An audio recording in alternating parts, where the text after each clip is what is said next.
We've got just what you need right here at Femi Wash Media. Call it the Midas Touch, and you wouldn't be wrong. Let us record, produce, mix, and master your audio like nobody does. Reach us on our contact today for the best quality job.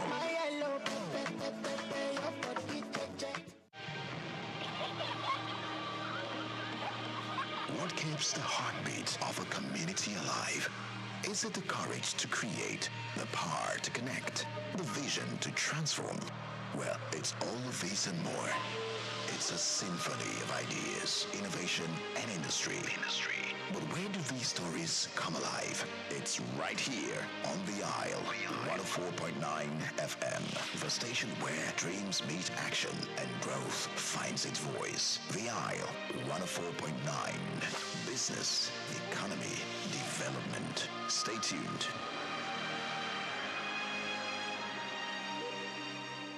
Anthony Onyemaechi Elumelu was born on the 22nd of March 1963 in Jos, North Central Nigeria, to Susanna Dominic Elumelu, originally from Delta State.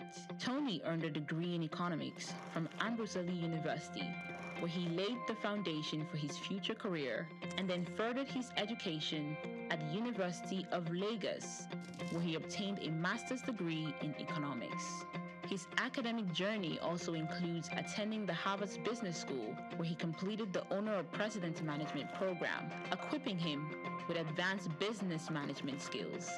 Tony currently serves as the chairman of Heirs Holdings, Transcorp, and United Bank for Africa, UBA, demonstrating his significant influence in the banking and investment sector. He founded the Tony Elumelu Foundation, which aims to empower African entrepreneurs through comprehensive training, mentorships, and funding opportunities. In addition to his professional achievements, he's also a family man, married to Dr. Adele Vivian Elumelu, and together they have 7 children. In 2020, his efforts were acknowledged when he was named one of Time's 100 most influential people in the world. Anthony Elumelu's net worth is estimated to be around $700 million,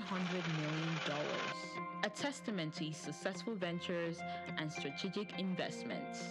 Elumelu continues to be a driving force in the business world, advocating for sustainable economic growth and empowering the next generation of African entrepreneurs.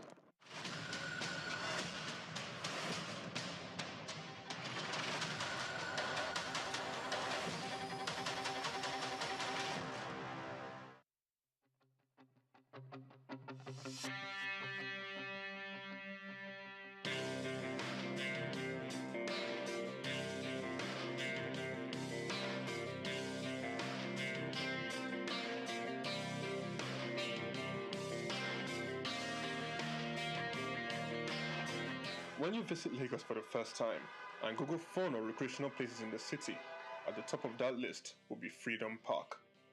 Located in Lagos Island on Broad Street, Freedom Park over the years has become home to the Nigerian arts and the culture at large. From annual big shows like the Lagos Theatre Festival, celebration at the Lagos Poetry Festival, to local festivals that celebrate literature, music, and arts. Freedom Park is one of the most visited recreational sites in Lagos, for both local and tourist people alike. A place to mingle, unwind, or simply just have fun. Freedom Park, however, hasn't always been a place of fun and games. It has a history that dates to 1861, when Lagos was made a British colony. In 1885, Freedom Park was built as a fortified prison from imported bricks, which was referred to as Her Majesty's Broad Street Prison. Some prominent political prisoners were held in the prison, people such as Herbert Macaulay, Michael Imodu, and Obafemi Awolowo. In 1979, Her Majesty's Broad Street Prison was destroyed, reduced to a dumping ground. It was later rebuilt in the 1990s, celebrated in 2010, Nigeria's 50th Independence Day. Freedom Park still holds a bit of its history within its walls. In the museum, where there are pictures and artifacts. Some of the old prison facilities have been converted into leisure facilities that people visit and enjoy today.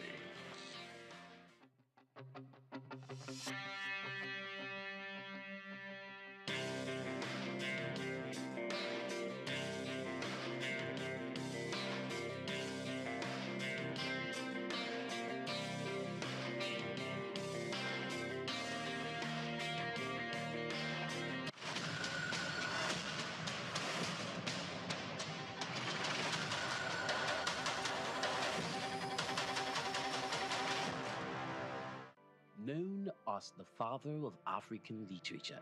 Chinua Achebe was born on the 16th of November 1930 in Ogidi, now Anambra State, eastern Nigeria. He was born to Isaiah Okafor Achebe, a teacher and an evangelist, and Janet Anenichi Iluegbunam, a vegetable farmer. Achebe has reshaped the global understanding of African identity through the power of storytelling. Raised during the twilight of colonial rule, Achebe's education was steeped in both Igbo tradition and the Western values of post-colonial Christianity. As a student at the University of Ibadan, he became fiercely critical of how Africa was portrayed in Western literature. Achebe believed that Western literature often painted Africa as a dark and primitive continent, but he sought to tell the African people's lens. In 1958, Achebe's groundbreaking novel Things Fall Apart shattered colonial narratives through the tragic story of Okonkwo, an Igbo warrior. Achebe illuminated the complexities of African culture and the devastating effects of European colonization. Things Fall Apart became more than just a novel. It became a symbol of African resistance against the oppressive narratives of colonialism. Achebe was not just a writer. He was a passionate advocate for African self-determination, and his political activism made him a critical voice in the post-colonial era. Even after a life marked by personal and political struggles, including a car accident that left him partially paralyzed, Achebe continued to inspire. He taught at Bard College and later Brown University, where his influence reached new generations of writers and thinkers. He was married to Christiana Chinwe Okoli and they had 4 children. Sadly, he died in March 2013 at the age of 82. Chinua Achebe's legacy endures in his novels, his essays, and in the countless voices of African writers who follow in his footsteps. He gave us a voice, a story, and a vision of Africa that is ours to share.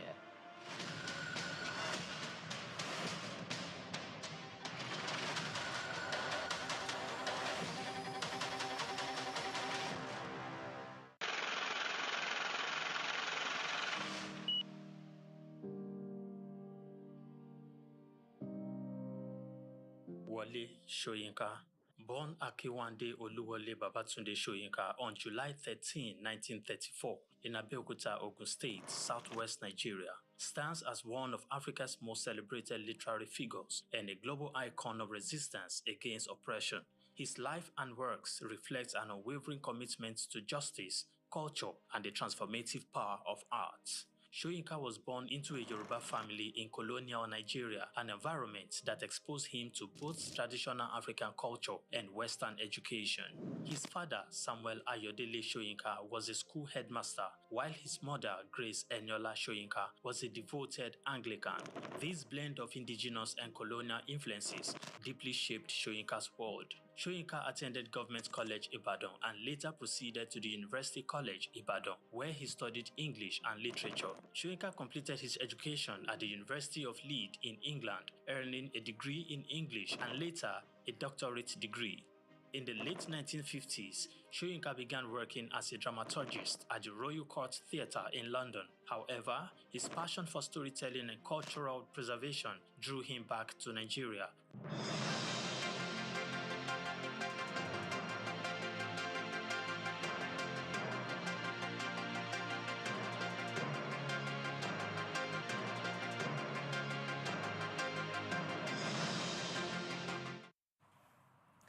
Good afternoon, and thank you for joining us on the Media News here on Souq News Television.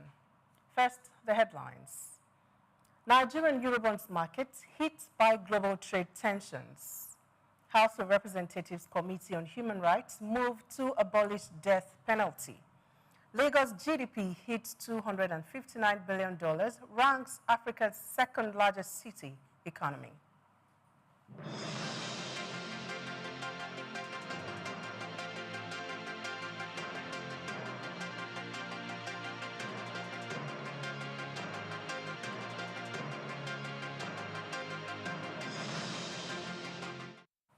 Thanks for staying with us.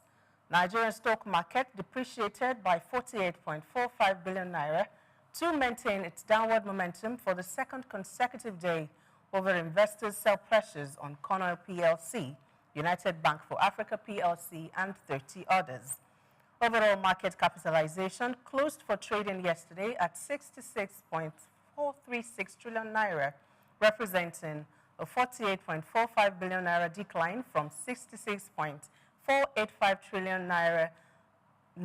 The stock market opened for trading. As Conoil depreciated by 10% to close at 331.20 per share, UBA stock price was down by 1.6% to close at 37 naira per share, while the Nigerian Exchange Limited all-share index depreciated by 0.1% to close at 106.90 basis points from 106.167.75. The stock market breadth closed negative.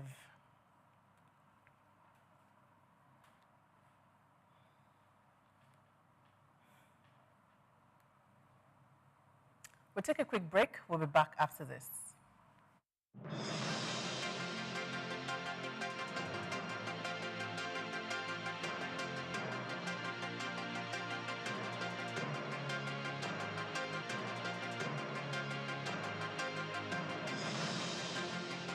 We've got just what you need right here at Femi Wash Media. Call it the Midas Touch, and you wouldn't be wrong.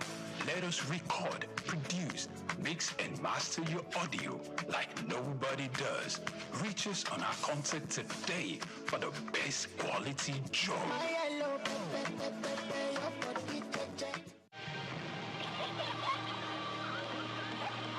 What keeps the heartbeat of a community alive? Is it the courage to create, the power to connect, the vision to transform? Well, it's all of this and more. It's a symphony of ideas, innovation, and industry. But where do these stories come alive? It's right here on The Isle, 104.9 FM, the station where dreams meet action and growth finds its voice. The Isle, 104.9. Business, economy, development. Stay tuned.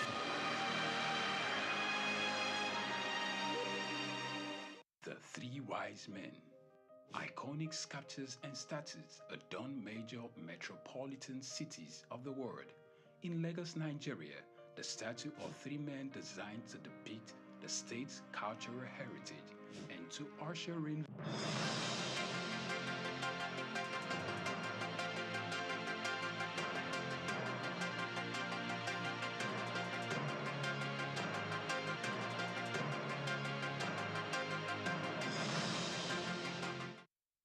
Thanks for staying with us. Nigeria's Eurobond market has been impacted by rising geopolitical tensions and fluctuating oil prices, leading to a spike in yields. The average yield on Nigerian Eurobonds increased to 9.17% on Monday, up from 8.79% the previous week, while prices dropped from $94.15 to $92.26. Analysts attribute the bearish trend to concerns over U.S. tariff policies and potential sanctions on Russia, which have weakened global risk appetite. Investors are pulling back from riskier assets, leading to increased bond yields and declining prices. The market uncertainty reflects broader global economic challenges, with Nigeria's debt instruments under pressure amid shifting international trade policies and economic slowdowns. And away from market updates now to the oil sector, Nigerian National Petroleum Company Limited, NNPCL, has revealed that reforms in the oil and gas sector, driven by the enactment of the Petroleum Industry Act 2021 and executive orders issued by President Bola Tinubu, have attracted about $17 billion in foreign investment in 2024. Executive Vice President of Upstream, Udi Ntia, who disclosed this at an investor session in Houston, Texas, USA, noted that the reforms have significantly liberalized the regulatory framework, offering incentives for cost recovery, royalty payments, and profit-sharing mechanisms. Also in a statement issued by NNPCL spokesperson Olufemi Shonaye, he revealed that Nigeria has seen significant opportunities despite global energy security concerns, including those in Europe.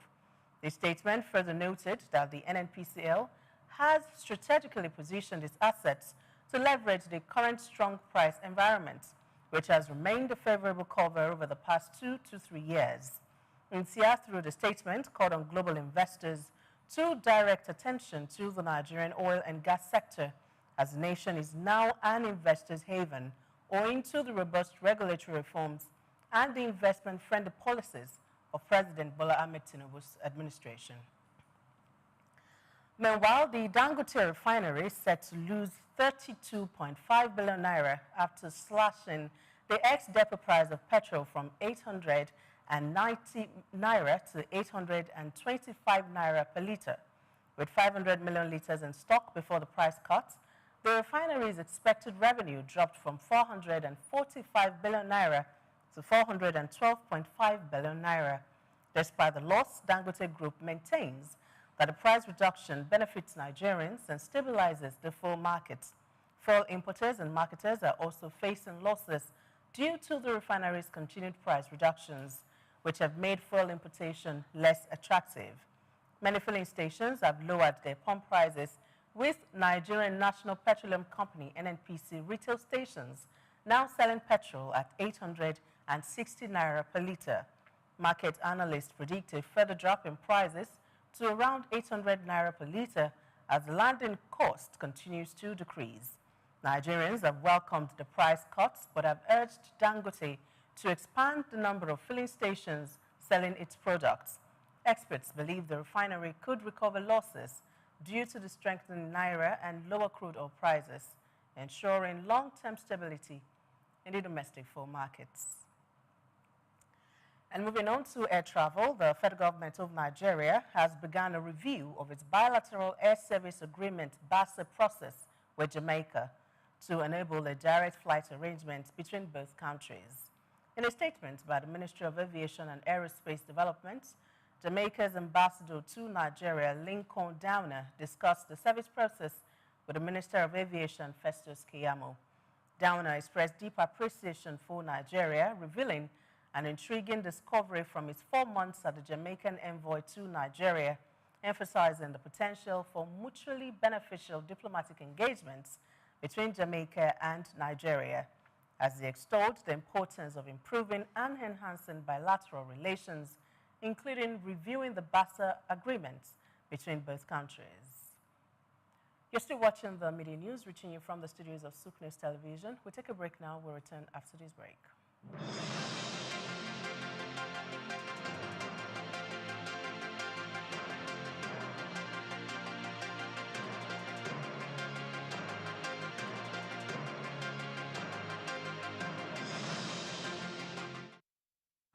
Thanks for staying with us. The gross domestic product of Lagos State has reached a record high of $259 billion based on purchasing power parity PPP, making the state the second largest economy on the continent after Cairo, the capital of Egypt. This was revealed during the official launch of the Lagos Economic Development Update, LEDU 2025 in Lagos. Speaking at the presentation of the report, Commissioner for Economic Planning and Budget, Okpe George, revealed that Lagos' economy recorded significant growth in the first half of last year, expanding to 27.38 trillion naira, which is a substantial increase from 19.65 trillion naira in 2023. He said the growth highlighted the resilience of Nigeria's commercial capital amid economic reforms and ongoing infrastructure investments. Despite the low level of the tax-to-GDP ratio at 2.3%, reflecting the need for enhanced revenue mobilization efforts. The commissioner also disclosed that the state's GDP growth is projected to grow from 54.77 trillion naira in 2024 to 66.47 trillion naira in 2025, while real GDP growth is expected to range between 5.02% and 6.49%. And staying in Lagos State, the Ministry of Economic Planning and Budget has launched the 2025 Lagos Economic Development Update, which highlights the strategies for economic resilience, fiscal sustainability, and revenue mobilization of the state. According to a statement by the Commissioner for Economic Planning and Budget, Okpe George, the 2025 Economic Development Update provides critical insights to guide policy decisions, which aligns with Governor Babajide Sanwo-Olu's budget of sustainability. He reiterated the state government's commitment to fiscal sustainability, economic diversification, and infrastructure development as pivotal to overall development of Lagos.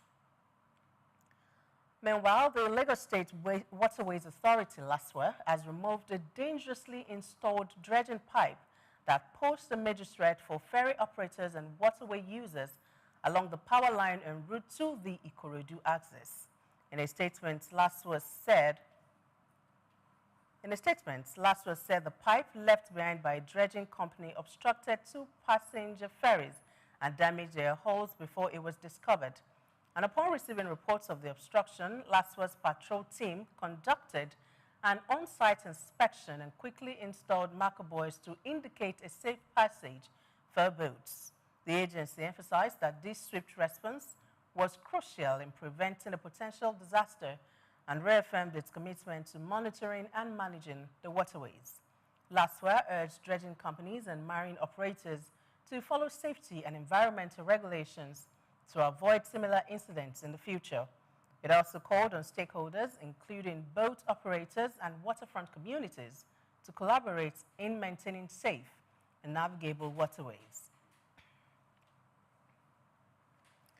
The House of Representatives Committee on Human Rights has begun move to amend Nigeria's penal and criminal codes, aiming to abolish or significantly reduce the use of the death penalty is on the way.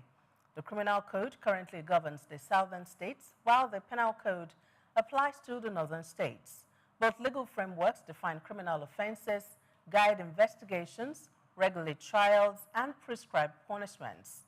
Reacting to this, a legal practitioner at TK Omashayin and Co., Tosan Omashayin, who was speaking on the front burners, Souq News TV's breakfast show, says it is a political move and a way to be clean in the eyes of the international community. Like you have rightly asked, could it be that this is a move to just launder the image of our country in the eye of the international community? If I will speak from my mind, I will say the answer is yes. And I will give reason for that answer.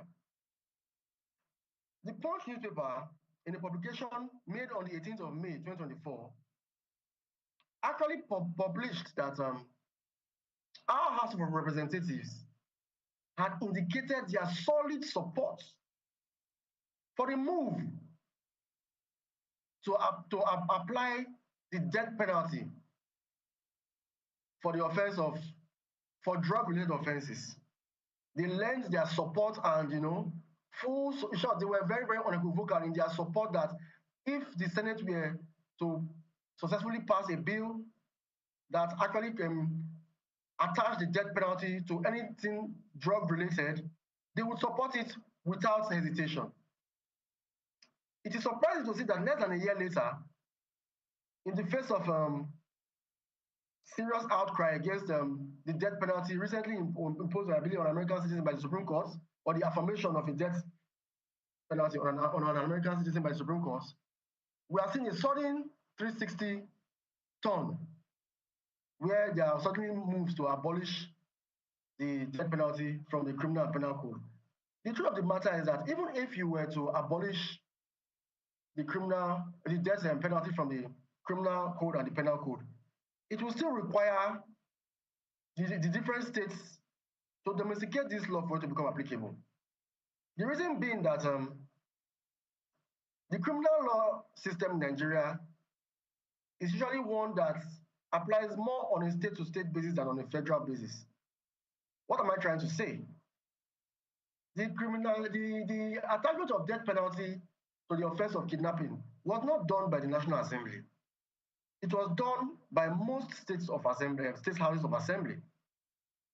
So this move, to me, seems more of a political one, more of an image laundering attempt than an actual concern for achieving justice. Because one would even ask themselves that if we really had an interest in regularizing, the legislation that governs the administration of criminal justice in Nigeria, why are we even having two different codes, one for the north and one for the south? Are we different people? And what is the reason for the different codes in the first place?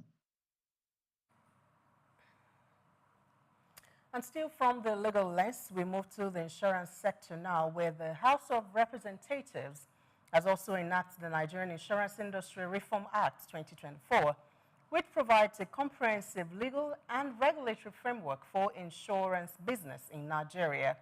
The new act repeals the Insurance Act, Cap 117 laws of the Federation of Nigeria 2004, the Marine Insurance Act, Cap M3 laws of the Federation of Nigeria 2004, and the Motor Vehicle Third-Party Insurance Act, Cap M22 laws of the Federation of Nigeria 2004.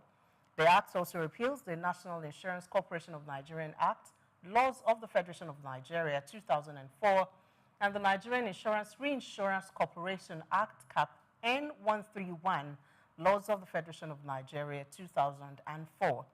The resolution of the House followed the consideration of the Senate bill as presented during Wednesday's plenary by House Leader Julius Nyovere.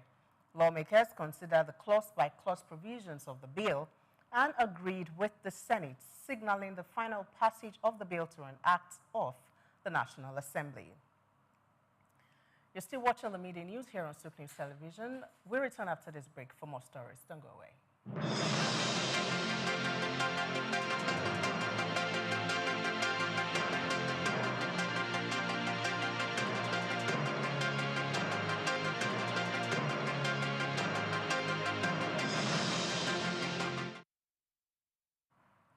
The federal government of Nigeria has converted the reconstruction of the 750-kilometer Sokoto-Gusau-Funtua-Zaria road to concrete pavement to enhance durability and long-term impact.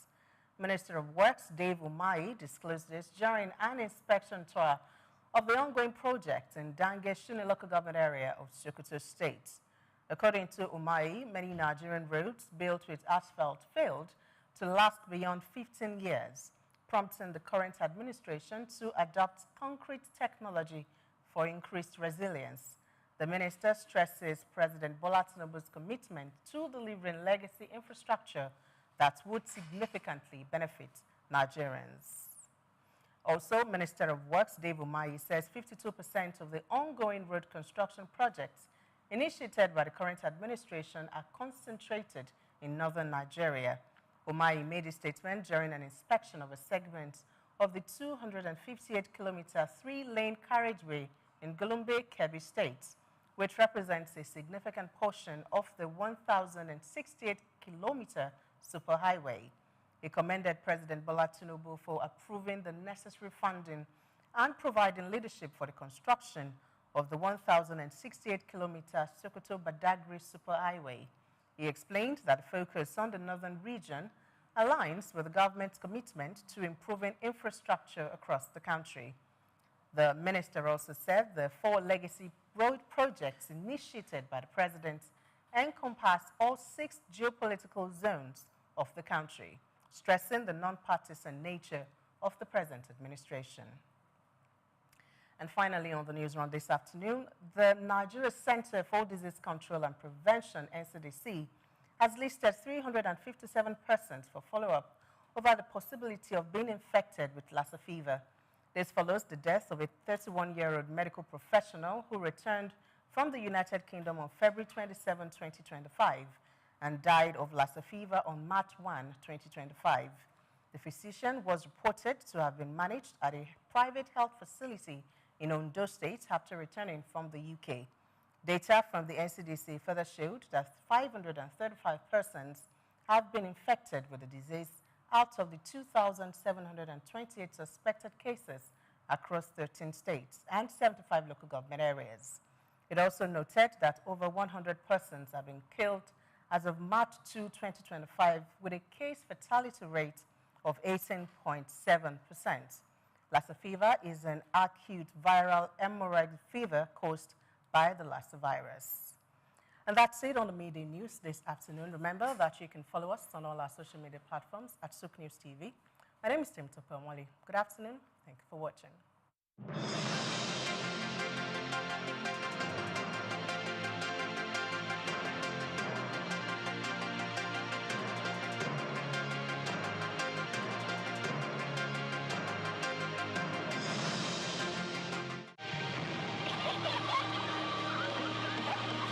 What keeps the heartbeat of a community alive?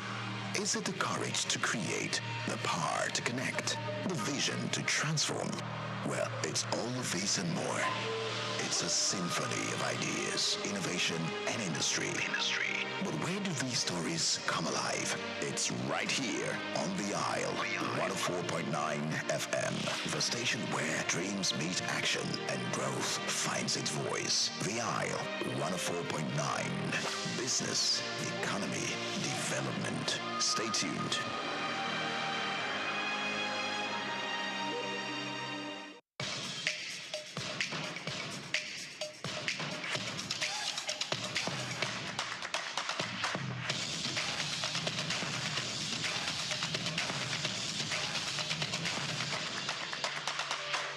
I want to unleash that creativity. I want to unleash, those things that we see every day that we find amazing now. That's what's driven me personally. That's what driven me at Trace.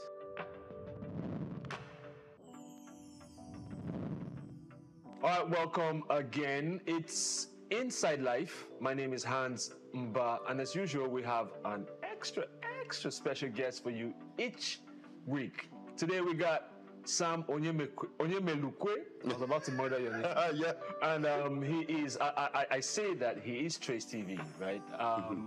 He's been doing this for eons, some say decades, and it's in the system. You know how the line goes, when they're in the system and no telling. So Sam is here, and we want to really talk his life, his inside life, how he's come this far, the things he has done to create a paradigm shift in the business, and I'll let him do all that talking. Sam, welcome to the show. Thank you so much, bro. How are you? I'm well. Good to see you. It's been a while. It's been a really long time. Yeah. So talk to us about Trace. For those that don't know, let us know just a brief introduction about you. Sure. Well, so for those of your viewers who don't even know Trace, maybe I'll tell them. I want to start from there. Yeah. I like it. Well, so we're lucky to be what I would say is one of the most influential and popular music and entertainment platforms on the continent. When I started with Trace, yes, like you said, eons ago, so more than a decade. Oh, yes. And when I started in the entertainment industry, more than 2 decades ago here in Nigeria, we've been able to navigate and keep as one of the strong platforms. We started with 1 or 2 TV channels. Now we have over 30, and we're all across Africa and in most of the diaspora too. So what gave birth to this? Because looking at your history,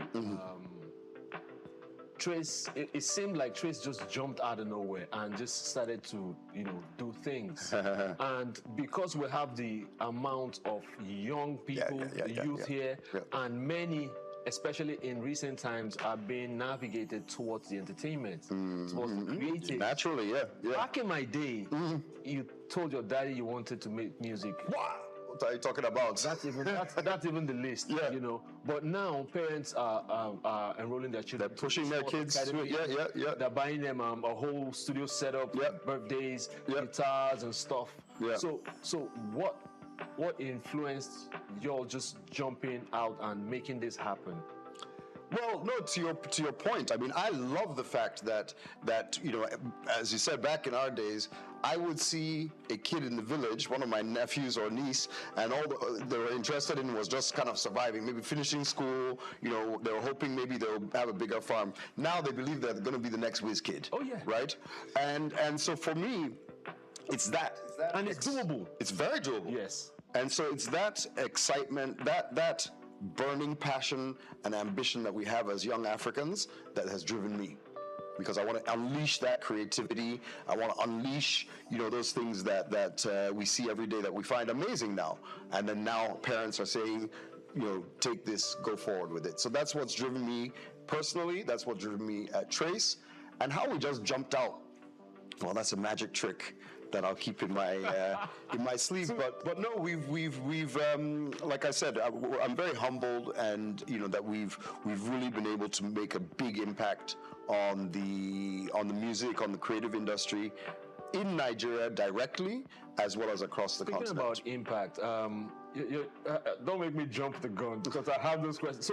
So in influencing or affecting the economy, we have seen what the numbers that artists bring in. Yeah. We're talking the Burna Boy numbers, we're talking Wizkid numbers, we're talking Davido numbers, and how it's affecting the economy. It's real. And they're bringing a huge amount. We're talking billions. The other day we're interviewing, talking to a few people, and we're talking about how Nigeria is missing out on the billion-dollar movie industry and all that stuff. Yep.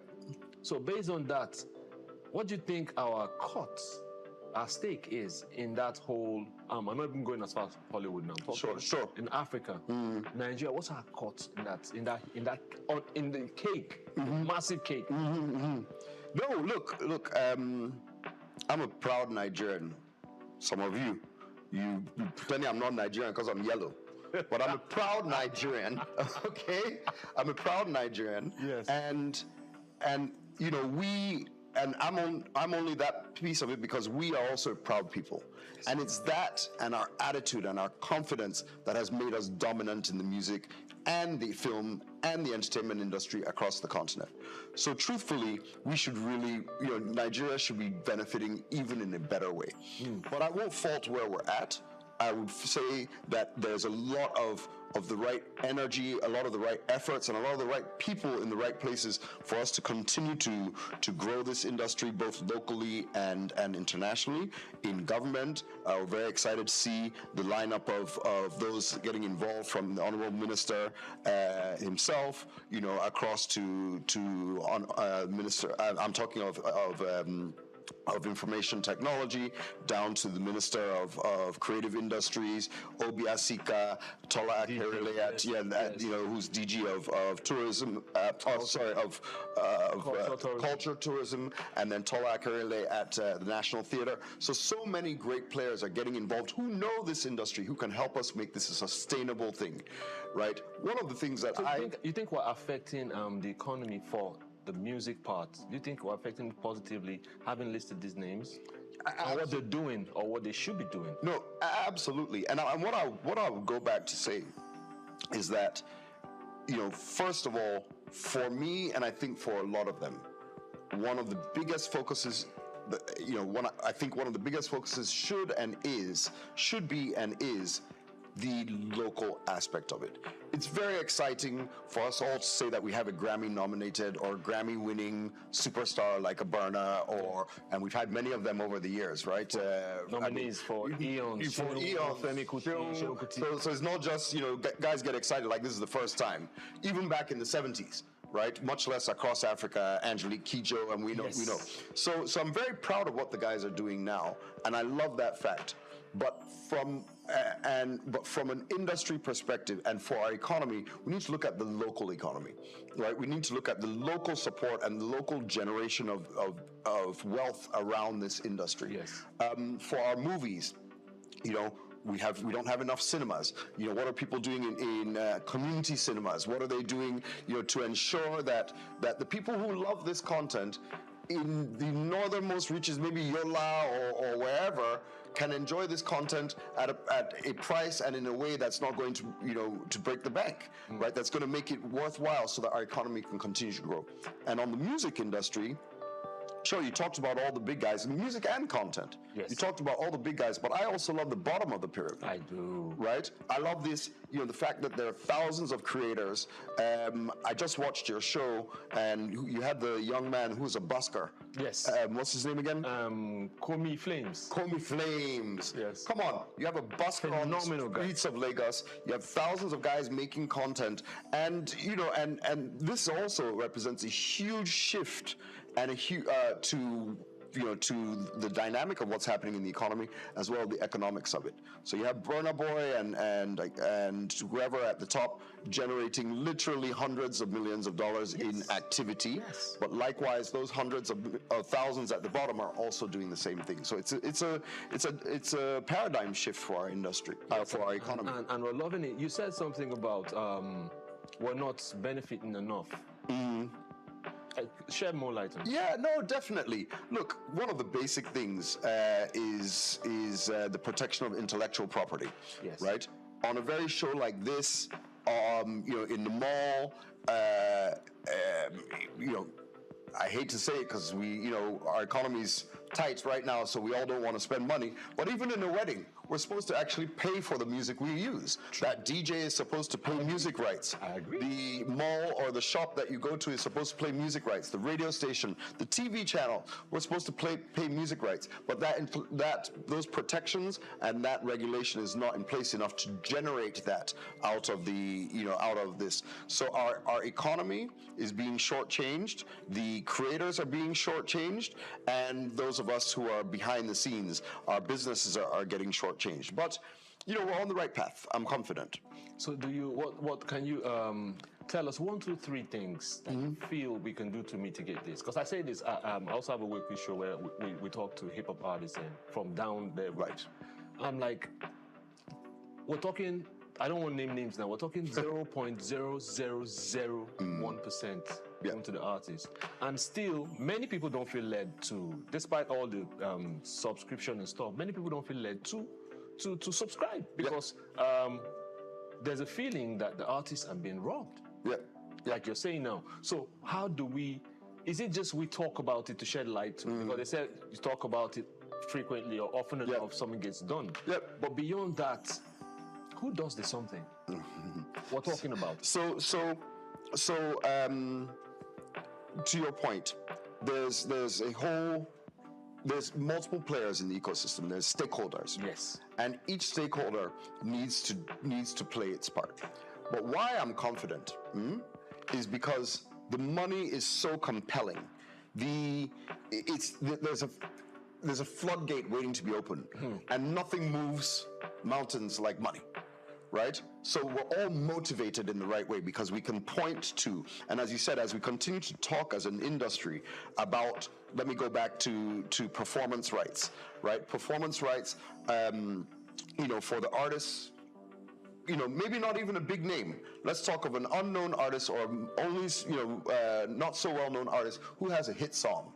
That song should be generating money across multiple revenue streams. Yes. It's not right now, right? But when the record label is looking at that and saying there's 5 billion naira that should be coming out of this song every month, that's not from radio stations, etc., that is the type of impetus that changes it. Government needs to do its part. Both on the regulatory side and the organization.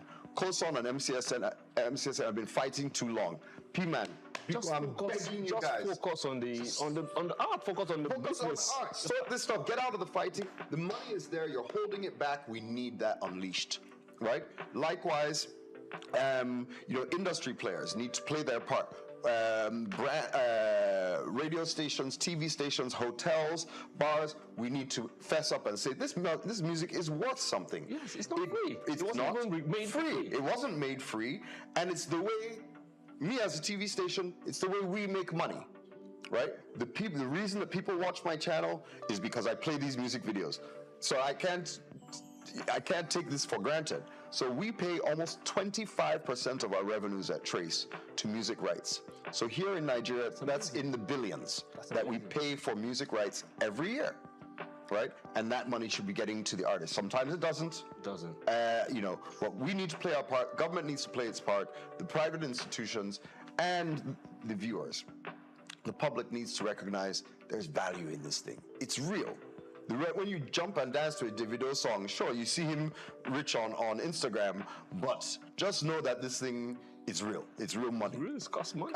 Guy, will you enjoy it? You make it song, you won't collect.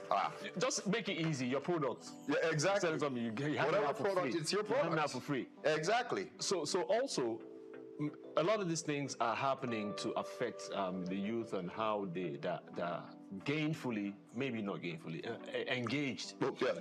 Hopefully gainfully. There was the awards you guys did. Some other culture, because when the culture shifts like that, it creates opportunities, especially for the young ones, which is our focus basically. 100. So you have done the awards. Tell us about the awards in Rwanda. It was massive. I saw it, and I'm like, wow. Yes. So why Rwanda? Sam, come on.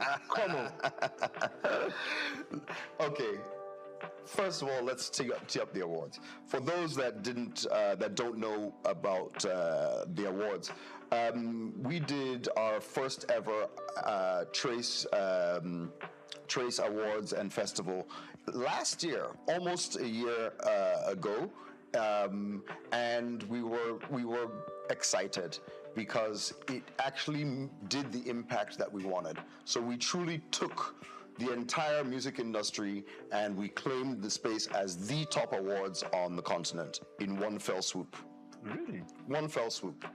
I mean, we had over 80 artists there from all over the continent, right? Of course, we had our big boys, the Niger boys. We had David there, Davido there, Rema there, Yemi Alade was there, Mr. Easy, Feels, the list goes on. And we dominated, my people. We dominated. Niger does that. Yeah, but we also had Diamond Platinums from East Africa. East Africa. We had, the name's going to escape me. I'm an old guy. Please forgive me if I can't remember everything. But we had South Africa represented. We had North Africa represented. And we had over 500 million views of that show, really? Right? We were covered in the Hollywood Reporter. We were covered in Variety. We were covered in Music Business Worldwide. And we're covered in Pulse. You know why that's so important is because it creates opportunities. Exactly. It creates jobs. It creates. That's why I'm beefing. I'm like, you took it to Rwanda. So we're getting there, right? So we're getting. I want to hear it. So we were able to pull off a huge awards, and I'll give you a little bit. Okay, I'll give you a bit of a scoop. We're just on the verge of announcing this year's awards. It's an annual thing. It's an annual thing. Fantastic. We're actually. Hope it's going to be here. I can't make you happy today on that one. I can't make you happy on that one. I prefer to be straight. It's not gonna work. Oh, come on. So the next one, we actually really wanted to do the awards at the beginning of the year. So the second edition, 2024s, will actually be held in February. 2025. February 2025. It will cover the entire of the 2024 year. And we're doing it in Zanzibar, in Tanzania, in the Zanzibar Islands, and it will be a blowout. It's going to be amazing. No, the one this year was crazy. Yeah. And I saw it, I was like, I said to myself, I'm like, do we do stuff like this? Because where you see stuff similar to that is where, of course, our top Niger guys pack out, arenas. Yeah. And you look at the stage. It's beautiful. It's Hollywood-esque. Yeah. And well, I'll give a nod. And I longed for it to be here. I'll give a nod to my former work lover. I used to work at Viacom MTV, and MTV does it, right? They, the VMAs or the lights. It's just it's unbelievable. The BET Awards, they just kill it, and that's what we did here on the continent. So MTV hasn't been doing on the continent for a while, so we said, oh yeah, we'll take. And yes, I wanted to even talk about something similar to that. There's an awards that just passed. it's annual, but each time they take it out here, they take it to the US. What is a Nigerian award? What do you think about that? You know, without naming names, Mr. Anima Shaun is a good friend of mine. Without naming names. and to be honest, I see where he was going with it, and I think it's been quite impactful, right? For the Americans. No, it's still for the Nigerians, right? Let me tell you why. Okay. Right? We all know, and in fact, the African Union officially recognizes the diaspora as the 6th region of Africa. Right? And oftentimes we don't actually engage in the diaspora in the way we can and should. We are, those of your viewers and fans that pay attention know that over $25 billion a year is remitted annually just by Nigerians. So think of the entire continent of diaspora and people in the diaspora.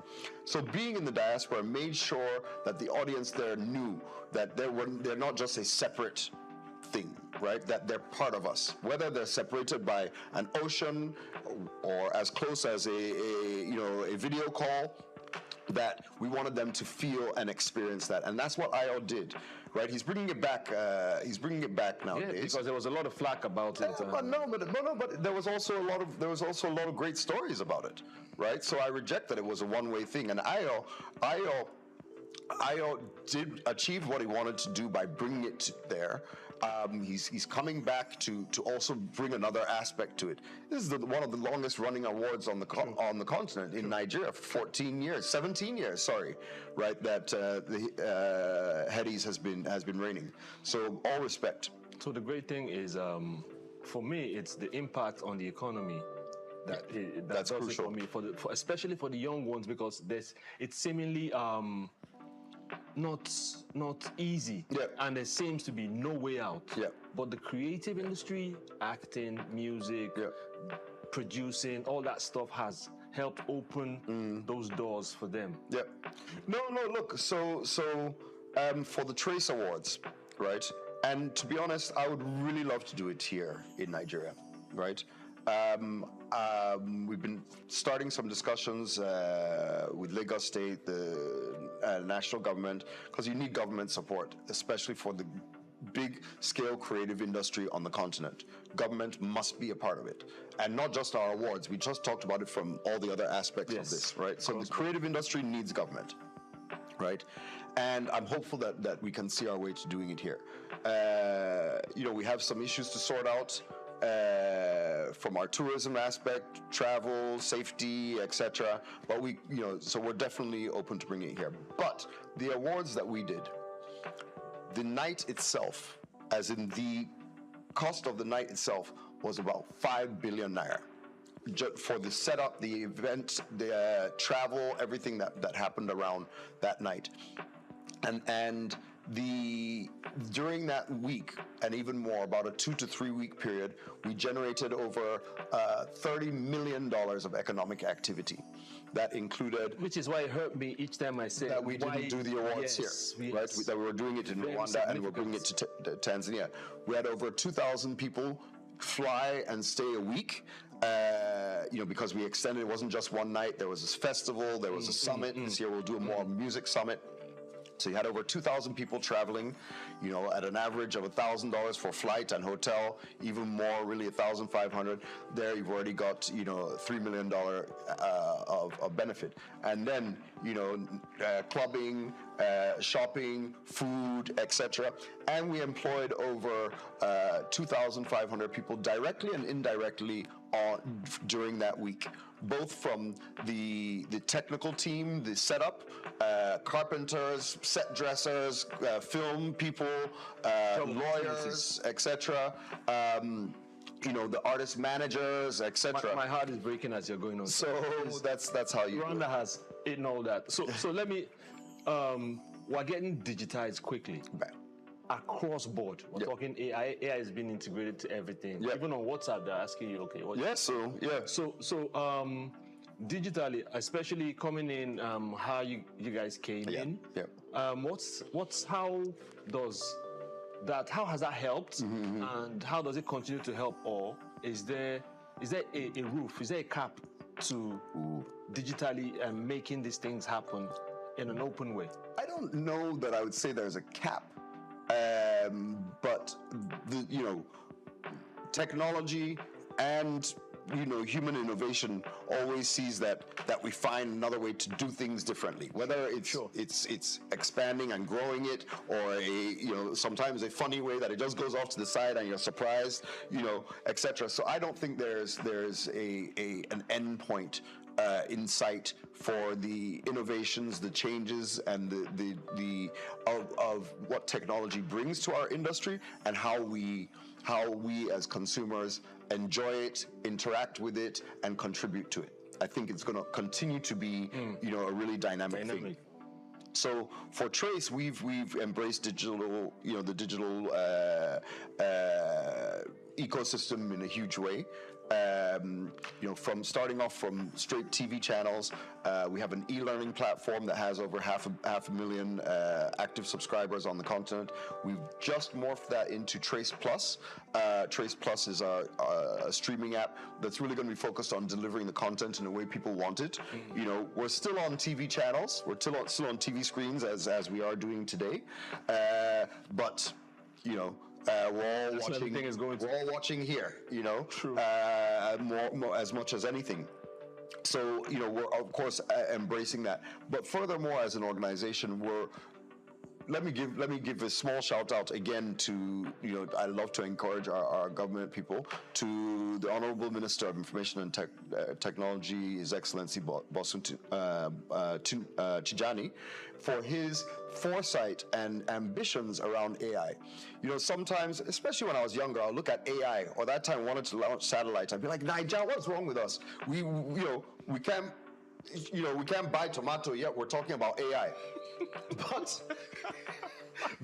But the truth is, he's got it. And I was listening to him last week at Moonshot, and he was saying, if we don't invest now, we have the minds for it. Don't worry about that. If we don't invest now, we don't get involved, we'll be so far behind, we'll never catch up, right? So yes, maybe it's not the biggest priority, and we have much more pain and give it time. But we must pay attention to it. We can't even afford 5 years to be completely uninvolved. And let's give it to ourselves. We have the minds, we have the innovation, we have the guys who may do something amazing in the coming years with AI, and all of us will be sitting here like, wow. And so let's let that happen. Sam, thank you so much. We could go on. Clearly, we can just enough. Thank you for coming through. Absolutely. I will call on you again. 100%. Anytime. I love being here. All right, thank you so much for tuning in. It's Inside Life, and we speak to the people that matter in the various industries, so they bring insights from the inside of their life. It's Handsome Bar. See you next time.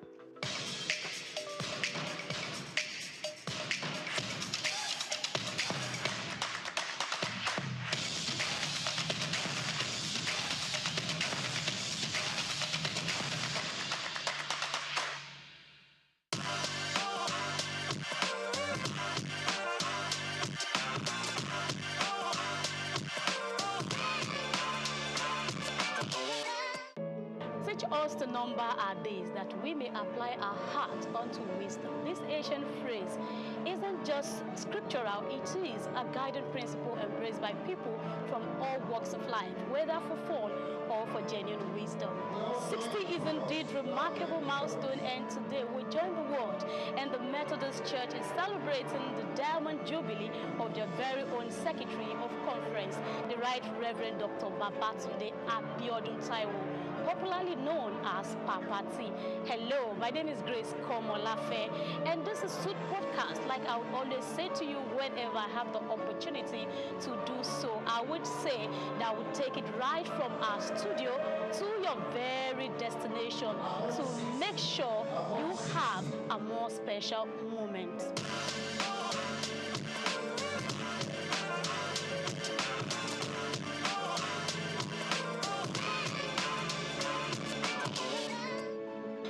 Truly a special occasion for Dr. Babatunde Abiodun Taiwo, celebrating Diamond Jubilee, and you can feel the joy in the air as friends, family, and well-wishers gathered to celebrate him.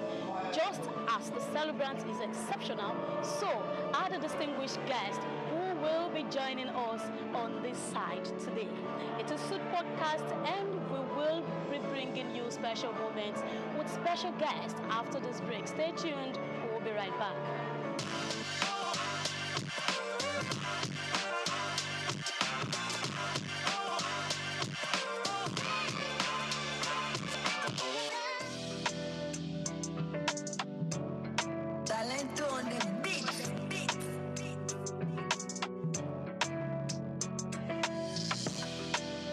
Purchase your tracks today.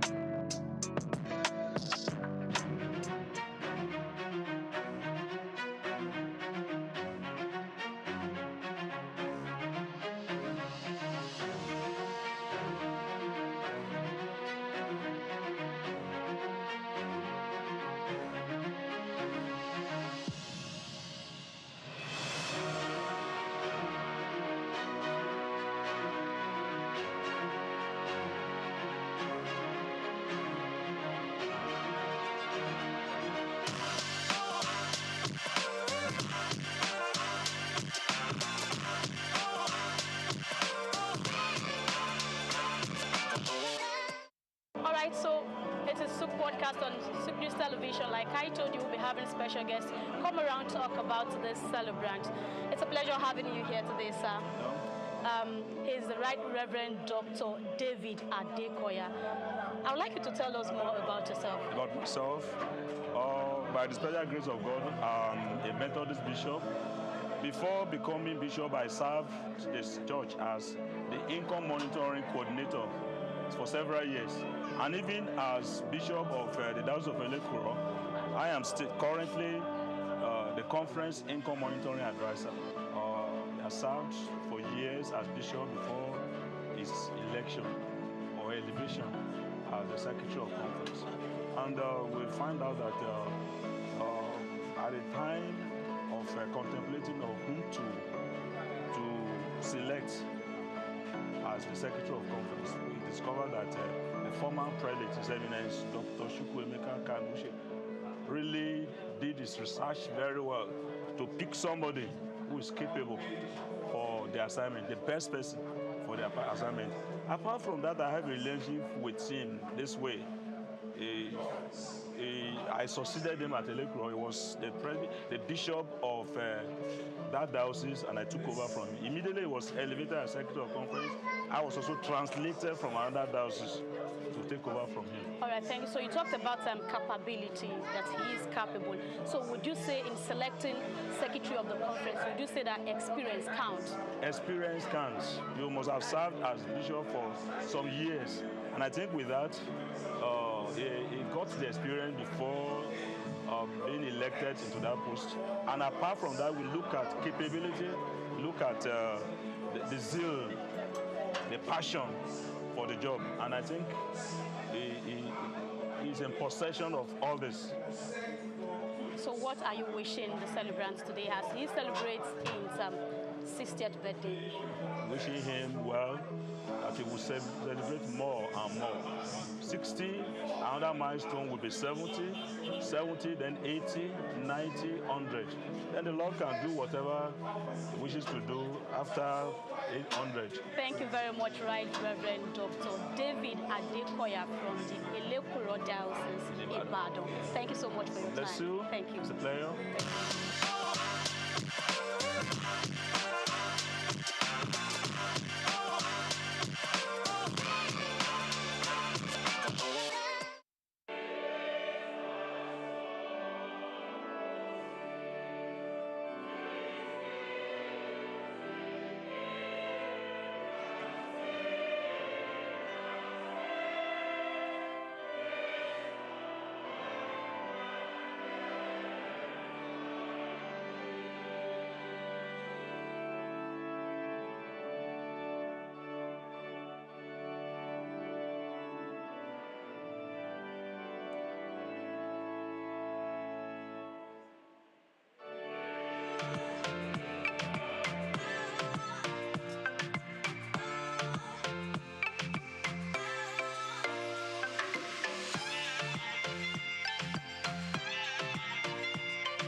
celebration of Right Reverend Dr. Babatunde Taiwo, we have another special guest who will be telling us about the celebrant for today, and he is Right Reverend Dr. Kolade Fadansi from Ibadan. So I don't mix it up, can you tell us more about yourself? Thank you very much. My name is Very Reverend Kolade Fadansi. I'm the director of the Institute of Church and Society of the Christian Council of Nigeria, based in Ibadan. Great. So celebrating the secretary of the conference. So tell us, how can you measure his work so far in the period he has, taken that position? The Right Reverend Dr. Babatunde Taiwo was my tutorial master when I was in the seminary. He was then the presbyter of the Methodist Church, Bodicha, in Ibadan. So then he was a thorough person, fine person, personality, a refined gentleman, a brilliant scholar, a leader by excellence. And he served at the time as the bishop of the Diocese of Elekuro, based in Ibadan also. So I've been following him for these years. Eventually became the secretary of conference for the Methodist Church Nigeria, and that gives him the opportunity to refine the administrative structure of the church. So he is the chief administrator and works closely with the prelate of the church, and he has given his best. All these years, he has been able to carry the church to a position of enviable status. And also, he has been able to redefine the job of secretary of conference in a more refined and beautiful way. All right, thank you. So it is good that you have known him for a very long period of time. So I want to ask this again. You've mentioned so many things that he has done, but what is that thing, just one thing that sets him apart, from numerous men of God that you already know? Reverend Dr. Babatunde Taiwo believe in anybody that he comes across, and he can work with anybody, and also can mold people. And even if you make a mistake, he corrects you in a subtle way, and bring out those mistakes for you to become a better person. Wow. So, in selecting the secretary of conference, would you say experience counts? Definitely, because Methodist Church Nigeria is a church that works with experience and also look for people with quality to stand in the helm of affairs of the church. And the position of secretary of conference is not just a status that is going to be handled with levity, or that the church will just take just because we want to appoint someone. It has to be someone that has candor, brilliance, and the ability to manage a very beautiful and wide church like Methodist Church Nigeria. Remember, we're the first church in this country, so we have challenges. Okay. And so, anyone that will be the secretary of conference must be someone that will fit into that status. So, as he celebrates his 60th birthday, what do you wish him? I want to join others to wish him long line of prosperity. Prosperity not in financial times, but prosperity in earthwise, prosperity in more wisdom, prosperity in total commitment to God, and prosperity all around him, beautifully for him to be able to advance the kingdom here, and also for him to also enjoy the labor that he has put into his service. Thank you very much, Right Reverend Dr. Kolade Fadansi. Thank you for your time. Thank you very much.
right, so it's still the celebration of Right Reverend Dr.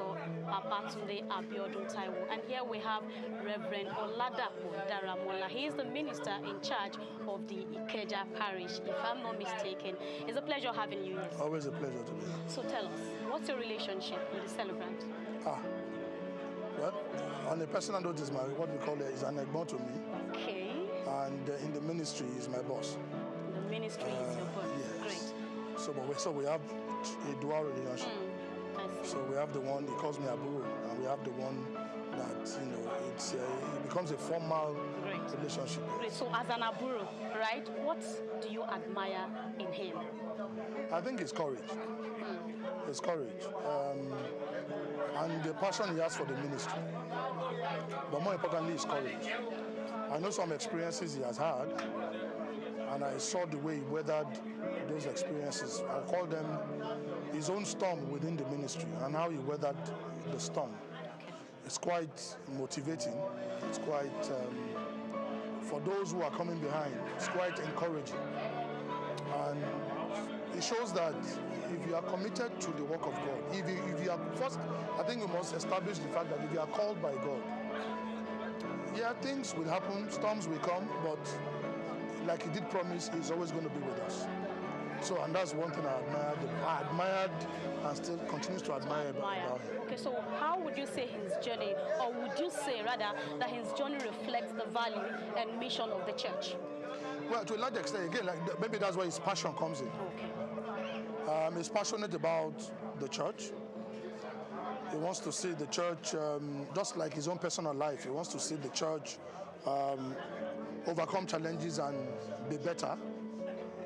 And I think overall, he has reflected that since he came on board as the secretary of Conference Methodist Church Nigeria, he's an ebullient person. And with that, he demonstrates a lot of, again, like I said, courage.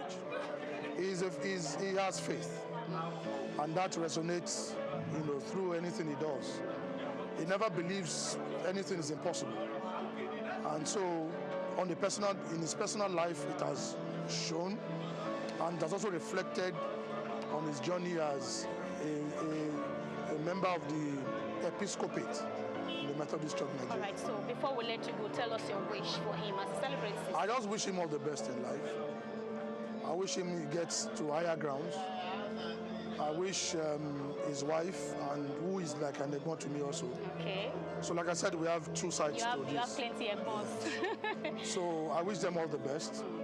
I wish them all the things that life brings in the positive sense of it. And more importantly, in the ministry, I wish him he continues to grow and grow strong in the mighty name of Jesus. Amen. I say a big amen to them. Thanks very much. Thank you very much. I appreciate it. Yeah.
It is still the Diamond Jubilee of Right Reverend Dr.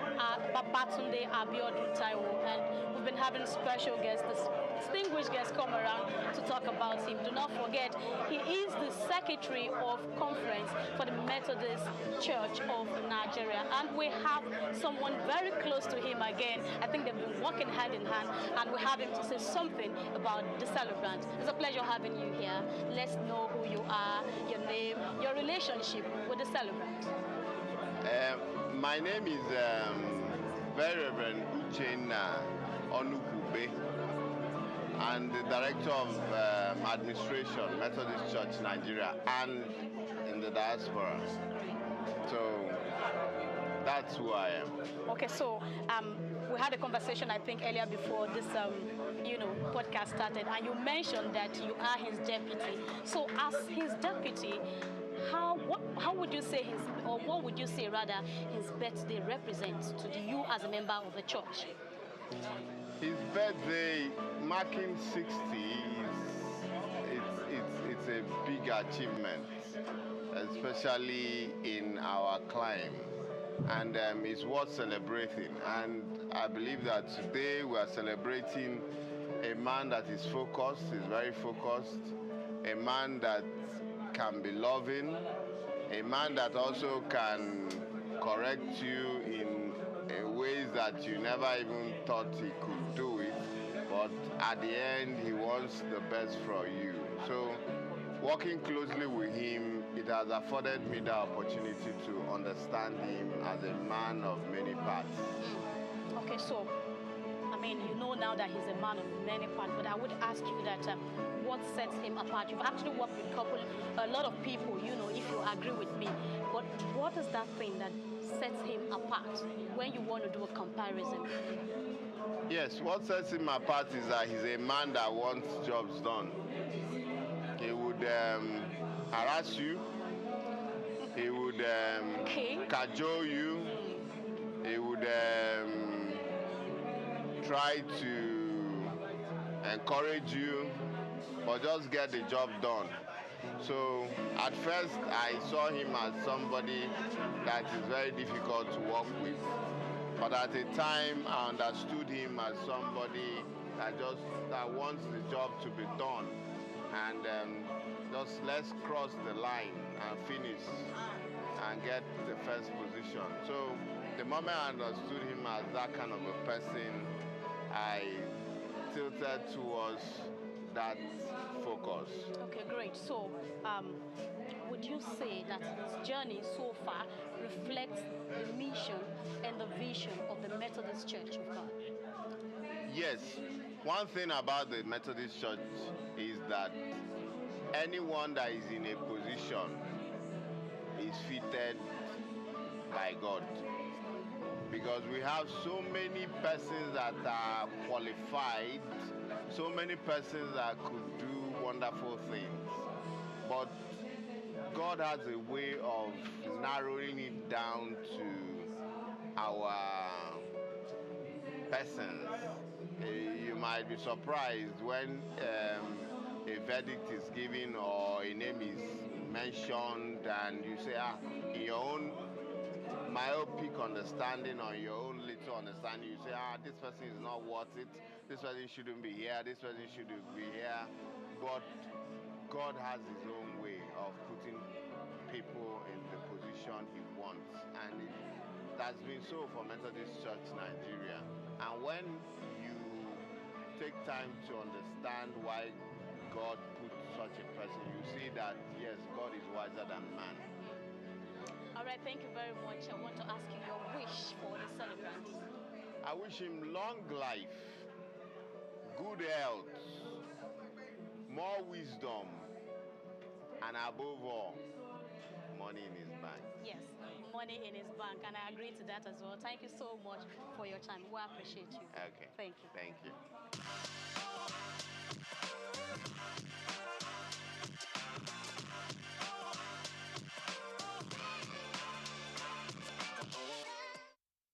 Can you feel the joy in the air and the kind of conversation that has been going on here?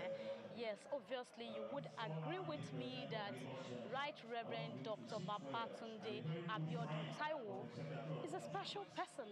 Yes, because you would agree with me again that every testimonial has been positive, and positive. Okay, so we still have a lot of people coming around that will be sharing their experience about the celebrant. But again, we will take a break. Before we take a break, let me remind you that we can bring our studio. Yes, literally. I am saying that we can move Souq podcast from our studio to your destination anywhere in the world. It doesn't matter. Just reach out to us and we will be right there to make your event more memorable and fun. Let's take a break, and when we come back, we'll be having more of this conversation. We'll have more special guests come around to talk about the celebrant. It is his Diamond Jubilee celebration, and it's no joke. It's no joke. It is the grace of God for him to have lasted this long, and we know that he's still going to spend many more years on the planet Earth. We'll be right back.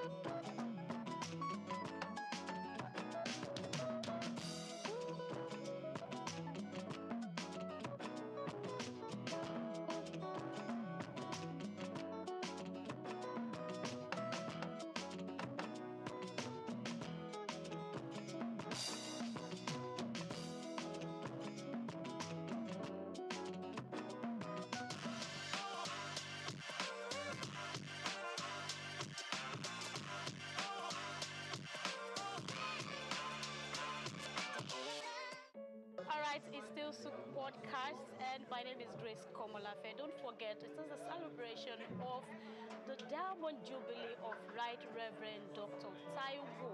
I'll take it from the top, Babatunde Abiodun Taiwo, popularly known as Papa T.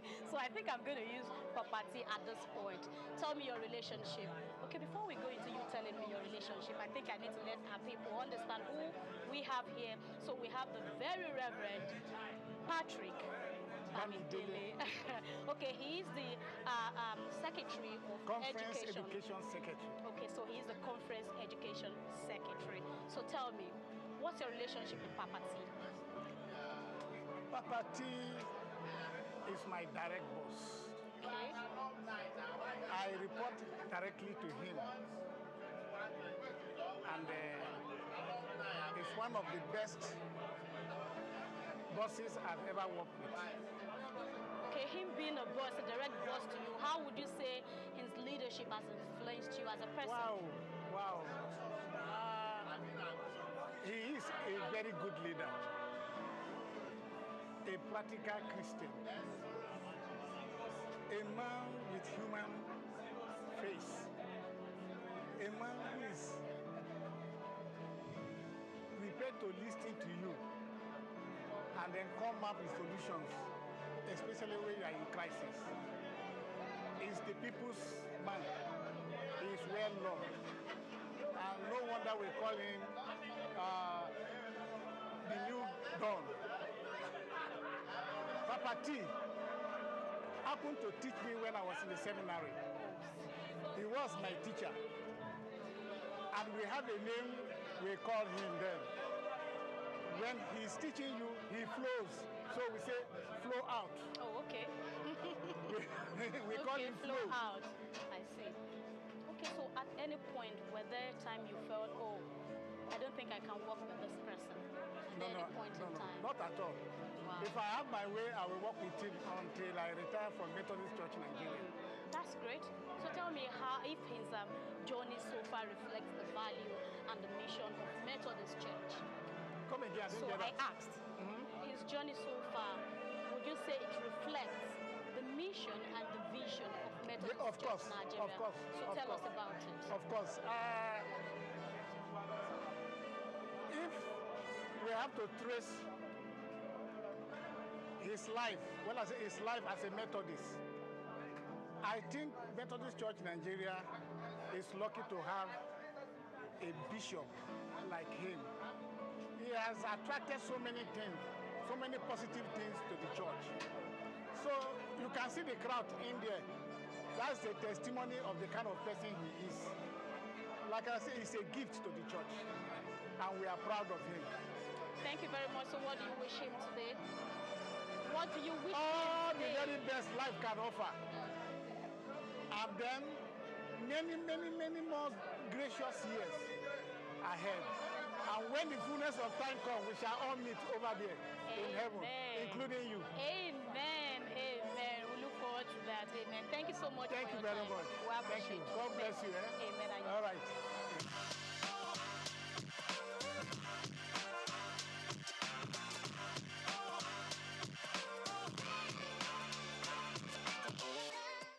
So again, we have someone special right on this side, and he will be shedding light into the life of today's celebrant.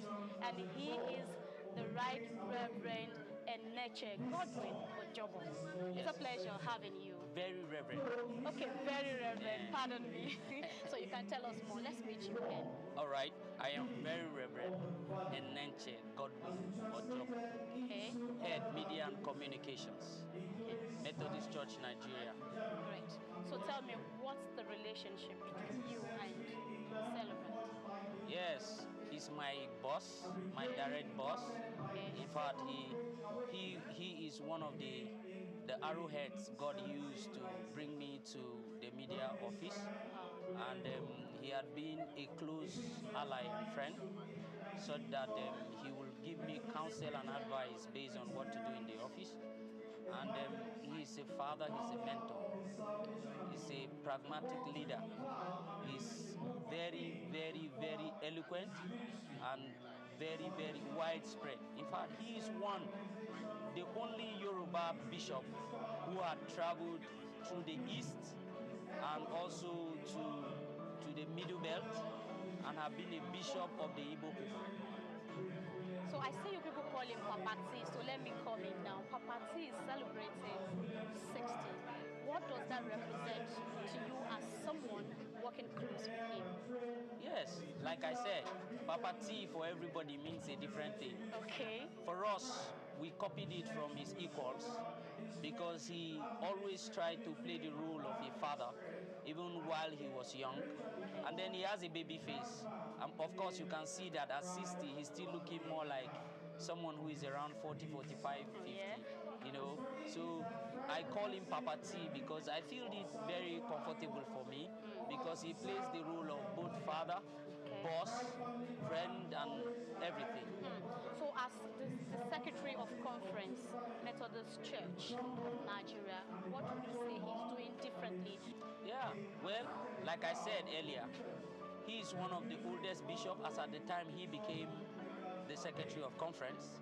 That's one thing that you can't take from him. And then he is also the only sitting SOC who is celebrating 60th on the seat. And then, like I said earlier, he is the only Yoruba bishop who had pastored the Igbo people in Umahia East and had been in Edo Delta, and then is also a bishop here in the city. So he is well traveled.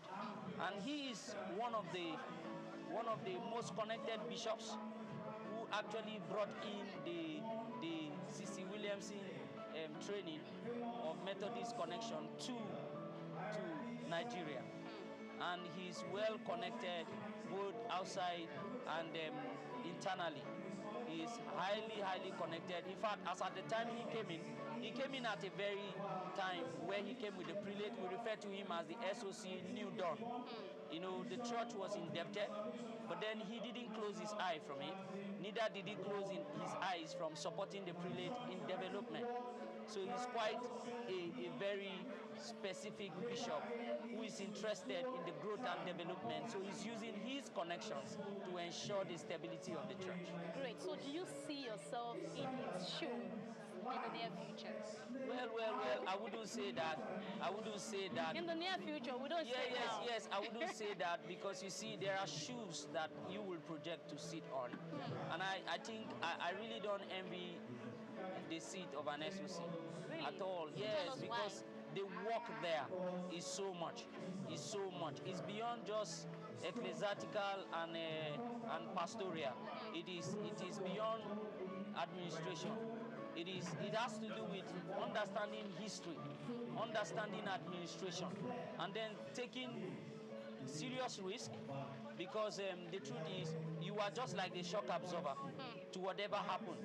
The prelate is an ecclesiastical head and the SOC is the administrative arm.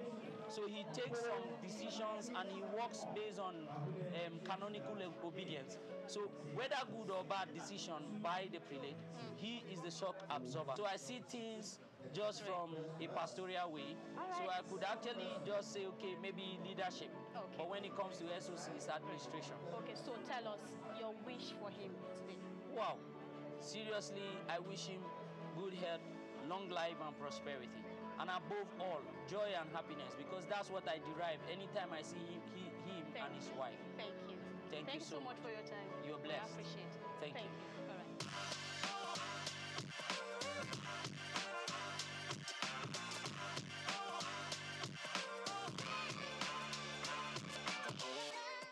All right, so we have another special guest with us here, and she will be telling us more about this celebrant. We have Dame Mawumi Shotubo. It's a pleasure having you here, ma'am. It's my pleasure. Great. So tell us, what's your relationship with the celebrant? The celebrant is a brother to me. No, not biological brother, but you can have brothers that are even closer to you than your biological brother. I've known him for over 30 years, and he's been a fantastic person in the ministry. Apart from the ministry, he's very close to my family. There's any time I call him, it's very handy. And he has a fantastic wife. I thank God for that. Great. So as the secretary of conference for Methodist Church, what would you say are those special things that he has been doing? Special? Yes, those special things he has been doing as a secretary of the conference. Well, as the secretary of conference, I think it coordinates all the ministers under him. It coordinates everything in the church, and everything the patriarch does, he coordinates it. You know, he's in charge of the Methodist at the conference level, and he's doing the work very well. May God continue to be with him, guide him, and show him direction. Amen. So you mentioned earlier that aside from being a brother from the church, he's also related to you outside church. So looking at his leadership skills in the church and his involvement with the family, you know, how would you weigh this? If you want to measure it, how would you weigh it? Naturally, I think he has a fantastic leadership quality. God blessed him with that. So we should just continue to pray for him. He's holding the fort very well. And our prayer is, you know, it should not derail. We should just continue to pray. All right. So what do you wish him as he celebrates his Diamond Jubilee? Well, I wish him a very, very glorious return. As he celebrates his Diamond Jubilee, by God's grace, he will celebrate 70, 80, 90, 100. And the Lord will grant him all his heart desires. The Lord will bless him, bless his family, continue to uphold him as he continues with his work as the Secretary Methodist Conference. Thank you very much. Well,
What's your relationship with the celebrant?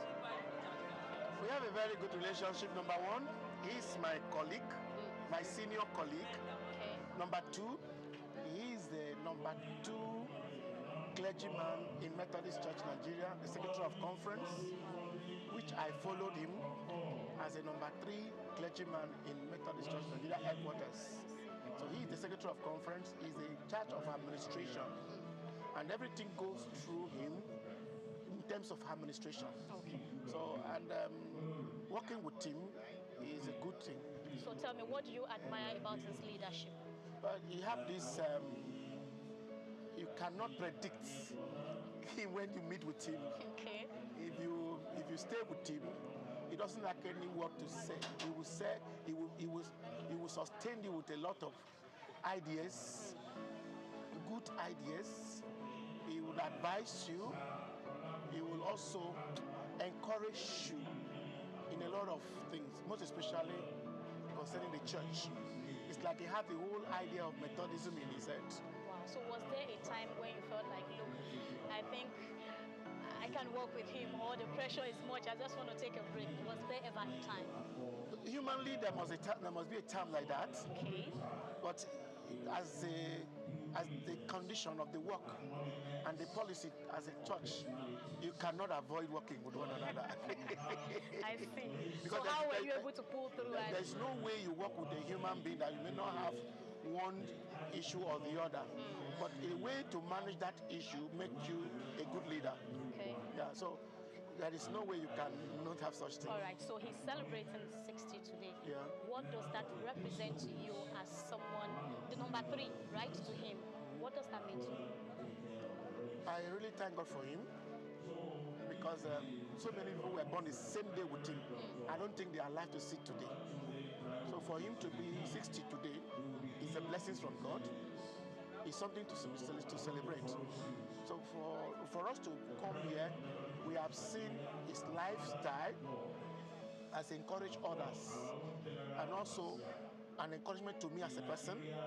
So I supposed to go home and rest after the national convention, but because of this celebration, I have to come back to Lagos in order to share in this celebration. So in the position he's occupying, let me just ask you this. Is it a position that expires, or you just have to be there till God says, yes, it's time to move? Do you have maybe 2, 3, 4 years tenure and all of that? We have a tenure. Okay. We have a period of 5 years at the first term. Okay.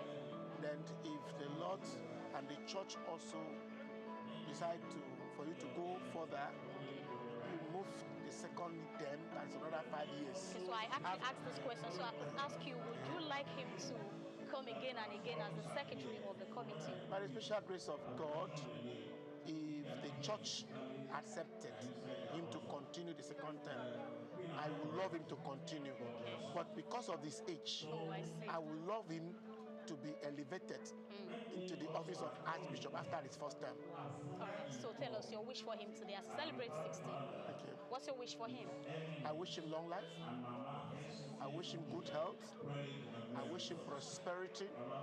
I wish him divine connection and other connection that will help him to excel in his ministry. Thank you so much for your time. Thank you. We appreciate you. Bless you. And you didn't tell me your name, but I've told you my name. Okay, so my name is Grace Komolafe, and you are watching Souq Podcast. We take it from our studio to your destination anywhere in the world. My sister, it's a pleasure meeting you. Thank you. It's a pleasure too. God bless you. Thank you. Bye-bye.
verdict and turn this church to a better church. Thank you so much, my brother. I love you. I love your family in Jesus' name. Let me thank all our past presidents that are here, including Sir Lanodutola, who is formerly president of Remo.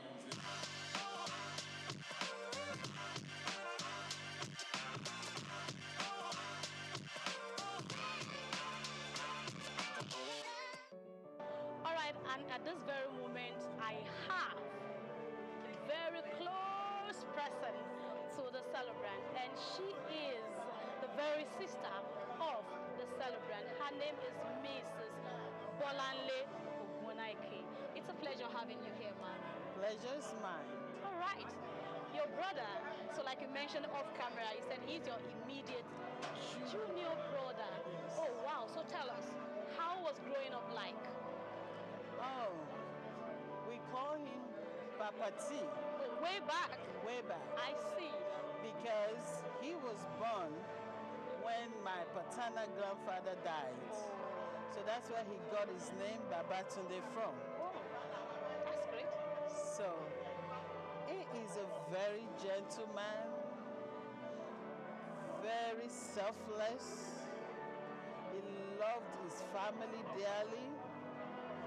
It's someone that he would do anything for his family. I mean, I'm talking about we, his siblings. I see. So at any point while he was growing up, would you have thought that he would become someone occupying a special position within the church circle? Our paternal grandfather happens to be a church catechist with Methodist Church Nigeria. I see. My late father is a local preacher. Is a chairman or the president of Men's Fellowship, Methodist Church Nigeria. My late mom, Dame Oluranti Abigail Taiwo, she was a staunch Christian, a Methodist to the core. She served in every area of Methodist, starting from Sunday school to Women Fellowship, Lagos Diocese. We are originally born and raised in Ereko Methodist, and same with my brother. So, yeah, just like I said, Tunde has always been a very gentle one.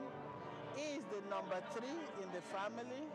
I'm number 2 and the first daughter. Okay. And he is one of the peacemakers when things are going rough. He's the one that will stand in gap and say, please, let's be peaceful about this. So he has always had the trait of being a reverend. I see. And he loves to pray. He loves to pray. So I honestly know that he didn't make any mistake when he decides to be a reverend. I see. So obviously he has been so grounded looking at the history of your family. So, I mean, it's in the blood. It is. It's in the blood. But would you say at any point in time you saw him, probably you've ever seen him being downcasted and maybe feeling like, oh, we can't do this, or I can't do this at any point in time? Or do you see him as someone that is always, up on his feet and no dull moment at any point? So Babatunde, well, I will call him Babatunde because he's my baby brother. Okay. So I have the right to call him by his first name. Even though he's the bishop, he is very pessimistic. He's a goal-getter. I remember him telling me one day that in our family, nobody has read up to being having a doctorate degree, and he's going to get it. Wow. And he worked hard, and he got it. Wow. So I give him kudos for that. He's very focused. When he wants to do things, he gets it done. Irregardless of what it's going to cost him, he will get it done. Wow. So he's celebrating 60 today. What are your prayers for him? My prayers for Babatunde and his family is to continue doing what he knows how to do best. Serving the Lord. Embrace his family. Never forget his background. Because oftentimes, men of God, because they get overwhelmed with this work of the ministry, they kind of not intentionally neglect their family. So he needs to maintain a balance, a good balance between ministry, home, and his siblings. So I live in the United States. I see. And I came for this. All the way. Wow. So I feel honored to be here to celebrate my brother. That's great. I'm now the most senior out of the surviving children because we lost our brother, which is the firstborn. So I have no other choice than to be there, because if our parents were alive, they will be here. So, your special wish for him today? I wish him good life, good health, prosperity, and above all, because Bible says, what does it profit a man to gain the whole world and lose his life? Above all, Papa T, Babatunde Abiodun, I wish you that you don't lose your kingdom race. You don't lose your heavenly race, irregardless of what it takes. Serve the Lord, serve the Lord, and serve the Lord. Thank you so much for your time, though. I appreciate it. Thank you.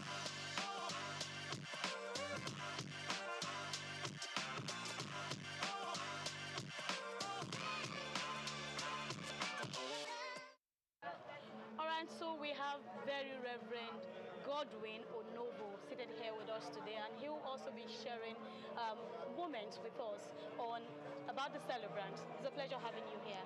Thank you very much. So tell us, what's the relationship between you and the celebrant? By the special grace of God, the celebrant, the Right Reverend Dr. Babatunde Taiwo, the Secretary of Conference, is a father to me, and incidentally, I work directly with him as the Conference Director of Research Services and Documentation at 2122 Marina, which is the corporate headquarters of Methodist Church in Nigeria. Great. So having worked with him, I mean, you directly work with him, right? Yes. So tell me, how has his leadership influenced you? The celebrant is a man of many parts.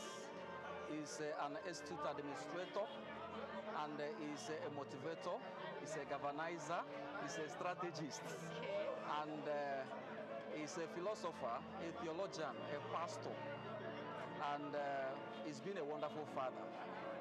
And his style of leadership has been very, very impactful. He's a man that is result-oriented, a man of action, and is a gift to our church. Okay, so you mentioned his style of leadership.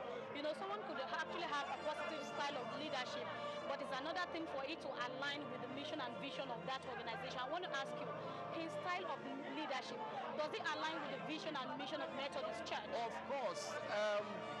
He is popularly known as SOC New Dawn, and since the inception of his administration as the Secretary of Conference, the church has witnessed a lot of progress in different angles, and he is a leader that believes in corporate leadership. You know, he samples the opinion of people, you know, working around him, and so as a result of that, it has made his administration smooth and dynamic, and of course, his leadership style is in tandem with the vision and mission of the church. All right, so what do you wish him today as he celebrates 60? I wish him the very best and many more years of fruitful celebrations. Thank you so much. Thank you very much. God bless you. Amen. Yeah.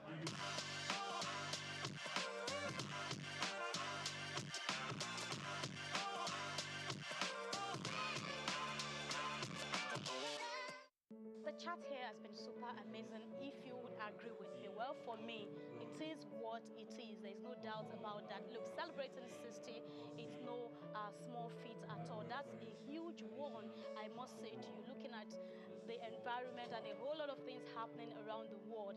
It's no joke. So we must thank God for bringing Right Reverend Dr. Babatunde Abiodun Taiwo this far. And like I said earlier, he's going to spend many more years on the planet Earth. But you know what? We need to go. I wish we can take more interviews. I wish we can hear more, testimonial about the celebrant. But hey, we have to call it a day. This is Souq Podcast. We'll take it right from our studio to your destination anywhere in the world, any day, anytime. I remain Grace Komolafe. Reach out to us via the number scrolling on your screen or through our social media platforms. We are on YouTube, we are on Facebook, we are on Instagram, we are on Thread, and on X. Yes, until some other time, I would see you again on Souq Podcast. Have an amazing time out there. Bye-bye.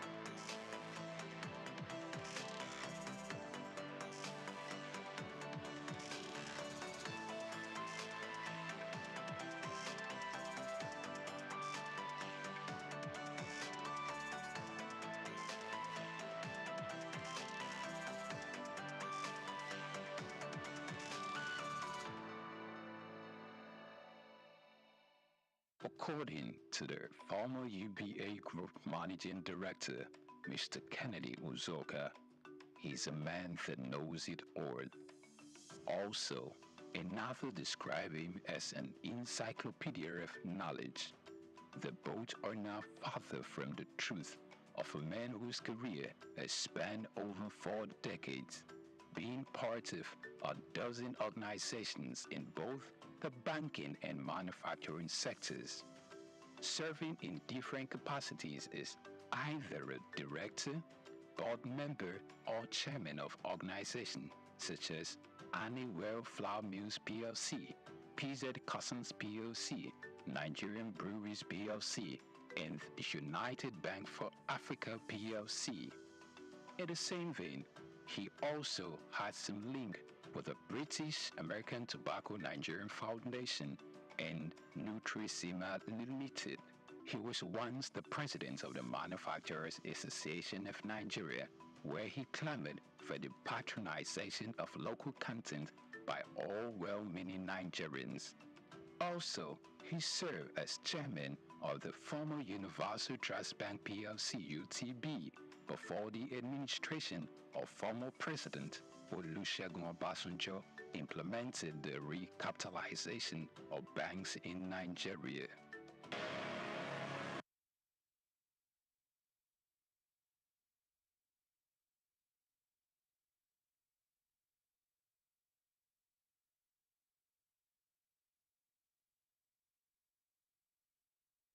Born Kolawole Babalola Jamodu on February 9, 1944 in Odo Ere, Yagba West local government area of the present Kogi State. Kola Jamodu attended St. Paul's Primary School in Otimata City College from 1958 to 1961. Harvard Business School, Boston, Massachusetts, United States of America from 1986 to 1987. His mother was Mrs. Fumi Olabinwonu. Not much was known about his father. At an early age, Kolawole showed an uncanny drive for knowledge and learning, which will form a greater part of his adult life. His rise to fame hasn't been without its peculiar episodes of challenges.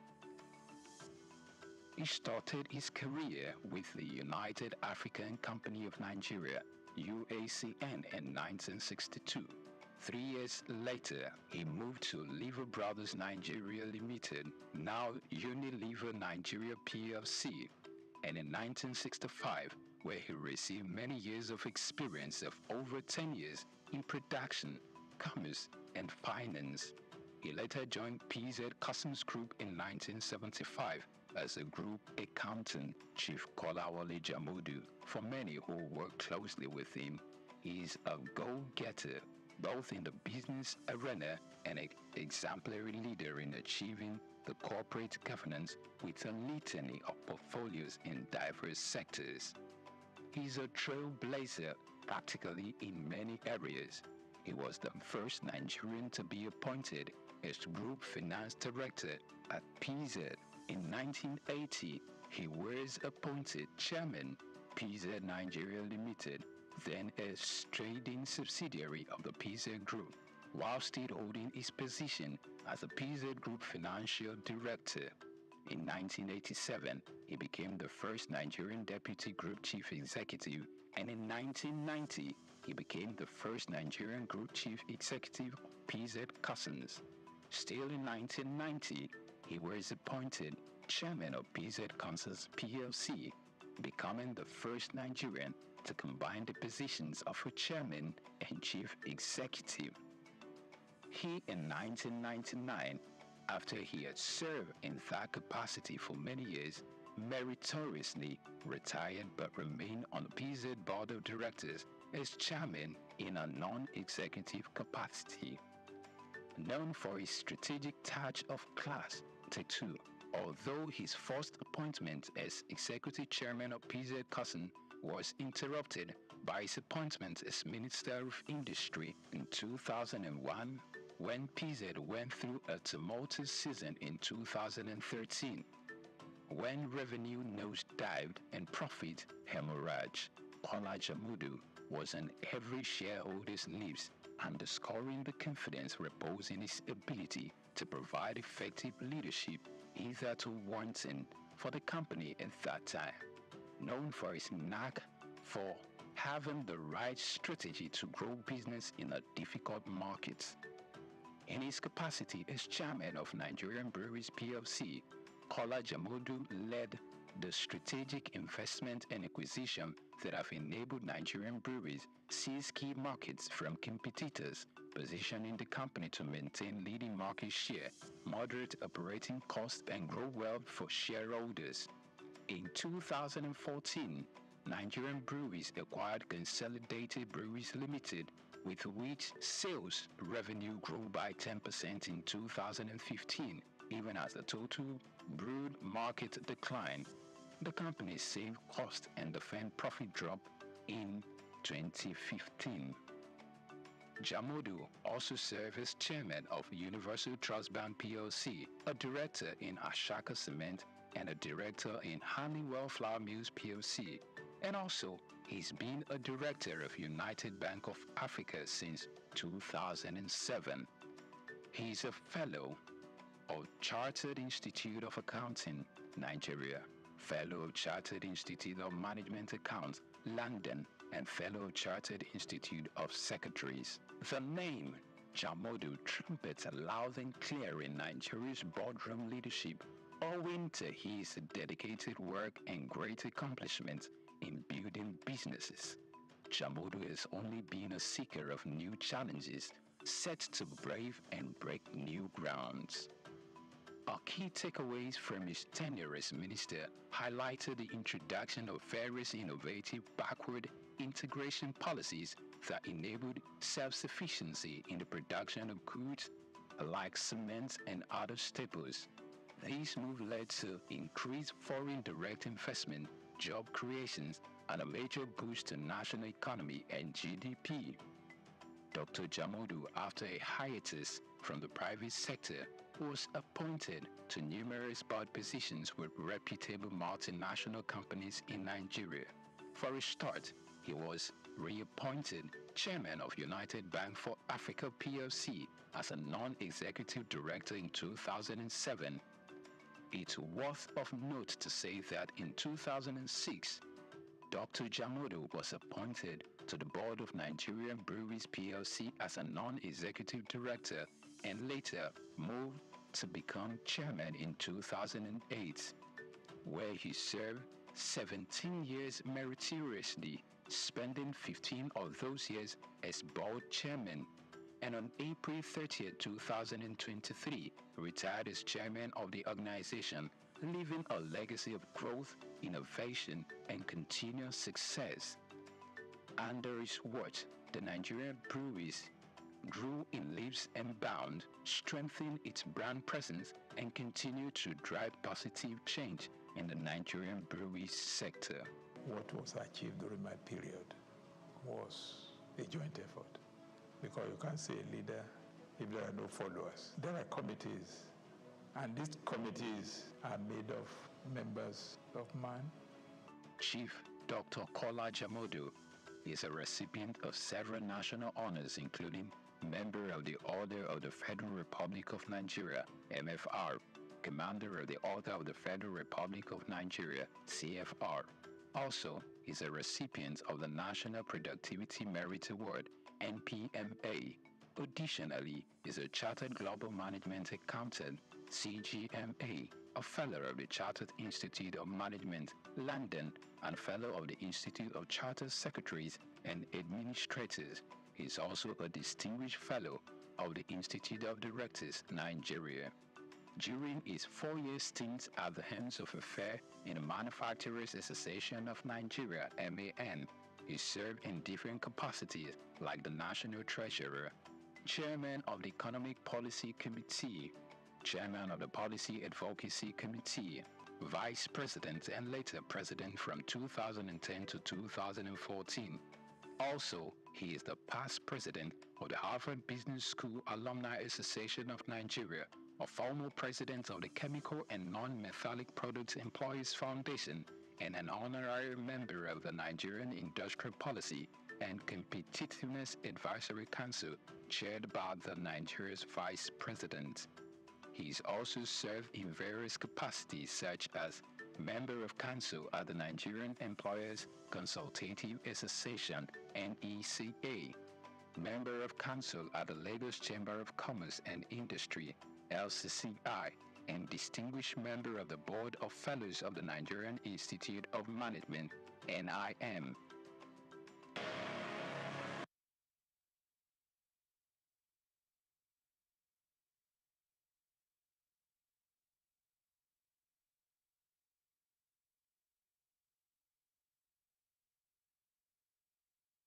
He is an active member of Ikoyi Club, 1938, Lagos Island Club, Lagos Metropolitan Club, Lagos Motor Boat Club, Moderates Club, and Lagos Dining Club, some of Nigeria's most prestigious social organizations. Not many people, prominent or otherwise, could be suitably described as detribalized nationalists like Dr.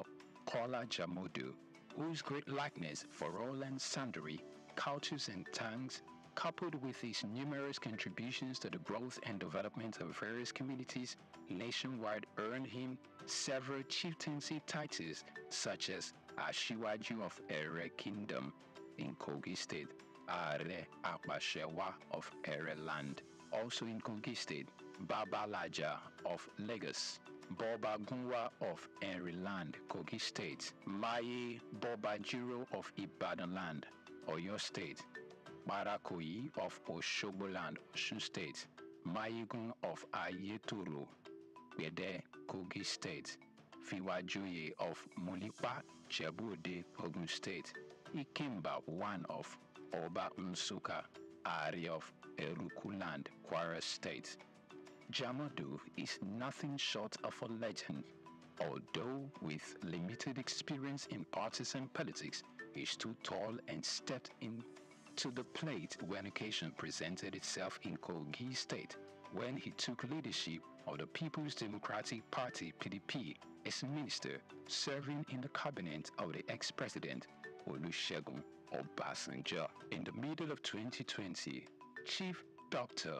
Kola Jamodu served as the pioneer chairman of the Elders Advisory Committee, EAC, of Pan-Okun Relief Response Agenda, which played a pivotal role when the world was faced with the coronavirus.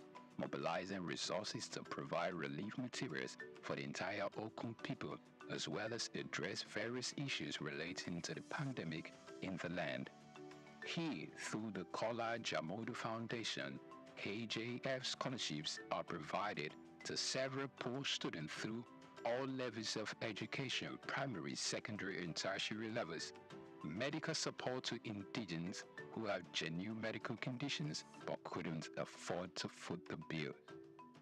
Chief Kola Babalola Jamodu, over the years, his hobbies have been the same: reading, traveling, golf, and badminton.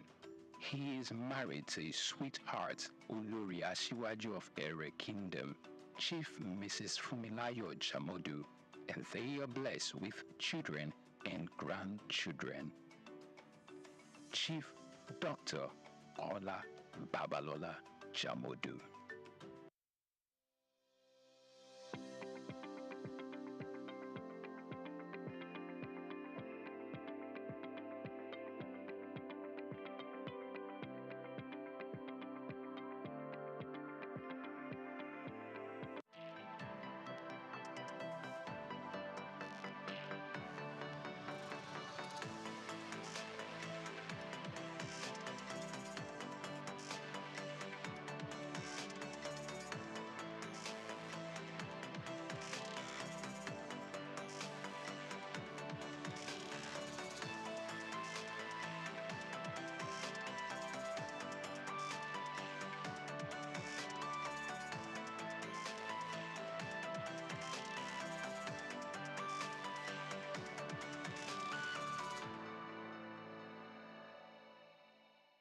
Optimism is a strategy for making a better future, because unless you believe that the future can be better, you are unlikely to step up and take responsibility for making it so. Responsibility is the price of greatness. How else can one explain the thought process of a 24-year-old youth leaving the luxurious covers in the United States to fill in for his incarcerated father in sub-Saharan Africa, Nigeria, and run a family business holding the fort till stability was achieved? This is the story of Abdul Samad Rabiu, an unassuming, silent achiever.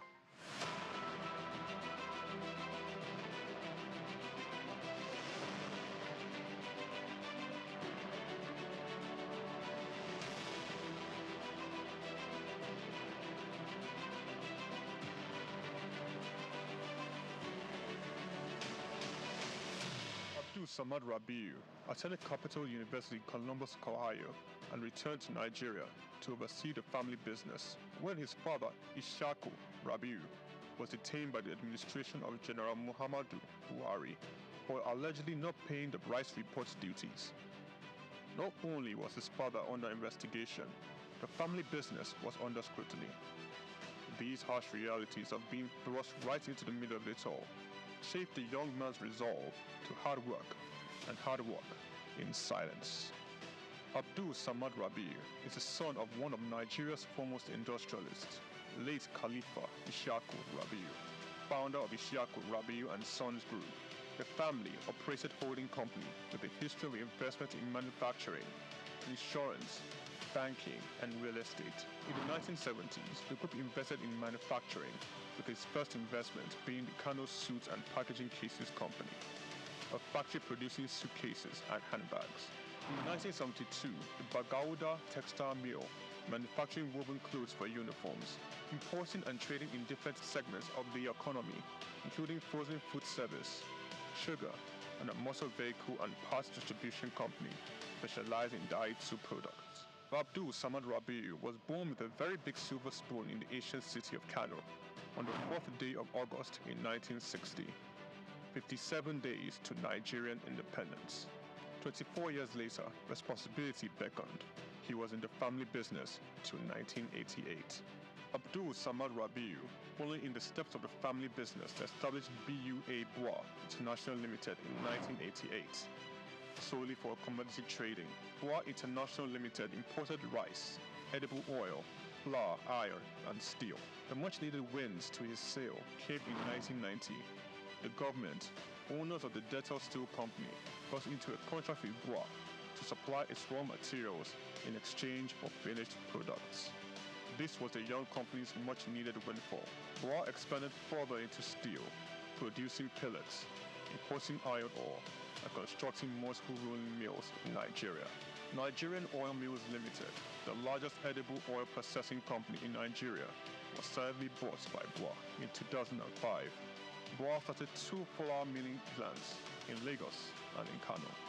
By 2008, BUA had broken an 8-year monopoly in the Nigerian sugar industry by commissioning the second largest sugar refinery in sub-Saharan Africa.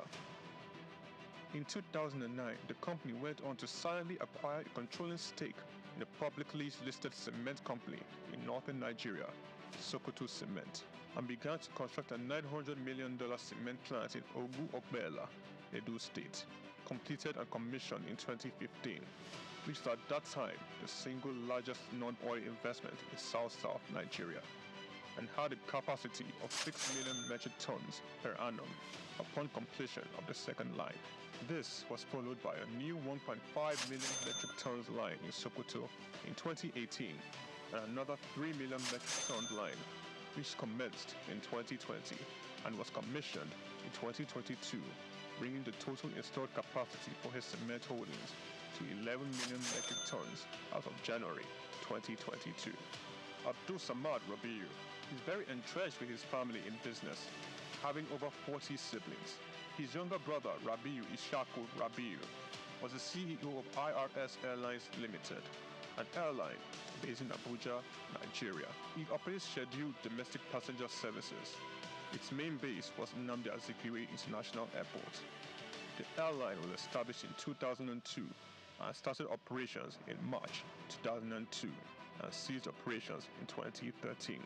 Kabiru Rabiu, our younger brother, currently serves as the Group Executive Director of BUA Group. In 2020, Kabiru was named the Best African Economic Leader under the age of 40 in the 100 African Economic Leaders for Tomorrow Awards by the French Institute, Souq. BUA invested $300 million in a 20,000 hectares Lafiaji Sugar Estate project, which comprises a sugar mill, sugar refinery, ethanol processing plant, and 35 megawatts power plant. The company also built an exports-focused refinery in Port Harcourt, the only destination sugar refinery in sub-Saharan Africa. Abdul Samad Rabiu is constructing a 200,000 barrels per day petrochemicals refinery in Akwa Ibom State, Nigeria. The agreement was signed with Access of France in August 2020 with the refinery aimed at serving Nigeria and the West African petroleum refining needs. It is expected to be completed and operational by 2025. The privately owned Ogu-Ogbela Cement Company was in January 2020 merged with the publicly listed Cement Company of Northern Nigeria, where Abdul Samad Rabiu already held a controlling stake in the $3.3 billion transaction, and BUA Cement PLC was born. Abdul Samad consolidated all his food businesses in sugar, edible oils, rice, flour, and pasta milling into a new company, BUA Foods PLC. In December 2021, it was listed on the Nigerian exchange. BUA Foods emerged as a consumer goods leader in market capitalization, experiencing a phenomenal 206% year-to-date appreciation. Share prices soared from 65 naira per share in December 2022 to the current value of 379.9 naira per share as of 24th March 2024. In terms of fundamentals, BUA Foods exhibited robust financials with a 54% increase in profits to 105.6 billion naira in the first 9 months of 2023. Revenue witnessed an impressive 80.95% year-on-year growth, reaching 524.428 billion naira, and return on average equity stood at 43.42%. Despite challenges, Rabiu strategically increased his direct shares in BUA Cement by 56.37%, totaling 96.12% ownership. This move, executed on June 26, 2023, demonstrates Rabiu's confidence in his company's future growth. Boa Foods PLC and Boa Cement PLC companies are among the top 10 most valuable publicly listed companies in sub-Saharan Africa.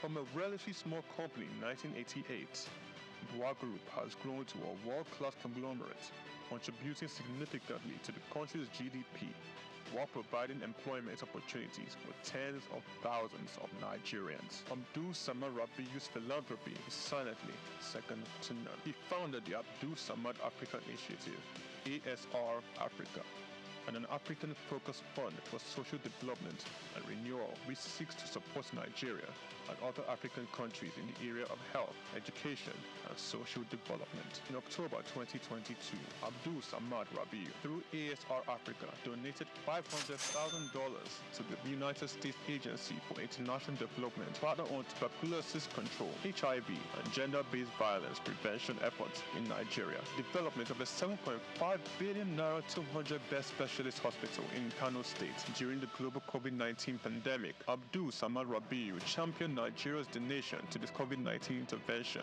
by a single individual or corporate donating, amongst other things, 1.35 billion naira to the COVID private sector coalition, 300 million naira to the Presidential Task Force on COVID-19, over 1 billion naira in cash donations to 10 state governments across the country, 70 ambulances, medical equipment, face masks, provision of foodstuffs for over 1.5 million persons in Kano, Lagos, and River States. ASR Africa Initiative donated a 4 billion naira police hospital in Abuja and donated 1 billion naira each for 6 universities across Nigeria through the ASR Africa Tertiary Education Grants Scheme for infrastructural development. The beneficiaries of the 6 billion naira tertiary education grant schemes are Ahmadu Bello University, University of Ibadan, University of Maiduguri, Nnamdi Azikiwe University, University of Ilorin, and the University of Benin.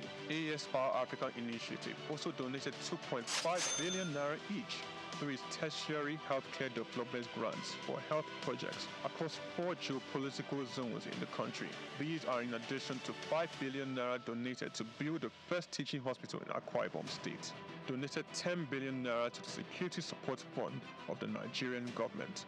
Abdul Samad Rabiu was awarded the 2022 CEO of the Year at the African CSR Awards, 2016 African Industrialist of the Year Awards by the All African Business Leader Awards, the 2022 Sun Man of the Year Awards, 2020 Vanguard Business Person of the Year, and the New Telegraph Philanthropist of the Year 2021, a recipient of several honorary doctorate degrees from various universities, including the University of Benin, Nasarawa State University, Sokoto State University, and Crescent University. Abdul Samad Rabiu is a fellow of the Institute of Directors, and he currently holds the prestigious Nigerian National Honors, Commander of the Order of the Federal Republic, CFR, Commander of the Order of Niger, CON, as well as the highest civilian national honor in Niger Republic. Abdul Samad Rabiu is married with children. His children are Mustafa Khadija Kuki Rabiu, Ishaku Khalifa Rabiu, Junad Rabiu. On the 22nd of January 2024, Forbes estimated Rabiu's wealth at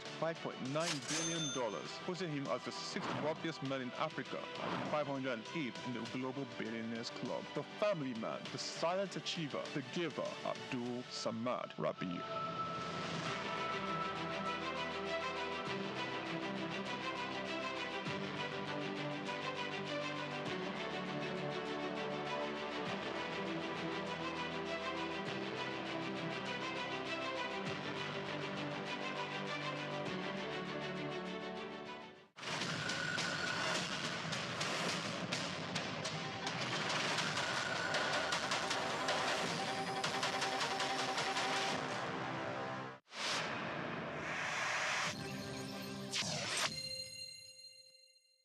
Hello and blessing HA. Many thanks for being a part of Souq podcast today. This is where we talk about a variety of issues ranging from development, business, economy, anything that is worth talking about. It happens here on Souq podcast. Now, if you've noticed over the past few editions, it's been a series dedicated to the ongoing national workshop organized by the Office of the Auditor General for the Federation in conjunction with the Public Accounts Committee of the House of Representatives. It is for CEOs of ministries, departments, and agencies in Nigeria. And the conversation has been about public sector accounting and auditing. I have joining me today a delectable woman, one that you would see and like, oh my gosh. But this is not all about beauty. She is from the Nigeria Social Insurance Fund, and we'll be talking about what this workshop would do in terms of public sector accounting and ensuring that funds committed to every MDA in Nigeria ends up delivering the dividends that Nigerians look for when we talk about dividends of democracy, talk about common good, talk about development. Nice to have you here on Souq Podcast, Mom. All right, so I'm awed by your amazing look. But another thing that also puts me in awe is when I find women who are in key positions making a difference in society, making a difference in Nigeria. So you are at this workshop and for your agency, NSITF. Let's look at development and public sector accounting, the relationship between what happens at various NDAs and what the people get to see. At this workshop where the conversation has been about public sector accounting, what's your take on it and how do you think is going to impact your agency? Thank you very much. This workshop has been extremely informative. I don't think that anybody can be or attend this kind of workshop and leave the same person. I, as you know, is the MD of NSITF, and this workshop is exposing me in particular to a lot of the current trends in accounting and auditing. And in my position, we hold this position and we're very much accountable to the public on how we spend government money, how we handle it, and how we spend it. So with this workshop, what I have learned and how I believe it will make a difference in the way we continue to run the affairs of NSITF is that we have become more informed as to the various rules, regulations, practices that should guide us in the way we carry out our affairs. We also been exposed to the various activities of the PAC, Public Accounts Committee. We've also been exposed to the auditors and what constitutes queries. And the whole idea, what we would like to achieve is a situation whereby we're not called before the PAC, Public Accounts Committee, to account for some of our malpractices, our expenditures, and our breaches in our rules and in the rules and regulations of the land. So we have learned so much on what we're supposed to do. I've also learned that what we're doing, not all of it is correct. The ones we're doing, yes, some of them are correct. Some of them, there leaves rooms for improvement. And generally, it has been an experience whereby we go back to our various institutions and know how to carry out activities in a more informed way because of this workshop. Definitely, it has impacted very positively on me as an individual, and I will go back and I will take it back to those of my staff, the directors in the institution, so that we can know how we can carry out our activities in a more transparent and be more accountable to what we do, because these are public funds, and we want to make sure that we're seen to be doing the right thing.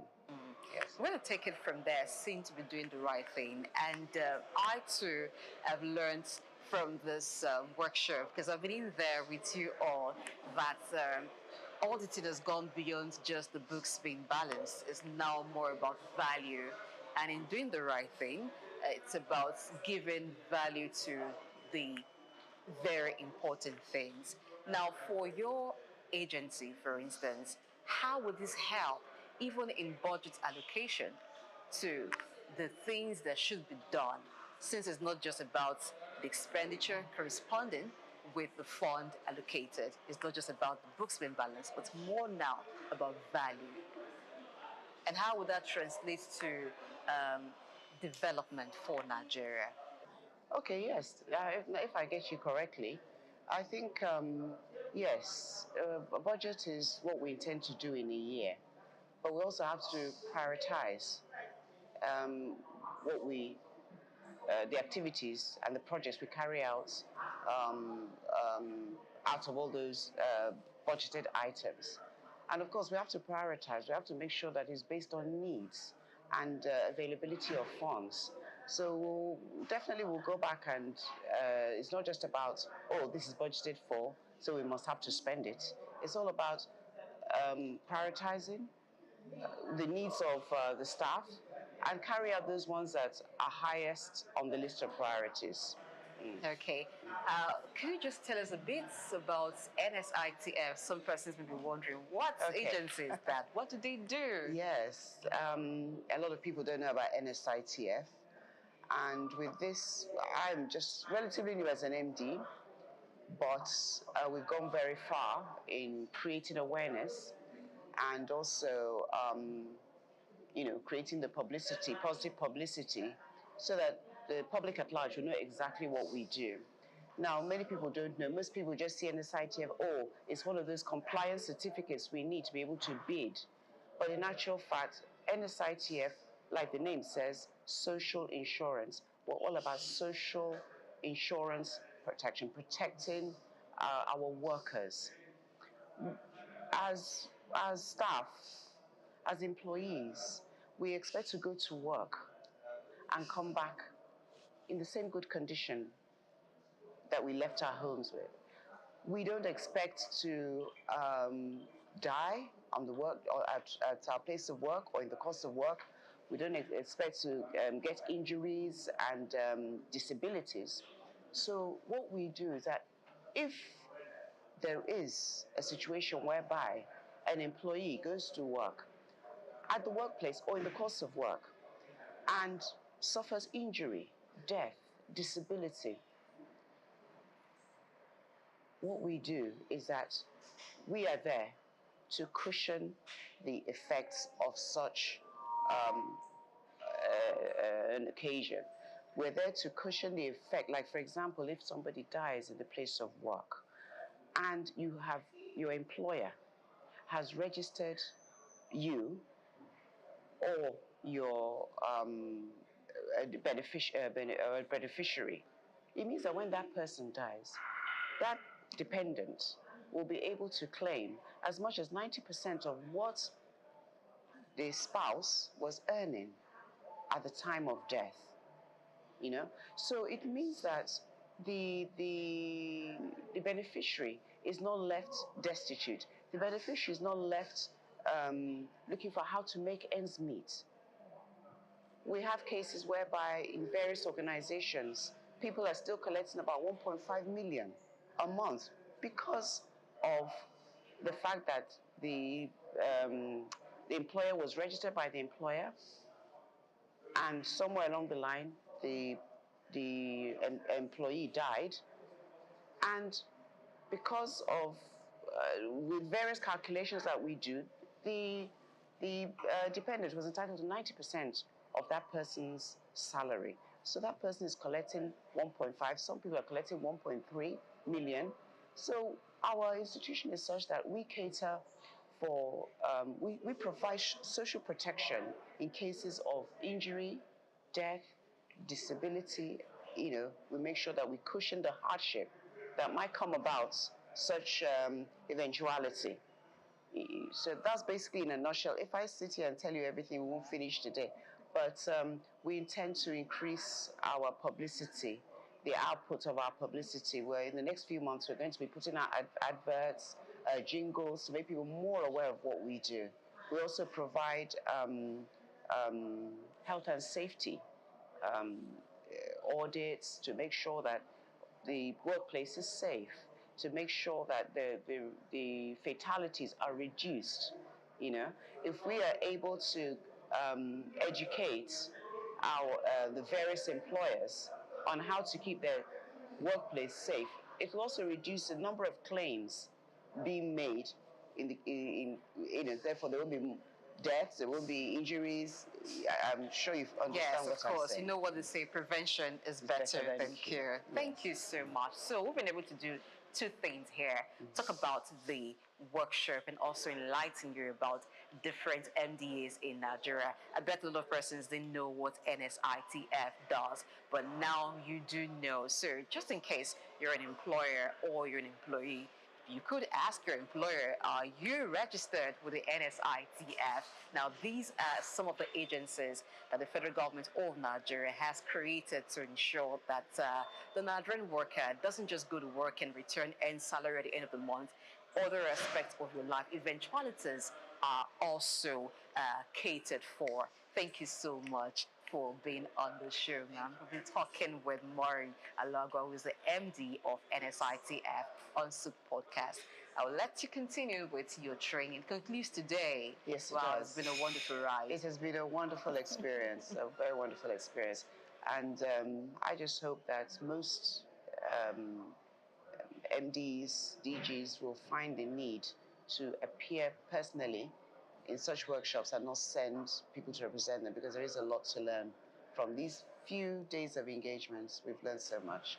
Okay. Thank you. All right. Thank you very much. And this workshop has been coordinated by Africa Development Studies Center, ADSC. We'll take a break. Souq Podcast continues after this time. Just stay tuned.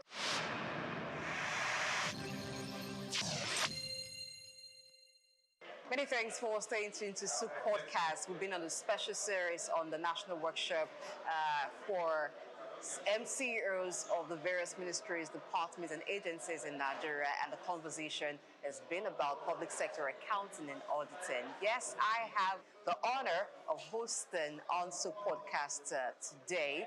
Rep Bamdeli Salamu is Chairman Public Accounts Committee of the House of Reps in Nigeria. Great to have you on Souq Podcast. Thank you very much. My pleasure being here. Thank you. So finally, the workshop, which began some days ago, has come to an end. Let's talk about the aim of the workshop and why the CEOs of the various MDAs was brought together to talk about public sector accounting. Well, like I did say in the presentation I made earlier in the course of the program, for any organization, especially the leadership of the organization, there is always a need to grow with trends. Public accounting, auditing, and issues around public sector financing has gone digital, if I must say. There are quite a lot of things that have changed in the last couple of years. There are a lot of things that are still changing in the way that we do things. And if we do not create a platform where experts can come together with the leadership of organizations, especially in the public sector, we'll find a situation where there will be so much friction between those organizations and the Office of the Auditor General for the Federation, which will eventually result in not only audit queries, but citing before the Public Account Committee of the National Assembly. And we feel that if we are all working together for the same purpose, which is service delivery, we should create a platform where we can all come together and listen to ourselves so that we know those issues that are frequently in contention, and the development in the aspect of public accounting, auditing, and public finance management generally, so that all our organizations will be compliant and we'll have less cases of flouting of financial regulations, flouting of laws, Appropriation Act, Public Procurement Act, and all other laws that govern public finances. So that is the reason why we put together this series of programs with the Auditor General for the Federation, and I'm glad with what I witnessed here and the report I got from the previous days that it's really been very impactful, it's really been very productive, and there's been a lot of engagement which has shown that there is a change in attitude, a change in understanding of what was the case before participant came here for the training program. Let's backtrack a little. Now, the Public Accounts Committee reviews financial statements submitted by the Accountant General for the Federation and even the Auditor General for the Federation. What's your assessment in the way that public funds have been used to bring developments to the people? And what do you think this workshop will be able to correct, if there is anything to correct so far? All right, let me give an instance. For example, let me draw some examples from the 2020 report of the Auditor General for the Federation submitted to the National Assembly late last year. You know, there are quite a whole lot of issues that usually bring up citing or indictment, if I may put it, on this agency. For example, issues around over budgetary expenditure. There are issues around, you know, lack of due process in award of contract. And there are issues around unlawful environment, that is moving of monies appropriated by the National Assembly for one purpose up to another. There are also a lot of issues around lack of proper documentation. You know, how to keep our account books, vouchers, and the procedures they have to take, how to keep a record of revenue generated by those agencies, and remittances of those agencies to appropriate account of the federal government, either that of the federal government or that of the account of the federation, which the three tiers of government share from: federal, state, and local government. There are quite a whole, these are just examples of some of the issues that the Accountant General have identified almost year in, year out, you know, on the account books of so many agencies. In addition, there is also a requirement of those agencies, and this has to do with documentation, to render accounts and have their audited accounts submitted to the Office of the Auditor General and Accountant General of the Federation every year. There's a timeline, March and May of every year, which many organizations, you know, have defaulted in terms of doing. In addition to this is also the very unfortunate incidence of, you know, extra budgetary expenditure. Now, by the provisions of the Nigerian Constitution, every money that will be spent by any ministry, department, or agency must be appropriated by the National Assembly. But you have so many organizations that either spend above what was approved by the National Assembly, or spend even money that were not appropriated at all. These are very grievous offenses, if I may use that word, which the financial regulation and the laws of the Federation do not look kindly at. But the good news is that there are things that can be avoided. And what the situations that result in this, we have listened to these agencies in a manner that can also improve the processes of appropriation in the National Assembly, and you know, helping us to also do certain things in a faster you know, method, taking into consideration the fact that most of the MDAs have targets to deliver. And if our own process is very slow, it affects theirs, and the public is the one that that eventually bears the brunt. You remember when I was speaking, I also spoke about the digitalization of the processes, the working process of the Public Account Committee, in a manner that makes us do less paperwork, work more efficiently, work more smartly, and work more productively. So these are some of the things which this workshop has really helped us to be able to deepen our understanding on, in terms of having the three-way communication, the Auditor General, the MDAs, and then the Public Account Committee, which sits more like a jury over reports of the Auditor General for the Federation. All right, sitting as juries, that means you have the power to make judgments where a financial statement does not comply with what it's supposed to, the requirement, and you have the power to recommend sanctions. In doing this, how much of sanity would you say the PAC has been able to bring to NDAs? Yes, I would say significantly we have been able to, because number one, nobody wants to be indicted, because the consequences are very grave. The consequences can range from, you know, making a ruling that such an agency should not be funded from the federal budget. It may involve sanctions, asking that certain monies be refunded by the erring officer of government.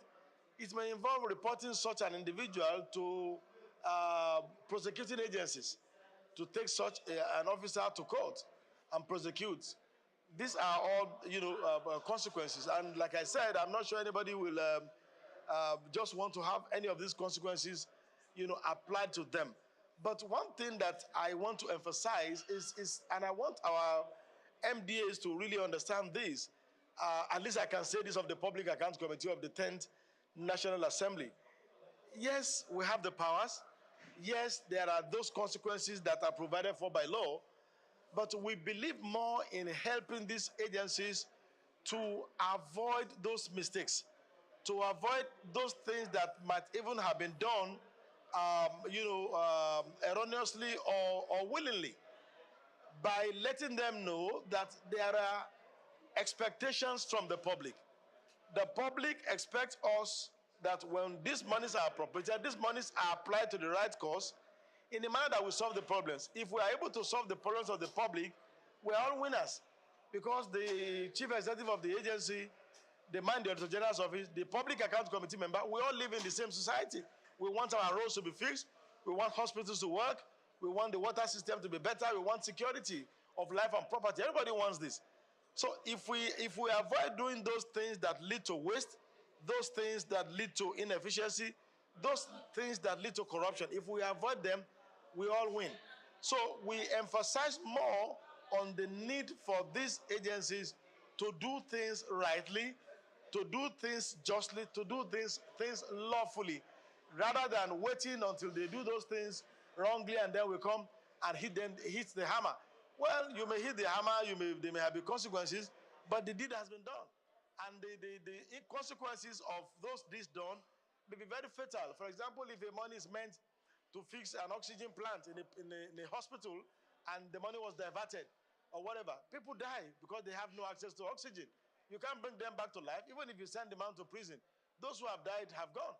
So it is better that we work with them in a manner that will let them know that the consequences of doing things wrongly are very grave, and there is a lot of benefit in doing them right, and helping them to improve on those aspects of their processes that may be resulting in flouting of these financial regulations and laws of government. We believe strongly that this has more benefits than just looking at the adversarial level, the judgment level, the punishment level, even though that is still there. And we do wield the big stick when it becomes necessary. Recently, we're doing an investigation on the expenditure for COVID-19. And we discovered that a ministry got a sum of 10 billion naira to establish a vaccine production plant.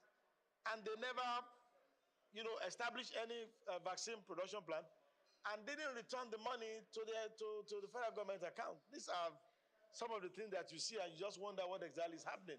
And we had to really, come hard on them and direct that such monies should immediately be refunded back to the treasury of government, where the money was refunded. Imagine what 10 billion naira can do.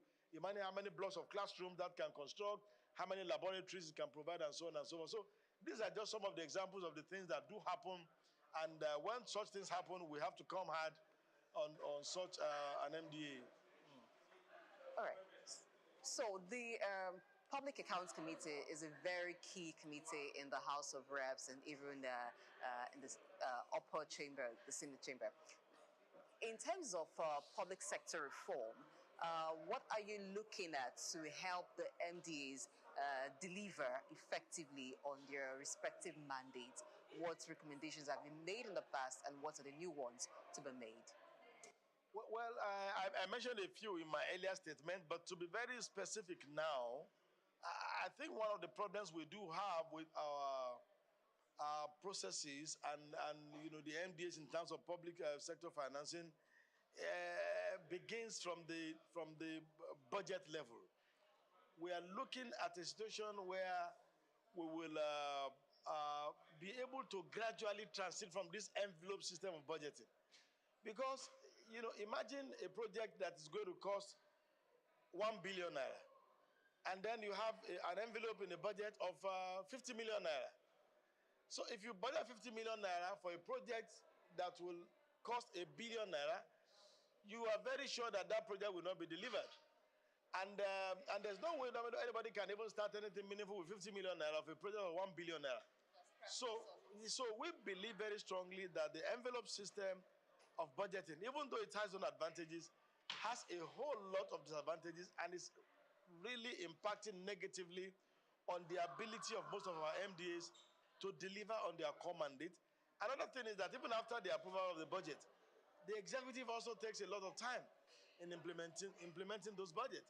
So if we say we have gone back to a budget cycle of January to December of every year, and by June and July of a financial cycle, we have not started implementation of a budget. We do not have any capital release as at July of a particular year. It will be very difficult, going by the provisions of the public procurement law, to expect those agencies to be able to deliver on those mandates that are included in the Appropriation Act within these few months of the year, if they will do things thoroughly and diligently. And then another area has to do with the issue of supervision. And that is where the oversight of the National Assembly comes in. The various committees of the House are taking the issue of oversight more seriously now, so that we don't wait until the deed is done. We engage with the various agencies right from the scratch to work together with them in a manner that will make us be able to supervise the implementation of the budget in a manner that will make us more efficient. Of course, there is also the issue of capacity in some of the agencies, and I must say this. We have discovered that some of the agencies lack the required capacity to deliver on some of the things that are appropriated for them in the budget. And if they don't have the technical capacity to deliver, there is absolutely nothing you can do about it. A man can only give what he has.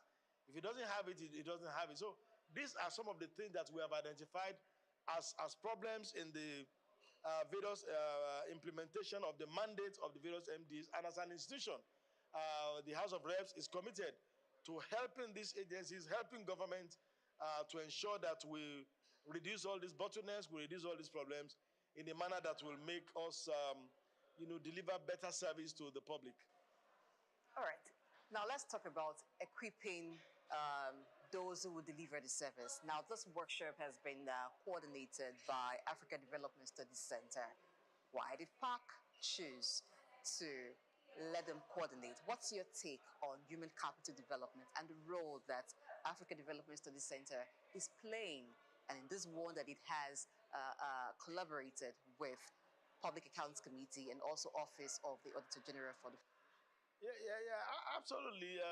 If you look at the 10th Assembly of the National Assembly, especially the committee I have the privilege of chairing, since the commencement of our work in the month of October of 2023, we have taken the African Development Studies Center as a major partner in human capital development. The unveiling of the committee itself came with a very robust training program for members of the committee. So as a committee, we ourselves need to be well equipped to be able to drive the capacity development of our major stakeholders. So it begins with us. And, from October till now, our committee has embarked on 4 major training programs. We have had 1 international training programs. We have had 3 local training programs in the last 7 or 8 months thereabout of our operation as a committee. And the African Study Development Center is a major partner in this regard. We look forward to deepening this engagement. And this is one of the ways we are deepening it, this collaboration with the Auditor General's office. We are also identifying some other major stakeholders that we can collaborate with to target specific cadres of officers in the public service to ensure that we do training and retraining. There's no other way, because the world is dynamic. You cannot use yesterday's strength to run today's race. You have to keep, fueling. You have to keep recharging.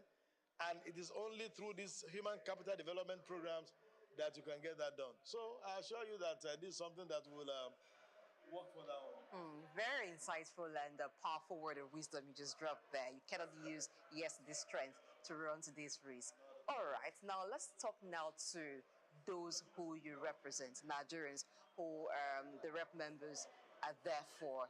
Some of them sometimes see members at the House, talk, committees, and sometimes they're wondering, why did it take so much time in deliberating? Could you take us through what it takes to do your job? Yeah, I just remember that, my son asked me one time, Daddy, apart from holding meetings, what other thing do you do? I said, there's no other thing we do, it's meetings that we do. Yeah, that's our job. That's the work of the parliament. The parliament is a place of discourse. The parliament is a place of debate. It's a place of conversation everywhere in the world. And it is the debate, the discussion that we have that result in the most principle of our work, which is lawmaking. We make laws for good governance, for security, for welfare of Nigeria. And you can't make laws without having discussions. If anybody brings in a bill to the House, which is the first stage of lawmaking, it has to come to the House for first reading. It goes through the second reading where you have a discussion on the major principles of the bill.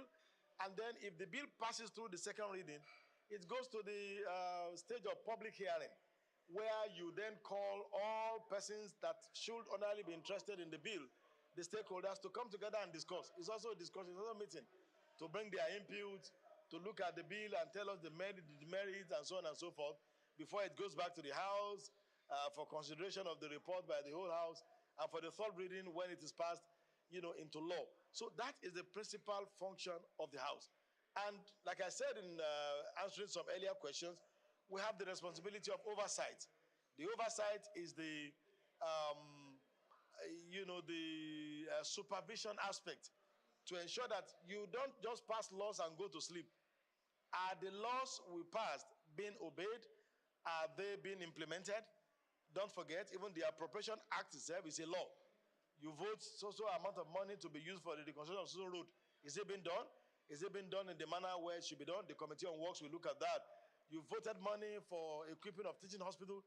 The Committee on Health will come and do that.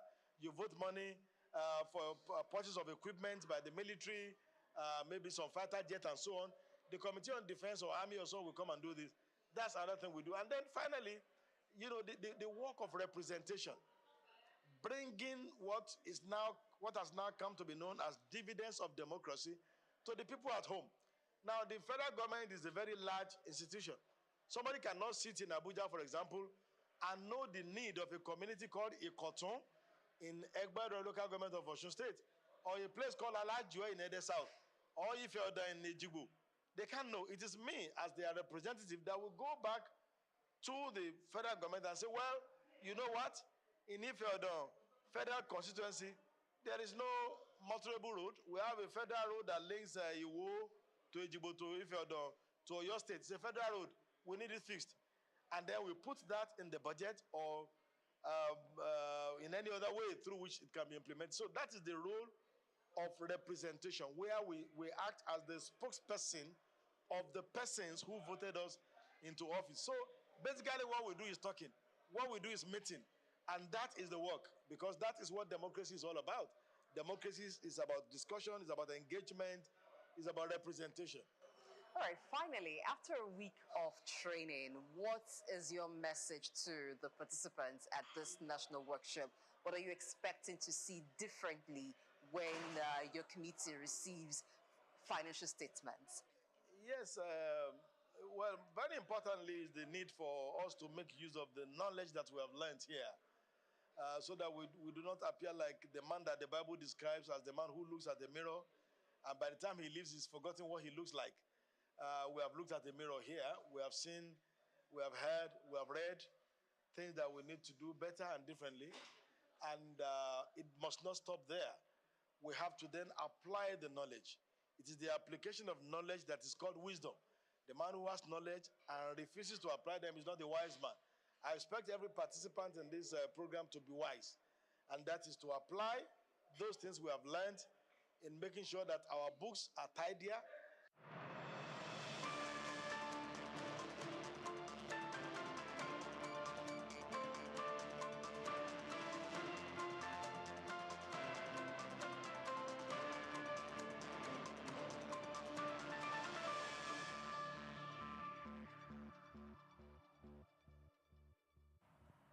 Hello and welcome to the World News, reaching you live from our Souq News TV studios. I am Oimpriye Krumale. Let's begin from Tanzania, where the government is set to increase government spending by 13.4% in the upcoming fiscal year, raising the budget to 57.04 trillion shillings.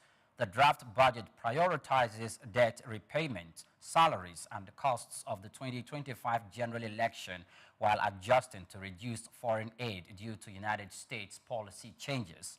Finance Minister Mwigulu Nchemba, who presented the budget framework to Parliament, highlights effort to boost domestic revenue and reduce reliance on external debt. The government aims to enhance manufacturing, trade, and investment while ensuring economic stability.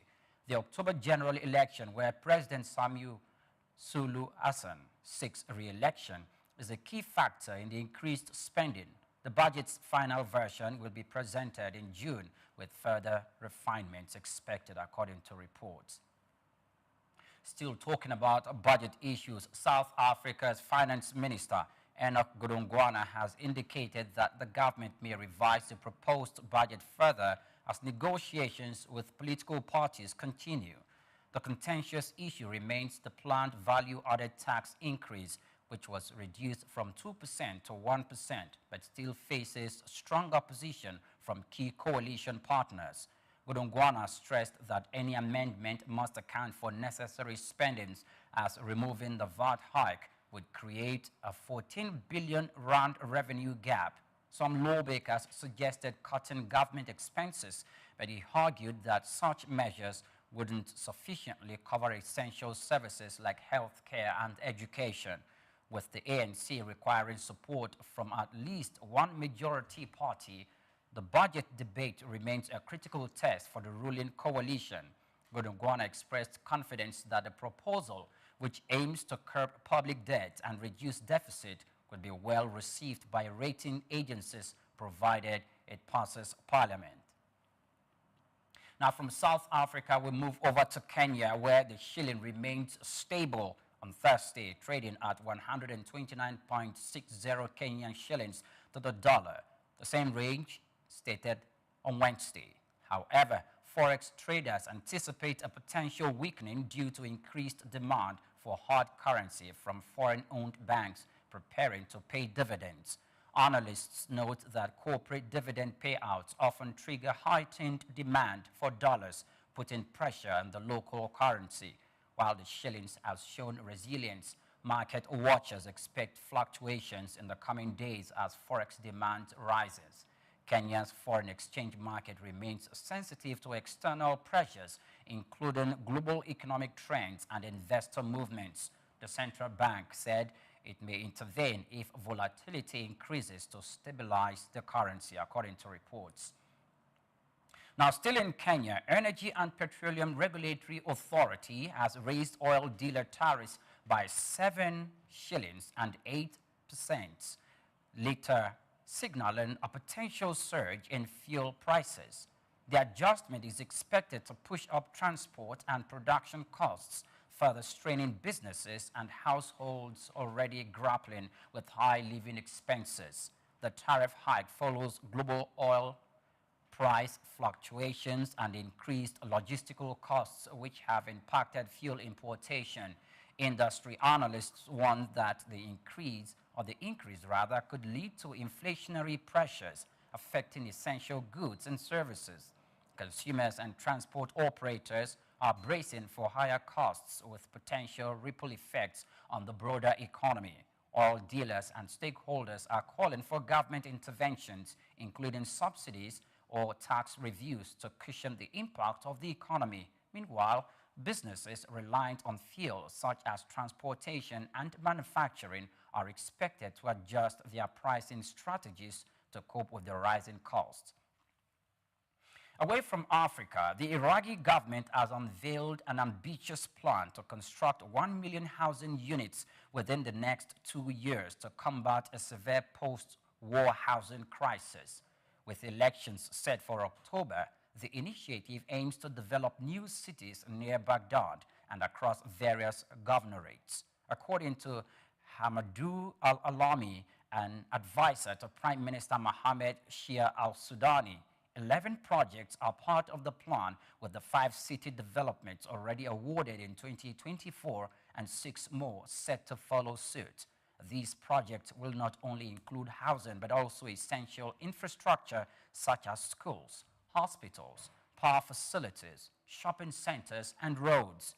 Iraq has increasingly turned to private developers to finance housing projects, seeking to ease pressure on the national budget and avoid past financial disputes like the one with South Korea's Hanwha over the Bismaya City project. This initiative reflects Iraq's broader strategy to modernize its infrastructure and support its growing population of 45 million people. Still the world news on Souq News Television. We'll be back in a moment to join us again.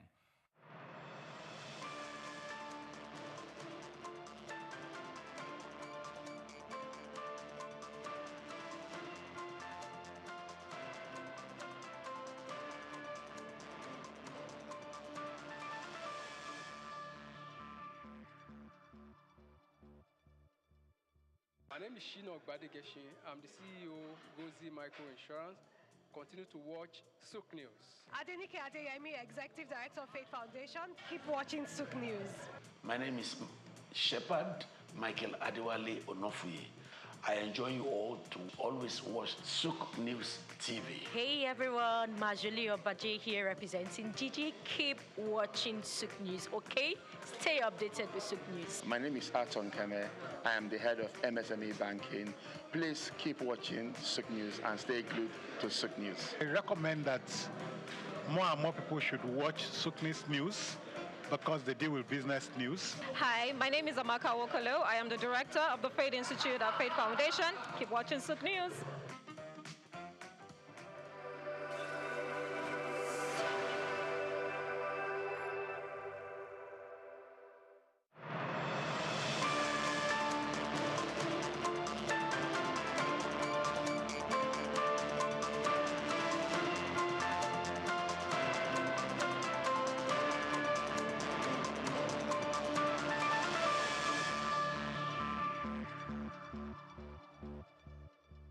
Thanks for joining us. Now, Abu Dhabi-backed investment firm MGX has made a $2 billion investment in Binance, making the crypto exchange first institutional backing. The deal, which involves stablecoin, strengthened ties between Binance and the United Arab Emirates as the country seeks to establish itself as a global digital financial hub. Binance, the world's largest crypto exchange, has been expanding its presence in the United Arab Emirates under Chief Executive Officer Richard Teng. The investment comes as Binance seeks stability following regulatory challenges, including a $4 billion, $300 million fine and legal scrutiny in the United States.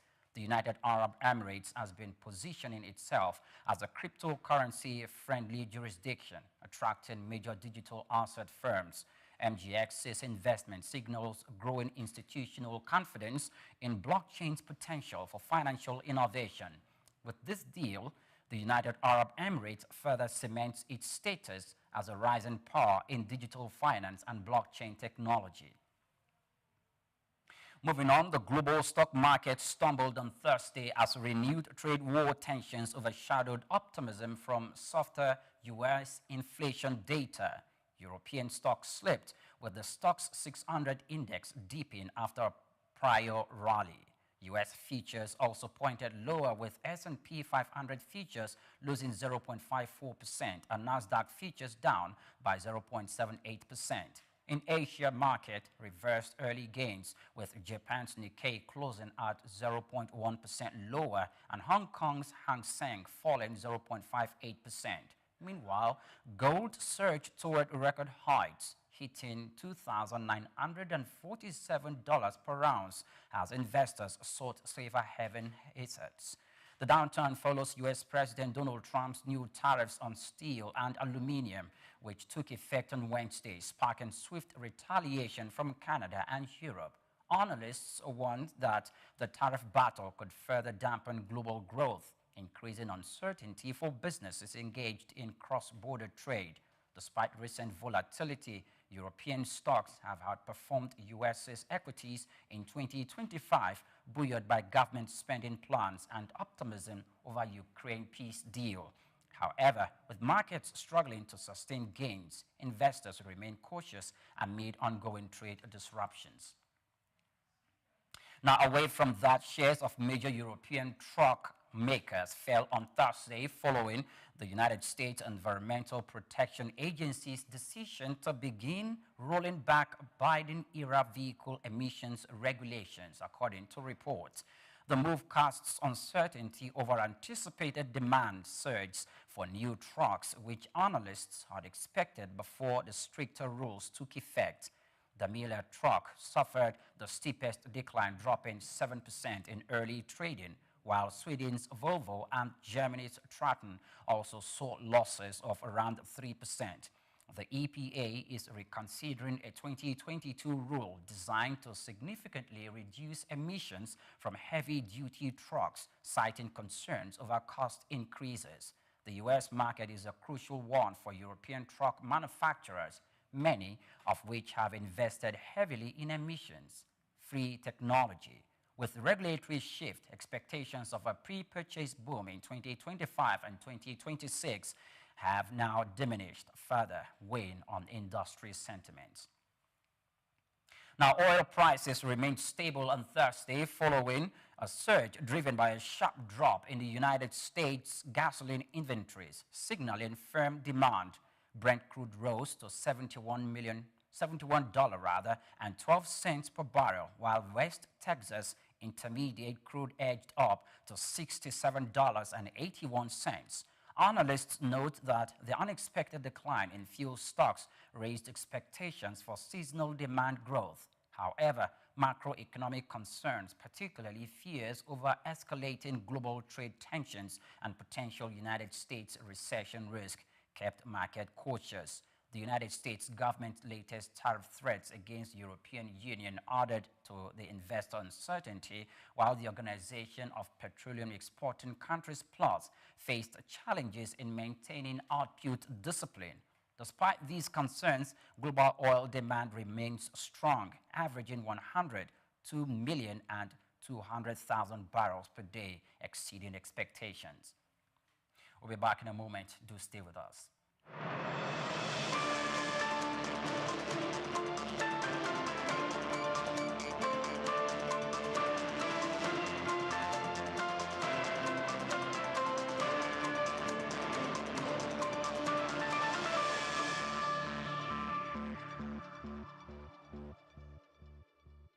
Welcome back. The Japanese yen gained 0.3% against the United States dollar on Thursday as investors bet on imminent rate hikes by the Bank of Japan. Governor Kazuo Ueda reaffirmed the bank's commitment to reducing its large balance sheet, fueling expectations of tighter monetary policy. Analysts predict at least 2 more rate hikes this year, with a potential increase to 0.75% in the third quarter. Meanwhile, the United States dollar struggled amid concerns over trade tensions and economic growth. President Donald Trump's latest tariff threats against the Eurozone and the European Union added uncertainty to global markets. The Swiss franc, euro, and British pound held firm, while the Australian and the New Zealand dollars weakened due to fragile risk sentiments. Global central banks remain cautious as trade tensions could inflation and growth prospects.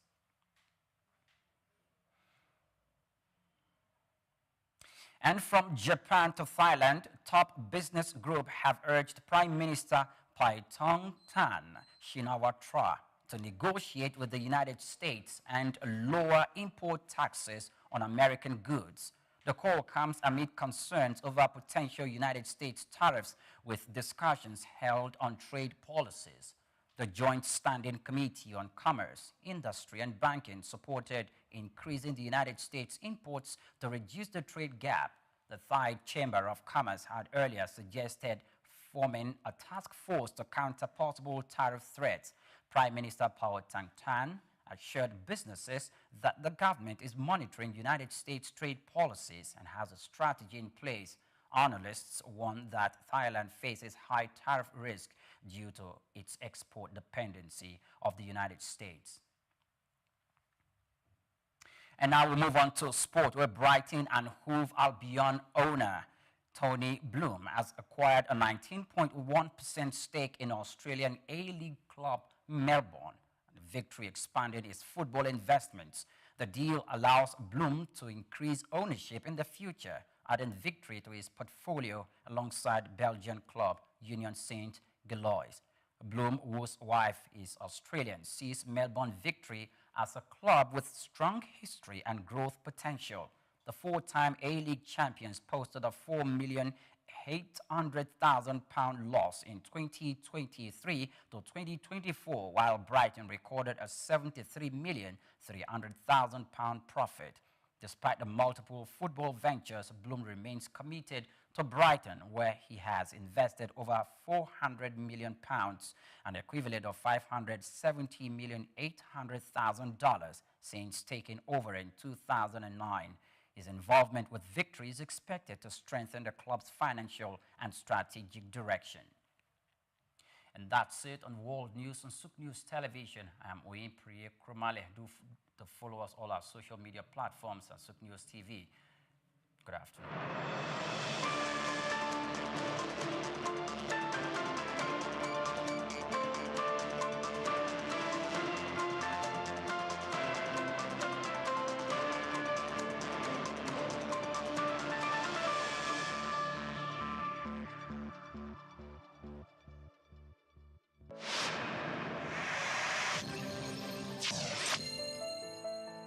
He who finds a wife finds a good thing and obtains favor from God, says the Holy Book.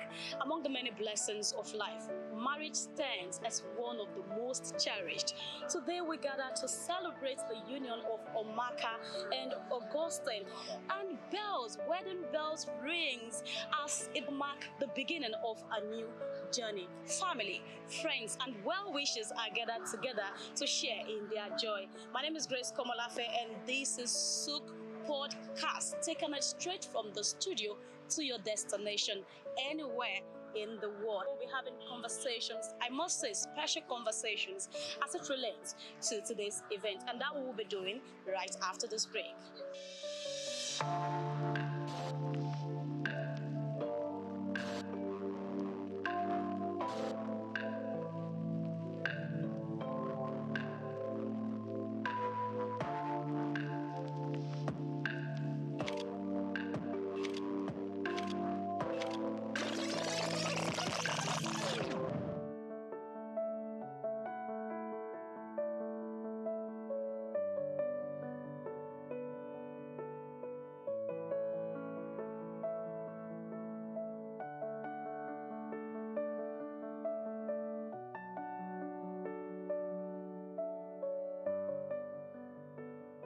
All right, thank you for joining us. This is still Souq Podcast, and it's all about Omaka and Augustine. So we have a guest in the house who will be telling us about the couple, the newly wedded couple.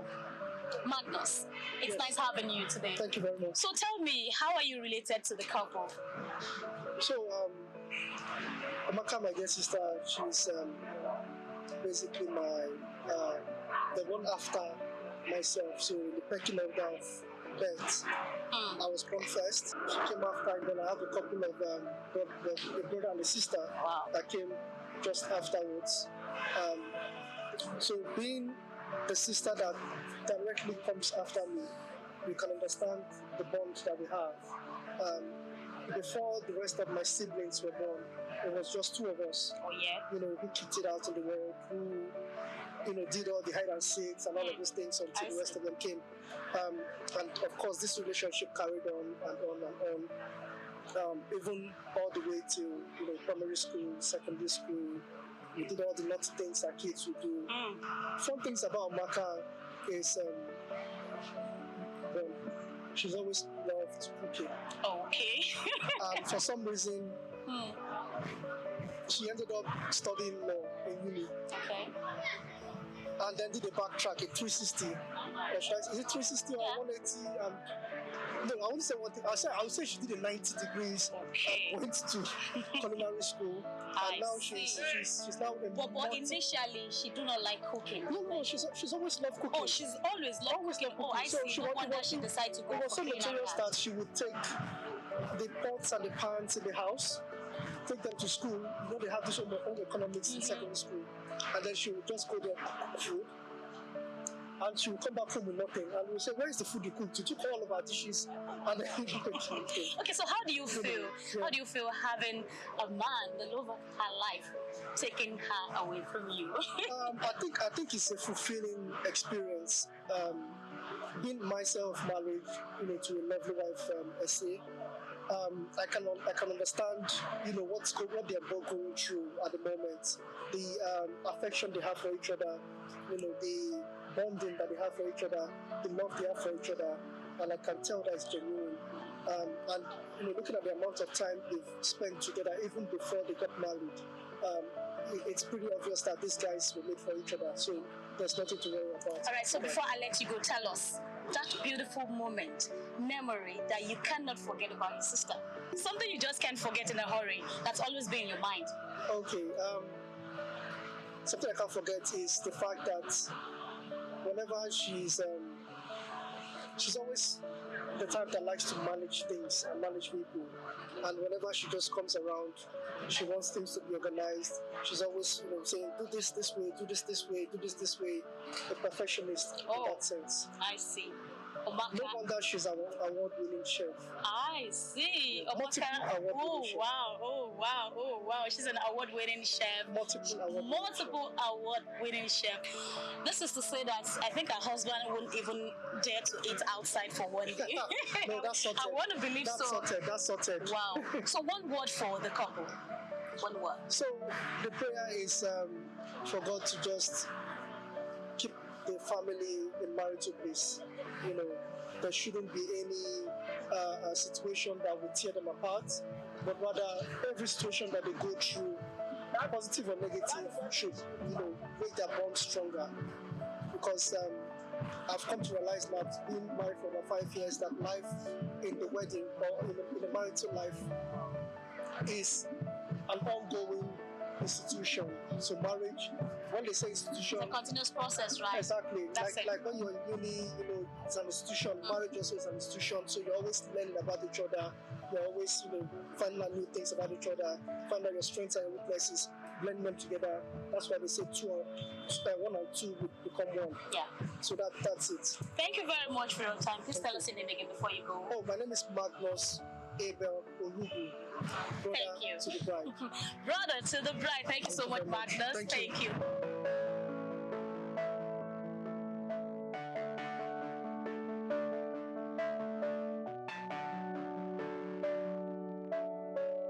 So again, I bring to you a special man. Oh yes, the father of the bride. And I'm sure he has a lot to tell us about Omaka today. Good afternoon, sir. Good afternoon. It's a pleasure. I'm fine, thank you. It's a pleasure having you at this corner. Thank you. It's all about Omaka and Augustine. How do you feel today? Tell us. Wow. I'm excited. So excited. We have been looking forward to this day, which has come.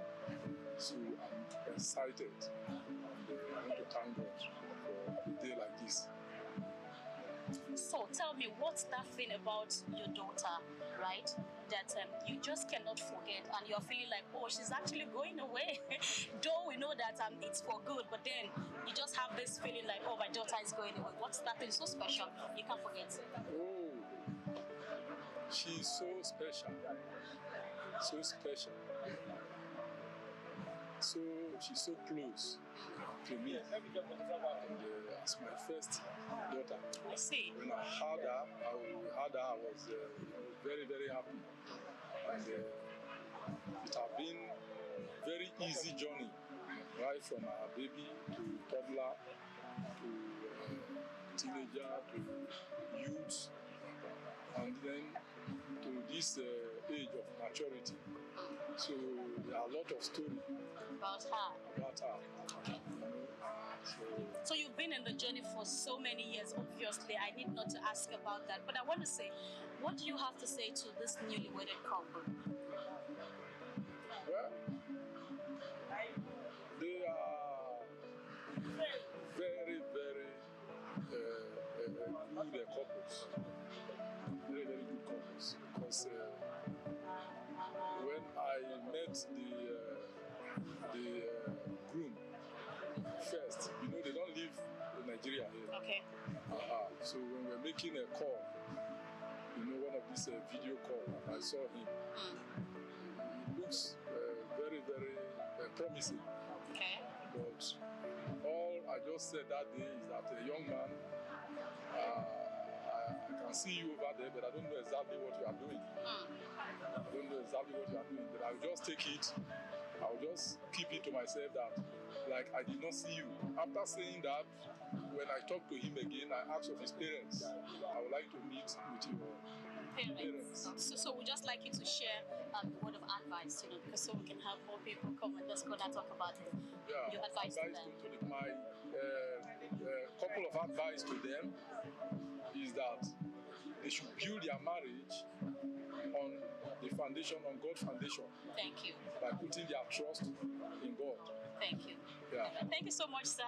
And that's it. That's the father of the bride. Trust me, a lot of people are just in the waiting corner, wanting to talk about Omaka and Augustine. Souq podcast is still on, bringing you more interviews about the newly wedded couples in a bit.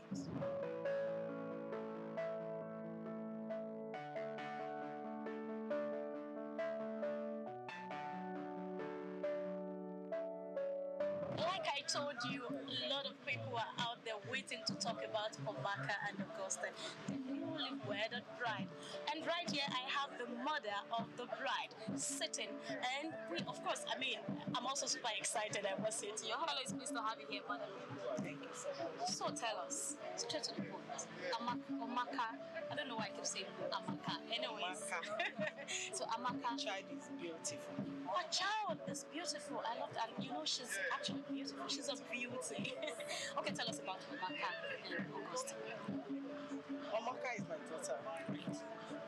So pretty and so intelligent. She knows what she wants. And she's a very patient person. When she needs something, you would think that she doesn't want it. But calmly and steadfast, she receives it. Augustine too, they have a similar role to play in life. When they find each other attractive, I know the moment I see them, I know they come together because they are so happy with each other. You see Augustine talking to Maka, you would think that the world is around him. Oh my! Smiling all the time, making himself so happy. Love in the air. Yes. You know when you see two couples God has blessed, bring together, you will see the radiation of life in them. That is how the two magnets comes together. So tell me how you feel today, and we're also going to wrap up with you telling us your wish for the children.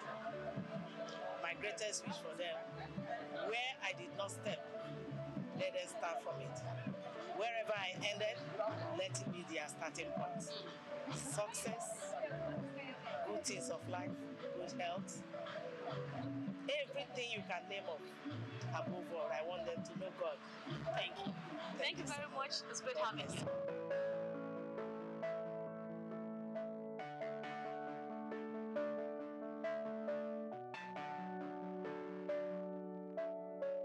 In case you are just joining us, this is Souq podcast, and it's all about Omaka and Augustine. We have again at this corner Reverend Gbadebo. He actually did the joining of the couple. It's pleased to have you here, sir. Thank you very much. So tell us, what is marriage all about? I think you really need to go deep into this since you did the joining. Okay.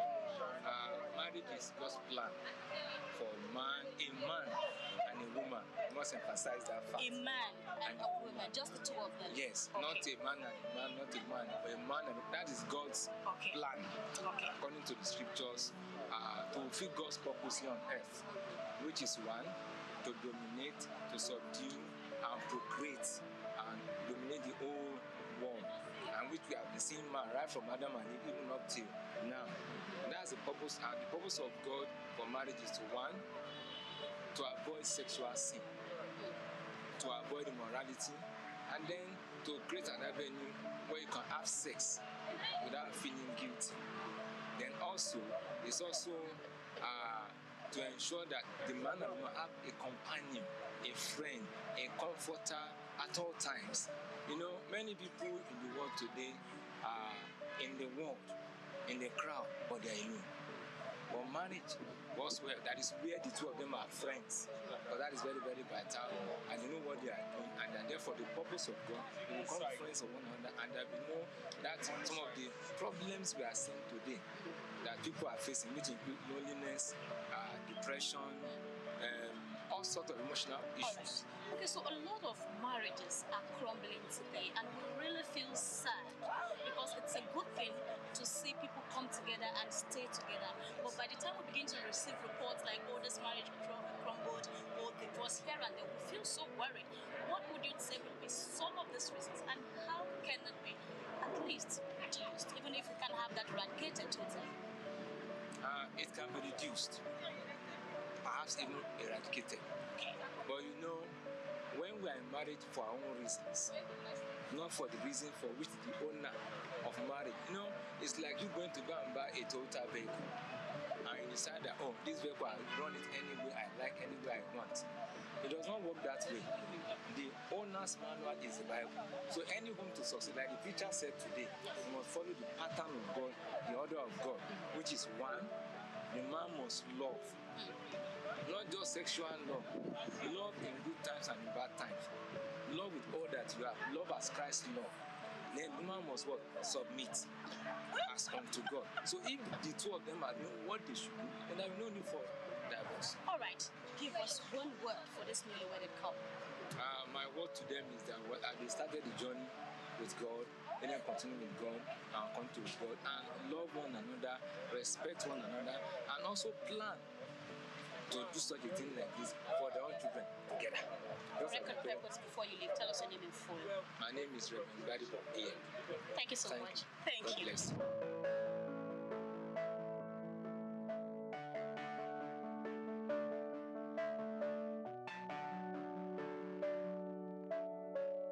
Again, we have a friend of the couple. At this corner, it's a podcast like I've told you before, and we are still on. It's all about Omaka and Augustine. A former good afternoon. Hi, good afternoon. It's a pleasure having you sitting here today. Thank you. Thank you for having me. Tell us about this amazing couple. I think the one unique perspective I have about them is that they are individually responsible for me meeting my husband. Oh, I see. So the first time I met him, God had invited me and my friends over to a party. And then the second time I met him, Omaka had invited me over to a different party, and then that was when at different occasions, like almost a year apart. So you're talking about how many years now? So the first meeting was in 2020, the second one was in 21. Yeah. So tell me, what is that unique thing that you just can't forget that's about them? I think it's big. It's really how close, like how slow and how slowly they've grown close together. I think initially it was friendship, and then they've just really taken their time. I think that's one thing I appreciate, and I would say about their relationship is that they took their time to get to this point.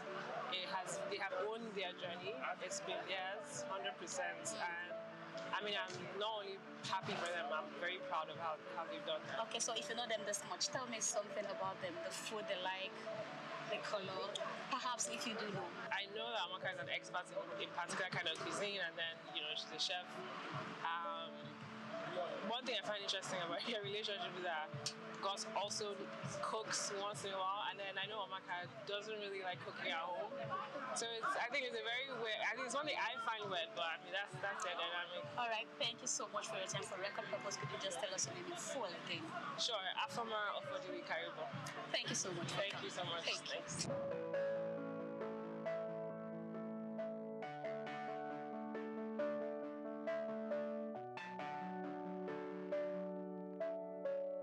again, we'll have a friend of the couple in the house, Mavi Akintola. Good afternoon. Good afternoon. So pleased to meet you. Nice to meet you. Just tell us about the newlywed couple. Well, of course, Omaka and Gus, they're my friends from Abu Dhabi, but I've known Omaka since law school. I met Gus in Abu Dhabi. So tell me something special about this couple. Well, something special was we didn't expect them to get married. Really? Yeah. Okay, so So just because they're just very different people. They don't conform to the norms and they live life on their own terms and they're not very traditional, so to speak. So they're very modern, very contemporary.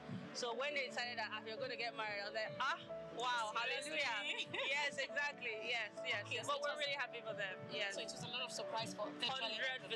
Yes. Wow. So your prayers and wishes for them?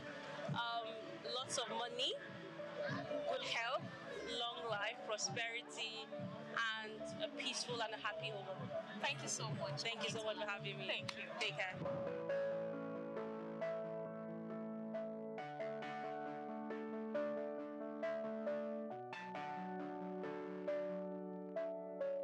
And again, it's where you can hear that's on this side of Souq podcast, and she's a friend of the bride. Hello, Oyinkan. Hi, how are you? I'm fine, thank you. So pleased to have you here. Awesome. So tell me, for how long have you known the bride? Oh, I've known Omaka since I think 2011. Okay. So that probably makes it 10 years or more. Yeah, it's been a long time. So tell me something about Omaka. One thing that I admire about Omaka is that her ability to like change and morph into different things. Like we met in law school, and then she said, oh, she wanted to be a chef, and then she moved to Paris, and then she moved to Abu Dhabi. So I think for me, I can't think of something funny, but that's one thing I admire about her. So at the point she moved from law into culinary, yeah. So what did you think? What came to mind for you? It was just interesting. I just thought, oh, that's interesting. Like from law to culinary, and she used to do these dinners for us where we would come to her house in Isheri, and she would cook for us, and she would try different things, or we'll go to our friend Damsel's house, and like those times were so great because it was sort of at the beginning of her journey, and we sort of were with her to see that, and now to see where she is, and like having creating a menu in a restaurant in Abu Dhabi and opening up a second restaurant. So like it's been a journey, and I'm just so proud of her. I think that's what. As a long-time friend, have you seen Omaka in her downtime, and how were you able to give the necessary support? I think like Omaka doesn't dwell, which is what like.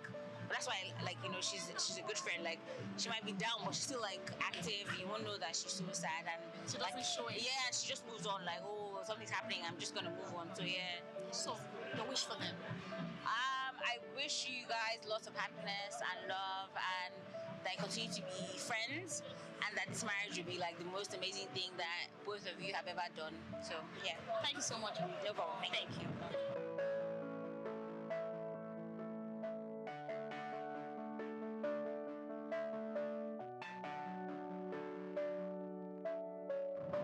Again, I have another friend of the bride, Kemi or Jenike. Hello, Kemi. Hi. So pleased to have you. Thank you. Tell us about the bride. Okay, I've known the bride since 2006. Okay.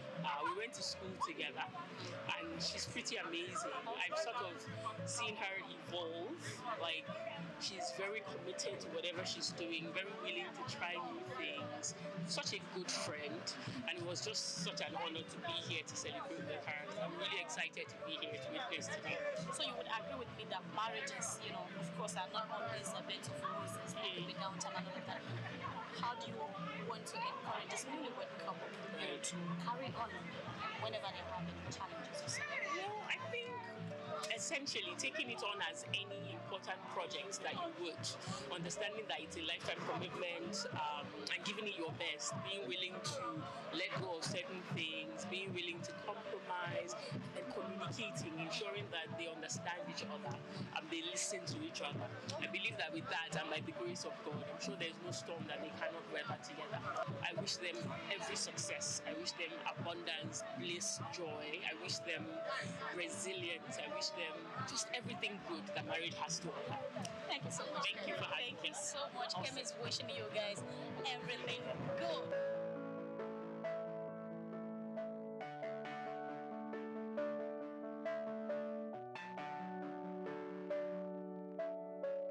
And so now I have with me Damisola Akolade, a friend of the bride, yes, right? That is Hello, correct. Damisola. Damisola. So Damisola, yes. Let's wait. Tell me about the bride. I've been friends with Amaka since 2006, so that makes 18 years now or so. And she's been an absolutely wonderful friend. We've known each other through poverty and career changes.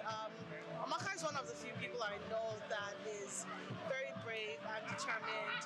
After our law school period at NYSC, Amaka, at the age of, in her 20s, decided she wanted to be a chef, and she took it on with full force. Started from the beginning. That's one of the best things about her. She's very humble. She doesn't mind learning from scratch. As a friend of 18 years, you experienced the poverty and everything, the progress all together. Could you share a particular moment during the hard time that you can forget? Well, when I said poverty, we're not necessarily poor. We get that, but it's not the same if you want to look at it. Well, yeah, fair enough. I would say that we've had experiences where we've had to make sacrifices. So one of the things would be in university, if one of us was broke, the other person would feed us. And then Amaka also started using us as catering practicals. I see. And she would invite a bunch of us over to either my house or her house and host and cook for us. So it's been a wonderful friendship over the years. So your wish for the newlywed couple? My wish is for you guys to have a wonderful marriage, have a lot of fun.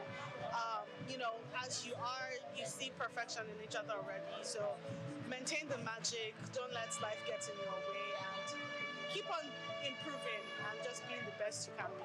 Thank you so much. Yes. Thank you. Okay, I think I left that part. Maintain the magic.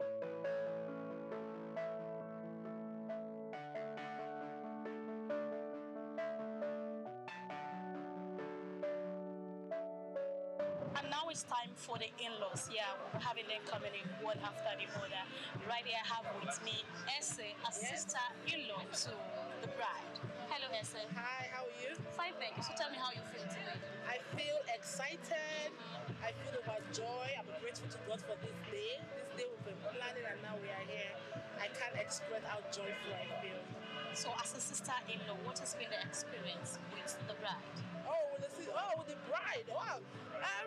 My experience, she's very fun, she's very jovial, she's very caring, very kind, easy to speak to, she listens to you, she's very calm in everything, even throughout the wedding planning, very calm. Yeah, have a very calm personality. Yeah. So as an experienced person, you were married for a couple of years. Yes. You would have one experience or the other already that you think, perhaps this I'm not supposed to have addressed this in this particular way. Such would you like to advise them in advance? Okay. So my advice would be before you speak, think, because sometimes when you are angry, words can just come out and then you regret it afterwards. So whatever you do, always think before you speak. That's my advice. Think before you speak. Think before you speak. That's very crucial. So your wish for them? My wish for them. My wish for you is that you have a joyful, blissful, fun, exciting marriage. Marriage has ups and downs, but remember that through your difficulties, work through it together. Like I always tell you, always remember that God is the first. Once you put God in your marriage, everything else is secondary. I wish you all the best. I wish you a life of fun, happiness, load of experience, and I pray that your marriage will be as joyful and as fruitful as mine line has been for the past 5 years. And I want to say congratulations to Omaka and Gus, and I pray that God will sustain, keep you, and I can't wait to carry your baby. And you want to go for Uber, right? Of course. All right. Uber, here we come. Uber, here she comes. All right, thank you so much. Thank you very much.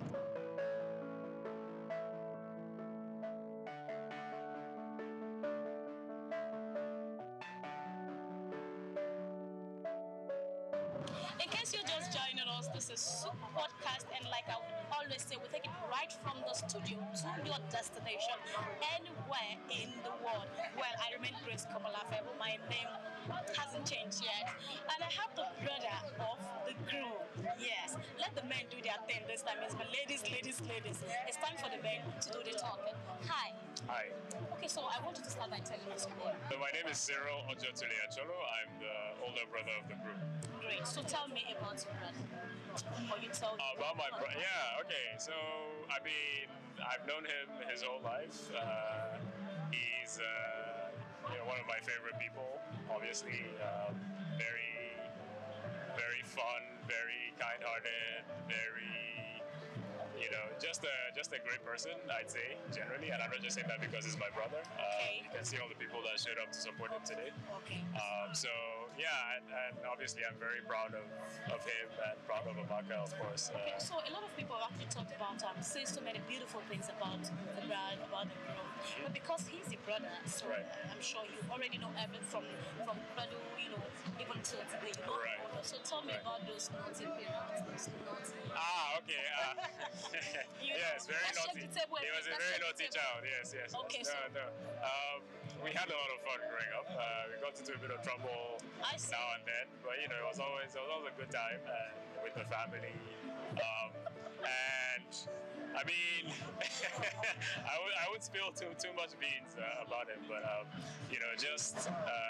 he's always been the baby of the house. So he's actually the youngest of my parents, so he's always the baby of the house. So he got away with a lot of things. So you can see how free he is now because, but all jokes aside, he was a great brother, a great kid growing up. We went to school together as well. So, we kind of spent all that time together, both at home and at school.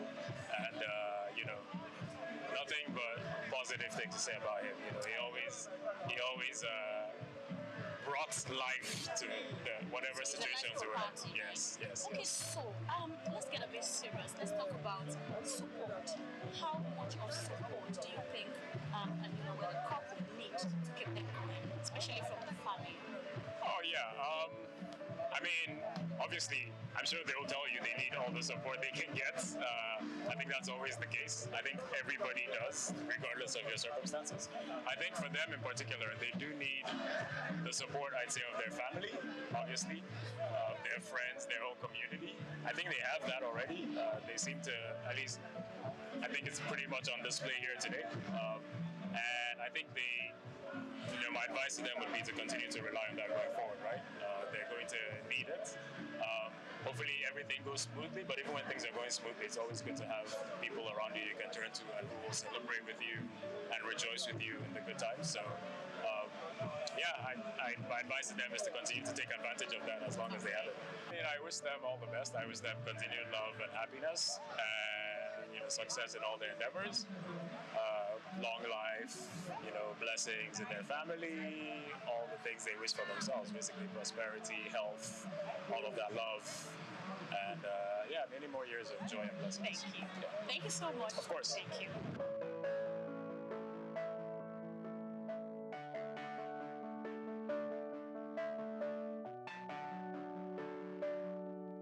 And now the very main man of today, the man of the day. Of course, no other person but the groom. Good afternoon. Hi, good afternoon. How do you feel being weathered today? Please tell us. As my people say, it's an auspicious day. Okay. So what can I do? I'm just happy to be here, They say you go and you find a wife and you found a good thing. So that's it. I find a good thing and they said, do right by her. So, I'm actually... And you just did. I'm excited. So tell me, what was that attraction? What attracted the both of you together? I don't want to show you some secret messages that we show, but it was a passion at first viewer. viewership. I saw her and I said, you know what, this is the one, this is the person, and you know, thanks be to God. Okay, so I've actually interviewed a couple of people, your friend, her friends, and all of that, and somebody actually mentioned that at some point they didn't believe you guys were going to get married. Kind of really surprised that, wow, are they really getting married? So tell me, what, aside the fact that, you know, you decided to take that decision, were there any point where you feel, oh, maybe it's not just the right step to take? Oh no, the point was never with her. It was with me and marriage to begin with. But, I see. You know, as you grow, you mature, and you know, you start making realizations and coming to, you know, key moments, and you know, the minute I crossed the threshold of, okay, it's time to get married and, you know, be a responsible man, as they say. I knew what I had to do, and I knew who I was going to be with, and the rest, as they say, is history. What are those special moments while you guys were still on the road before you got very, very serious? Those special moments you remember and you can't just forget? Like 2 days ago, when I married her traditionally. Just 2 days ago. And then 2 days before that, when I married her in the court. Okay. And then before that, you know, we've had a good time. It's been a good number of years now. Her best food, her best color, her best. Ask me a question now. No, now let's know. I don't want to say one now, and then my guy at the top will say another one. Are you sure? Her best color is whatever color she says. Okay. Her best food, whatever food she Look at this is this is not accepted. But okay, we're just gonna let it go. So, alright, tell me, where do you see yourself in, let's say, in another 5-10 years? Another 5-10 years, you know? Hopefully not here right now because. Oh, no, this is a reception. Yes. It's a wedding. But you know, happy with my wife and hopefully maybe 1 or 2 children, depending on how God wants to bless us. How about 4 or 5? Again, depending on how, if God wants to give me a 4 or 5, if He should give me like 4 or 500 million, oh great, go with it. All right. 4 or 5 more patients and That's it. Yeah, all right, thank you so much. We appreciate you coming today and we wish you a very beautiful marriage. Thank you. All right.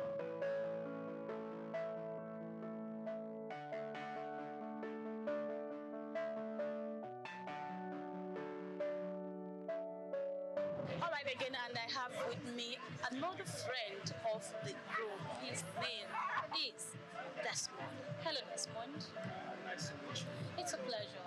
And how do you feel today having your friend, you know, getting married? I'm really happy for Dustin. I'm happy that he's found a partner, a life partner, and I'm praying for him on this marital journey. And I'm sure that he's going to be fruitful and blessed and peaceful. So for how long have you known Augustine? So I've been knowing him since 1999. So that's a long time. 25 years. Okay. So what has been the experience like? Augustine has been a very fantastic friend. So Augustine is a reliable person, and he's someone that you can count on. I've always counted on him. And there's one thing that is very peculiar about Augustine. Augustine is a connector. What I mean that he's very friendly. He has so many friends across the board. Like he easily makes friends. So even some of the friends I have today who have come to be my very good friend are some people who I met through Augustine. So he's just a very jovial fellow. So tell me, because you've been friends for so many years, about 24, 25 years, did you ever fight? How do you resolve? I don't have any history. You can't even think of one. I don't have any history of any serious rancor. Augustine is like, yeah, of course, there would have been times maybe you would have probably argued. You know the thing about knowing someone from a very young age, you seem to have quite a good understanding of the person. So there isn't really that room for so much rancor. So we always find ways to like resolve things. So if let's say I find Augustine right now, he's pissed off with me about something. I'll probably push him. I'm like, why you angry? What's that? And he will just smile. You know? So those are the kind of things. He's lying. He's lying. I said the good ones, guys. I don't want to. So you see, that means you actually have a cockroach in your cupboard. You're actually covering. Did you just hear him say you're lying? Is that something you are supposed to tell us that you are not talking about? There's nothing that I'm telling. I'm not. Everything I'm telling you is what you need to know. Okay, all right. Thank you so much, Desmond. Thank you.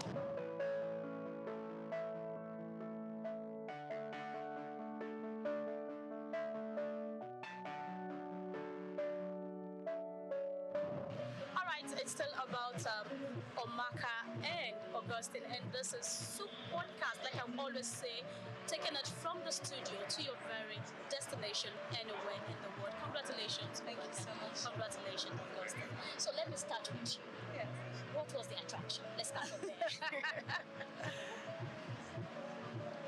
Oh, my. Fine boy. He's not He's not entirely wrong. I mean, I saw the picture and I swiped right, so that was the first thing. Oh, my. And that has kept you guys together. So at what point, that's been good, right? At what point did you make up your mind to say, oh, I'm just going to go with him? I can't like pinpoint the exact point. But I remember we were taking a walk in Rim Island, I told him before, where we live. And he saw a man who was randomly by the side of the road. And this man was in tears. And most people would just walk by, like it's not their business. But he made the decision to stop, to ask the guy what's going on with him, what's wrong, and to try to comfort him when he realized this was during COVID 2020. And I was shocked because I was like, you don't know this person from anywhere, but you just have the kind of heart where you feel for that stranger. And in my head, I was like, how much more for me? And it's just at that point, one of the points I would say that was like, yeah, your heart is beautiful, and I want this happen for me the rest of my life. Oh wow, that's super amazing. Okay, so he's blushing. All right, so I mean, she just mentioned something very special about you. What's that thing that is so special that you think that made you make up your mind you'll be good with him? Yes. I've already answered. Am I putting you? No, she's here now, so let's say it. I said it was love at first sight. Okay. Not love all the way, but definitely strong attraction at first sight. Okay. And then getting to know her, you know. Some people have like one defining moment that is like, oh, and this is when I realized. But me, I'm very playful, so I was just playing, and then I woke up one day and realized I was in love. Wow. Yes. Just that. Yes. So how long? I can tell you her date. She's lying to you. It was like March 21st, 2021. Oh, wow. Yeah. Okay. Then she looked me in the eye so quietly and said, I love you. Oh, my. Yeah. And I said, I love you. Too. Yeah. Oh, that's great. So 2021 till date, you're talking about 3 years. Have there been challenges? Have there been hard times? Have there been times you guys were like, I don't think I can do this? I mean, of course. So how did you manage? You just keep choosing. You just decide that, you know what, this is my choice, and this choice I want to stand by. And it just sort of works in a way that works for us. So before I ask you guys about your wishes, of course I know you're wishing yourself the best, but we just want to hear you say, now you're going to turn away, and she's going to mention, tell me your color. I've asked this before. What color? Your best color. Yes, please. No. Yeah, I'll answer to this. Actually, thank you very much. And you are going to tell us her best color. I don't even know that he has the best color. Let's not even go. However, he wears like dark colors. He wears blues. He wears a lot of blue. Okay. And he wears a lot of blacks as well. And it's very strange. That's about 3 colors already. I'm telling you, there's no specific color that is his favorite color. Okay. That's ourselves this question. Maybe after today you're going to make a decision. You're going to decide one. Come too far to make a decision. Okay, so to you, I just want you to turn away so you don't do like this. What's her best food? What's her best food? Yes. I think her best food is the food she cooks. That being said, she does love a good fisherman's soup and swallow and banga, you know, something with obstacles. Oh, really? You have to cross them, you know, you have to hop to. Is that true? You have to hop to your nourishment. Oh, yeah. Is that true? Is that true? Answer the question, right? You know. Yeah, I do love banga. Banga really enjoy. He we got it. Okay, so your wishes. I also like plantain. She also loves plantain. Plantain is not food, though. Plantain is accompaniment. Okay, so let's wrap it up by you sharing your beautiful wishes. Right, should I? Yeah. Just share. You can do for both of us, no? What is this? As a man. Okay. What is what our wishes? Yeah. Look, what can we wish for again? But long life and a fulfilling marriage filled with love, happiness, and the 20 children the MC said 2 days ago. We don't want that. Okay. I said 4 though. We want the 2 or 3 that she accepted. Okay, she said 2, I said 3. Okay, that's fine. All right, thank you. Do you have something you want to say to beautiful women that are hoping and trusting that someday it will come? I'm just sorry for you. My own is You will say your own. Your own are finished. Okay. I mean, it's a choice, no? If you want it, you have it. If you don't want it, that's also fine. It's just, you choose. All right. Thank you. It's so good having the both of you at the podcast corner for Souq News Television, and we wish you all of the best. Beautiful marriage. Thank you. Thank you so much.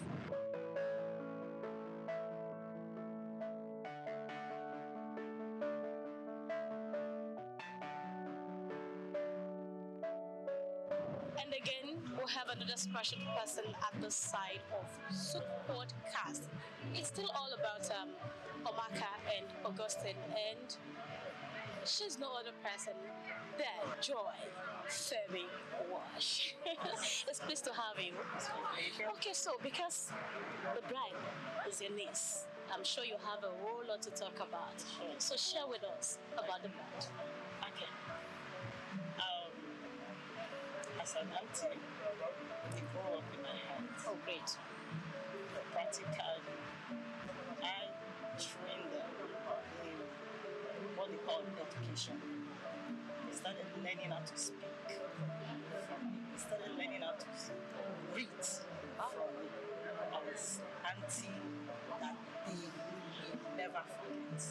Wow, that's so amazing. And tell me, those days while growing up, did you really see the future knowing that something beautiful is going to come out from such a child? Yes, because she's a child to be with. When she was born, looking at her, she was very beautiful. And she was very promising.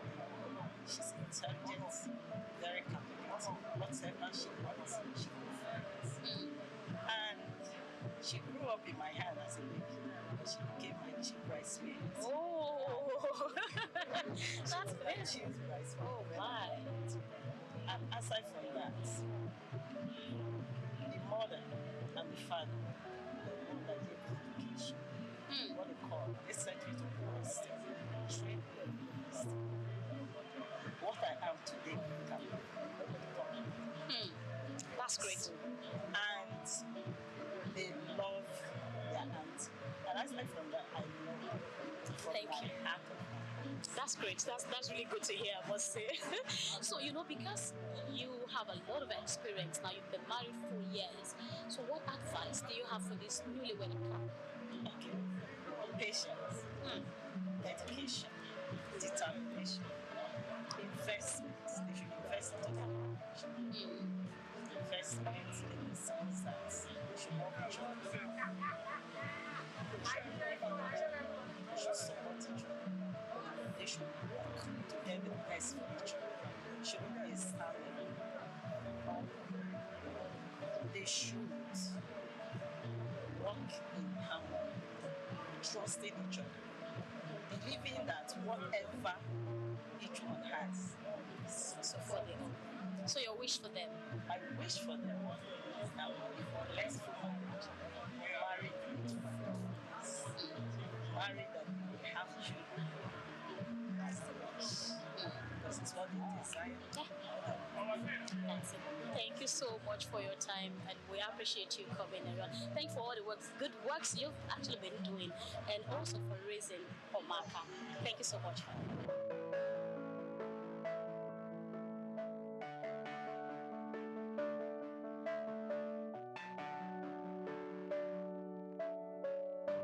And again, we have marvelous Orubo here with us to talk about the bride. bride. Because he's a brother to the bride, actually. Hello, Marvelous. Hi. How are you doing today? Yeah, I'm good. Tell me how excited you are. I'm actually excited. I'm elated, actually. Like, I'm happy, filled up with joy, and a lot of energy as well. I'm just storing it for when it's necessary to actually express myself. I am actually. Okay, so tell us about Amaka.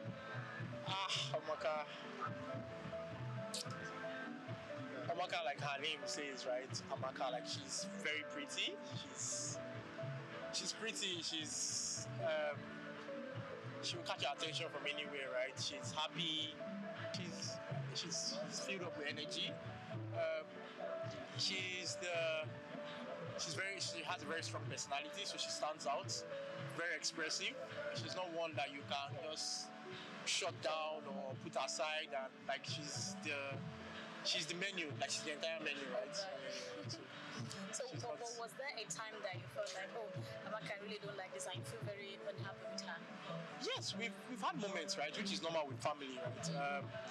We've had moments, lots of it growing up, especially since she's my older sister, right? I'm the one following her, like after her it's me.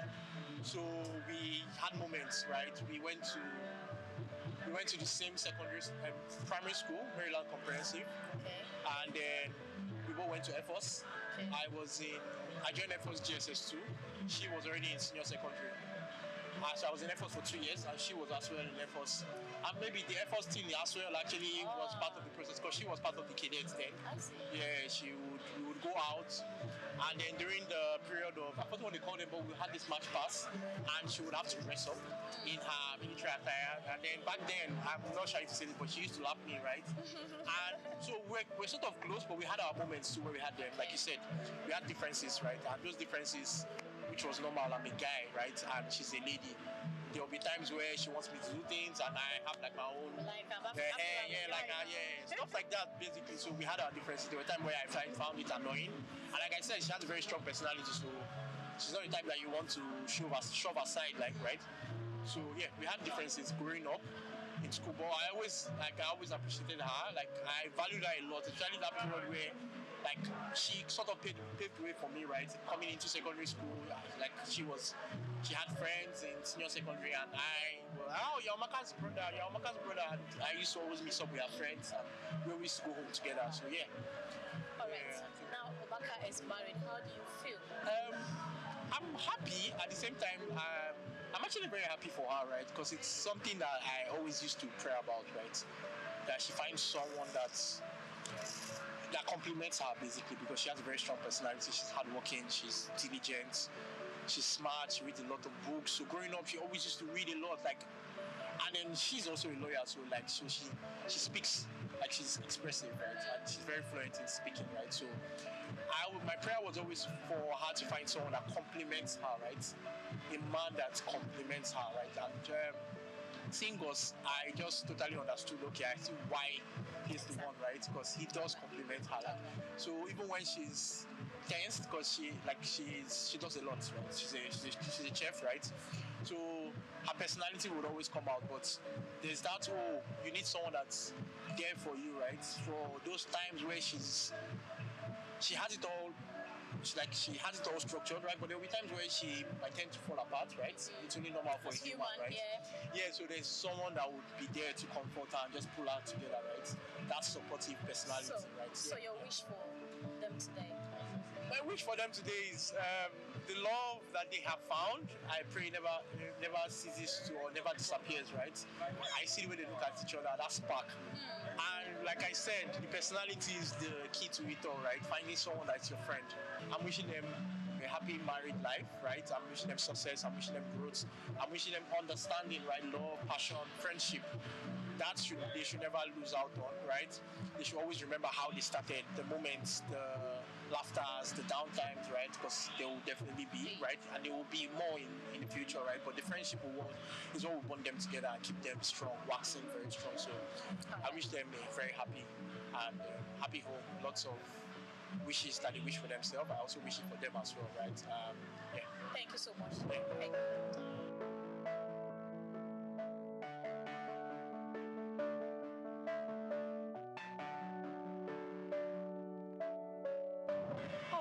energy here today has been super amazing, right from guests, friends of the couples, and even the couples themselves. It's been so amazing. But you know what? We just have to say goodbye. And so as we're calling it a close on Souq podcast today, I want to remind you that you can reach out to us for all of your full video coverage. And of course, you want a podcast session like this at your event, we are fully available. You can just reach out to us via the number on your screen or through our social media platforms. Once again, I am Grace Komolafe, and until next time, we see you again.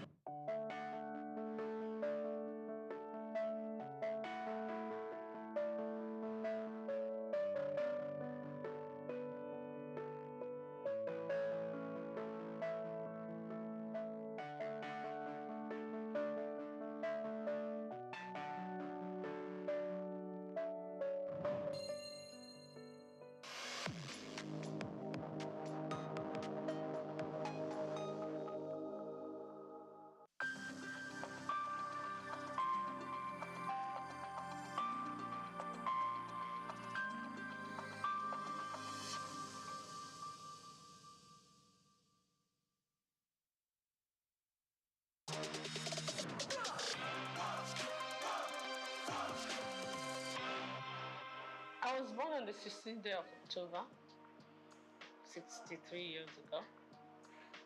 I'm from Opobo, yeah, and went to school. I'm from Rivers State, from Opobo in Rivers State. Went to school in Port Harcourt, lived in Port Harcourt all my life, from primary to secondary school to A-levels. Then after A-levels, I got admission to Unilag. Immediately after Unilag, I got married, and I've lived in Lagos ever since.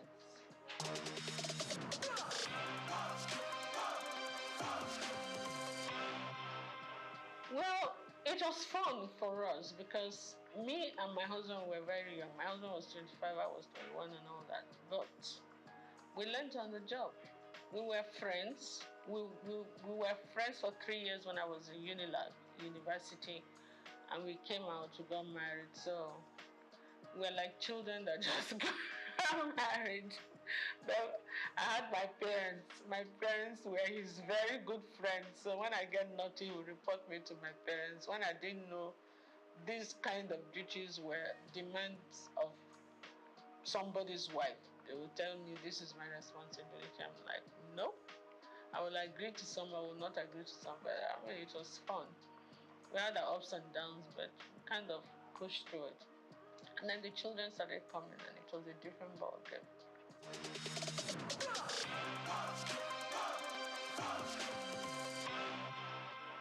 You know, when you come from that kind of family, it's like part of your system. You don't really regard it as anything anymore. But sometimes I get the shock of my life because there was a time my in-laws came to Pobu for one ceremony, and I saw the king.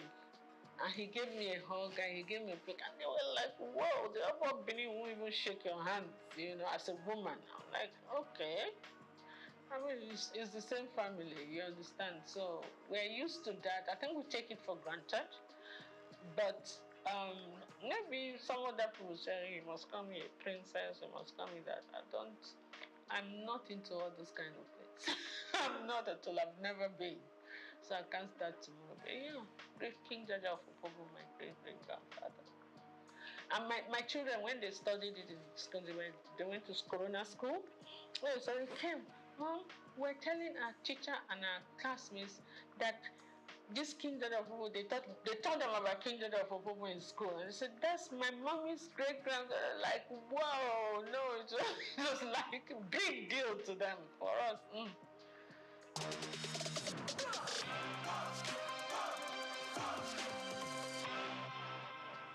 Absolutely, upbringing and my personal choice too, because you could be brought up one way and choose to go another way. You understand? One of my philosophies in life is like this: you're not the tallest in the world, you're not the shortest, you're not the prettiest, you're not the ugliest, you're not the richest, you're not the poorest. Oh, of course, get with it. Do you understand? If you're looking for beauty, there are more beautiful women than you say. If you're looking for ugly, there are uglier women. If you're looking for tall, you're looking for it. So what is it? You understand? You didn't come into this world with anything. You're not going to go with anything. So just be grateful to God for whatever you have, for whatever you are. Work towards improving on it, improving your relationship with God Almighty, and improving your relationship with your fellow human beings. That's my philosophy in life. So, what's the point carrying all the chips on your shoulder? It makes life heavier for you.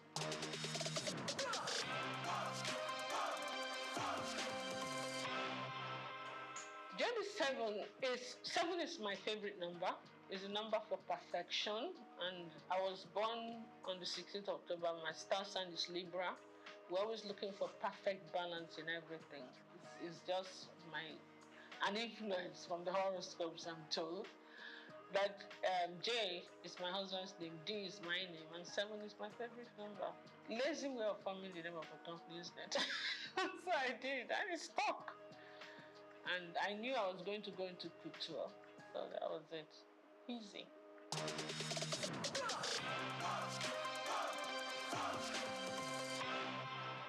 I was a victim of circumstance. I keep saying it. I didn't really come into business to be a fashion designer, to go into fashion, and creativity has always been something that's innate. Okay, even before I started making clothes or doing this, I used to always give designers the styles that I want them to make for me. I didn't have tailors, but when I finished my NYSC at Nigerian Television Authority in Victoria Island, I decided I wasn't going to work there. I wanted to work in a more organized setup. You understand? Because of management traineeship, because I never worked all my life. My parents were very protective. I'm the last girl in the family. They were always very protective. So I said I wanted to work somewhere, and I prayed about it. And I got into Unilever. Then it was called Lever Brothers. And for 5 years, but the intensity of work there became a bit much for me because I was a young mother. I had 2 kids then. Was going on having the 3rd one. So it became a bit time. Sometimes Unilever was one of the biggest. When the international directors come in, we used to be the ones to host them with all the Unilever affiliates. Linters, the advertising agency used to be here. All the Nigerian breweries, USC, you understand, AJC words, we're all Unilever group. Sometimes I won't get home until 3 a.m. when we are hosting. And with kids in the house, it can be a bit much. So I prayed about it and I decided something has to give. It's either your family, your children you will not give them the attention they need then, and they were growing fast, or your job will suffer, and then you will not be happy, whichever way. So I decided, you know what, let my priority be my family, and I decided to go back. And I put in my resignation. That was not what I'm fine. When I did, my chairman refused to accept the resignation. So I had to use another way to encourage him to accept it. So I left Unilever. I said, okay, I wasn't the type of person that was suited for being a housewife.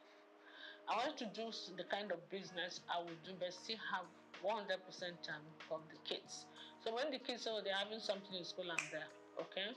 I decided I was going to just market corporate gifts.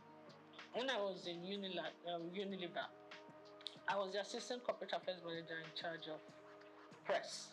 So, and being in Unilever at the corporate affairs level, I already knew a lot of companies. So I used that opportunity to get back to those companies and introduce my new business. And in the first year, I actually made more money than my 5-year stint in Unilever. So that was the normal encouragement. You make more money, do your own business. You have more time for your kids, for your family, and for yourself. And you travel quite a bit because you have to go and buy the corporate gifts.